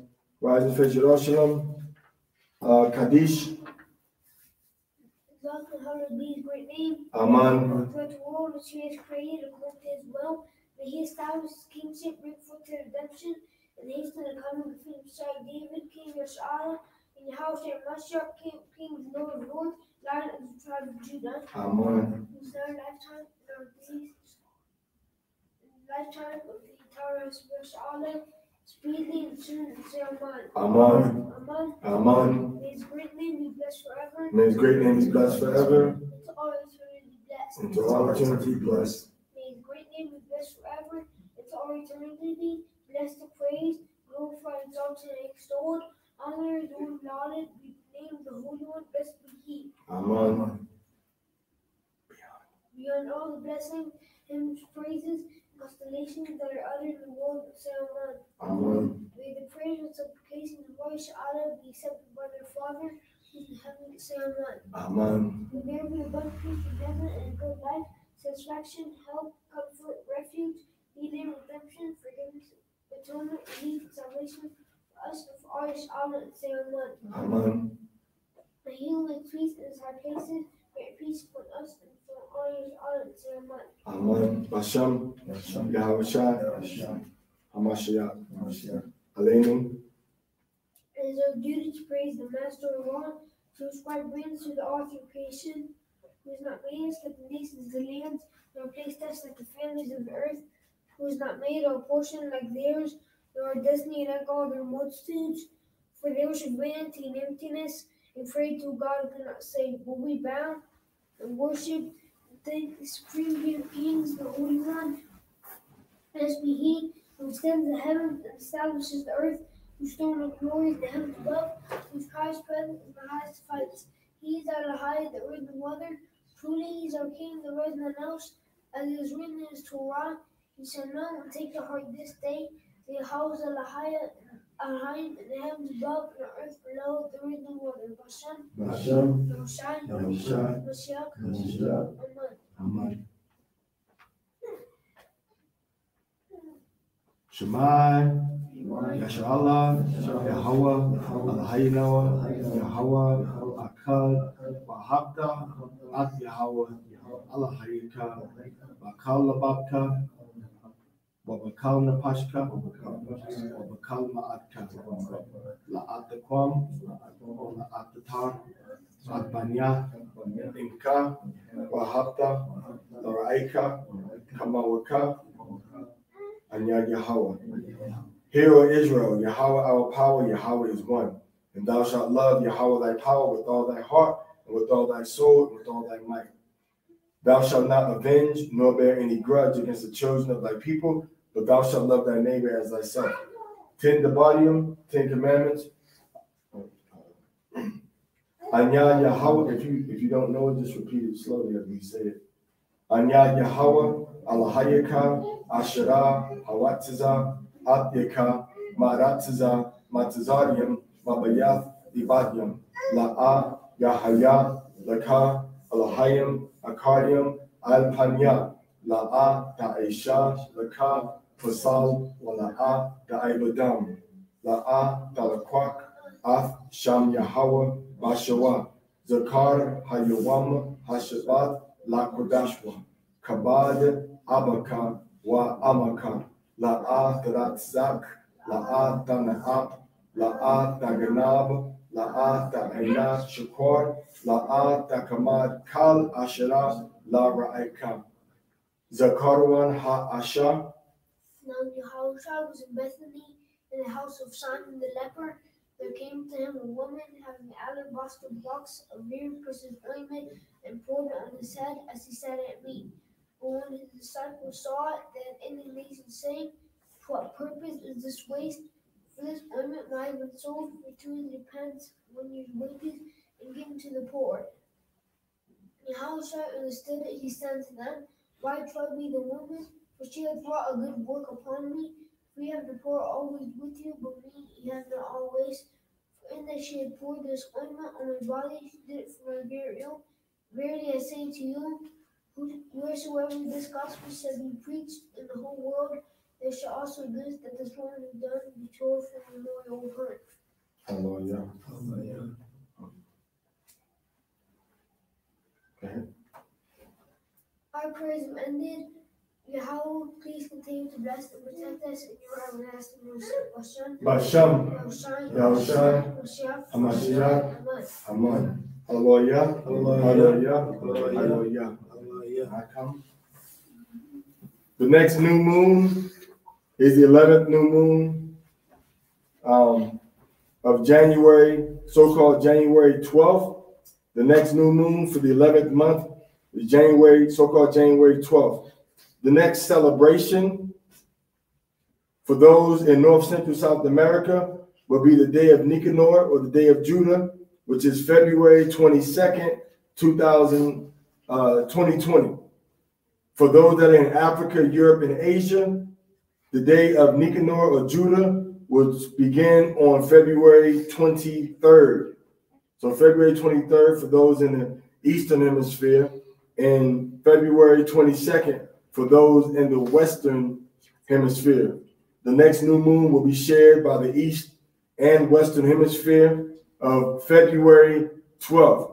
Boston, New York, Timbuktu, Bangalore, New Delhi, South Africa, Chiapas, the same new moon for everybody. January 12th, January 12th, 11221, 11221. January 12th, 11221. 11221. January 12th, 2021. January 12th, next new moon, not the 23rd, not from the crescent, not from the first light, not by a little bit of light. January 21st, January 12th, the black moon is going to be the 11th new moon. Come? Hallelujah. That's in 10 days, right? 9 days. All right. Amadwa Shabbat, Amadwa, Barakwa, Yablak Kam Yahweh Bashim Yahushai, Kom Yasharallah, Kom Yasharallah, Kom Yasharallah, Kom Yasharallah, Kom Yasharallah, Kom Yasharallah, Hallelujah, Hallelujah, Hallelujah, Hallelujah, Hallelujah, Hallelujah. Palwaha Aquatin, Amadwa Shabbat, Amadwa, Palwaha Aquatin, Amadwa. Amadwa Shabbat, Amadwa, Barakwa, Yashamar, Kam Yahweh, Bashem Yahushai, Yashamar, Kam Yahweh, Bashem Yahushai. Kwam Yahweh, Kwam Yahweh, Kwam Yahushai, Kwam Yahweh, Kwam Yashallah, Kwam Yashallah, Kwam Yashallah, Hallelujah, Hallelujah, Hallelujah, Hallelujah.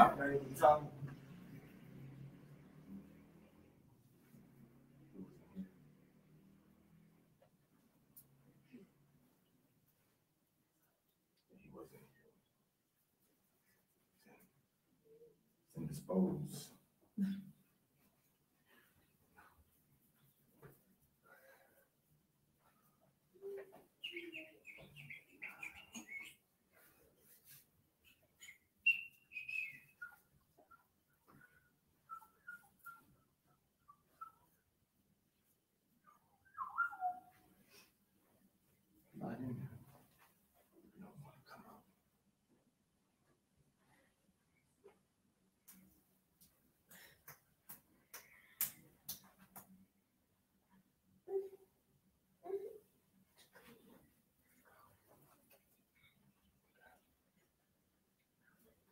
Put some on your hand.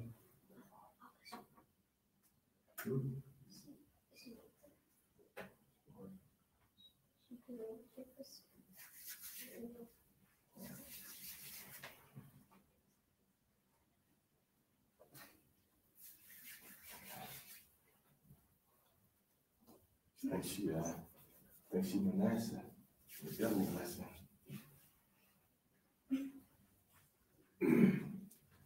Yabarakaka Yahweh wa Yashamarka, Amen. Ya'ari Yahweh Panya wa Aliyaka wa Yakanka, Amen. Yasha'a Yahweh Panya wa Aliyaka wa Yashamlika Shalom, Amen.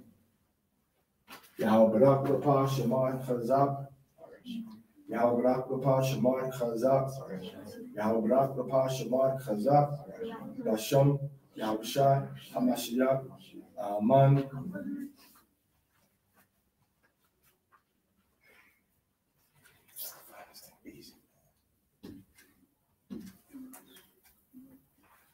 Something fun, right?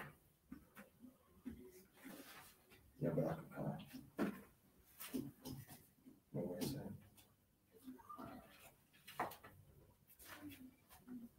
Yahweh bless thee and keep thee. Amen. Yahweh make his face shine upon thee and be gracious unto thee. Amen. Yahweh lift up his countenance upon thee and give thee peace. Amen. Bashem, Yahweh Shi, Hamashiach, Hallelujah, Hallelujah, Hallelujah.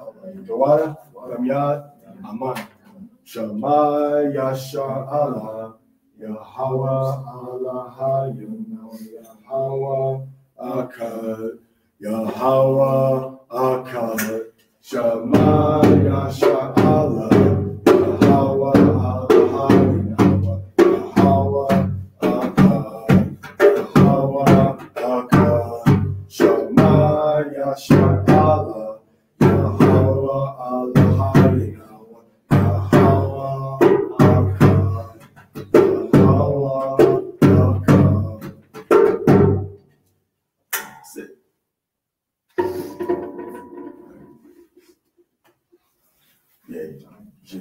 get in line first. It's not Yeah, take your time. That's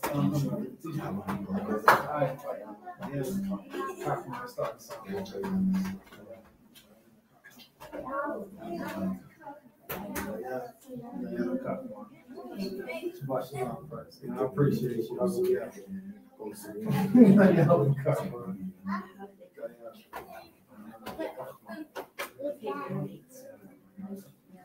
Conocimiento, entendimiento,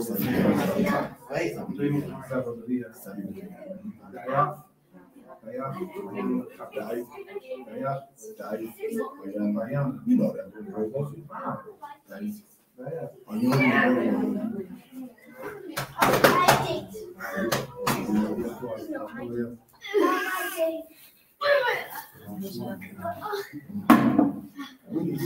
All right, Shabbat Shalom. Yashrali, Yabrakam, Yabasham, Yashar, with so much scripture made my mustache go up. So much education made my mustache go crazy. All right, so with that being said, thank everybody for participating, for spending time with the Bashbaka. All right. If you never spent time with the House of Parazah or in a class, which comes from this old school One West elders, then what you'll see is a very specific regimen of keeping things as Torah-based as possible, not going too far out of the subject, too far out of the way, but making sure that everything is very educational. So the Shabbat is a day's time frame. All right. Shabbat is not just a class, come do some reading, do a breakdown. Okay, everybody go and eat now. No, it's really a time frame of a day that's supposed to be spent. So salute to everybody that's kept the Shabbat and watched this video, kept it with us. We've been on for about 5 hours now. All right. So with that being said, if anybody would like to build with us later, just hit us up. Keep in contact with us. All right. This is Mashra Yashala. All right. Also known as the government of Israel. Banya Yashala, which means the children of Israel. Okay. And if you would like to, you can contact me personally. I am a public servant of the government of Israel, and I can put you in contact with other Israelites, 614-999-2677. We can put you in contact with other Israelite community members that can help you within your local city gates. All right. Also, let's get this symbol real quick.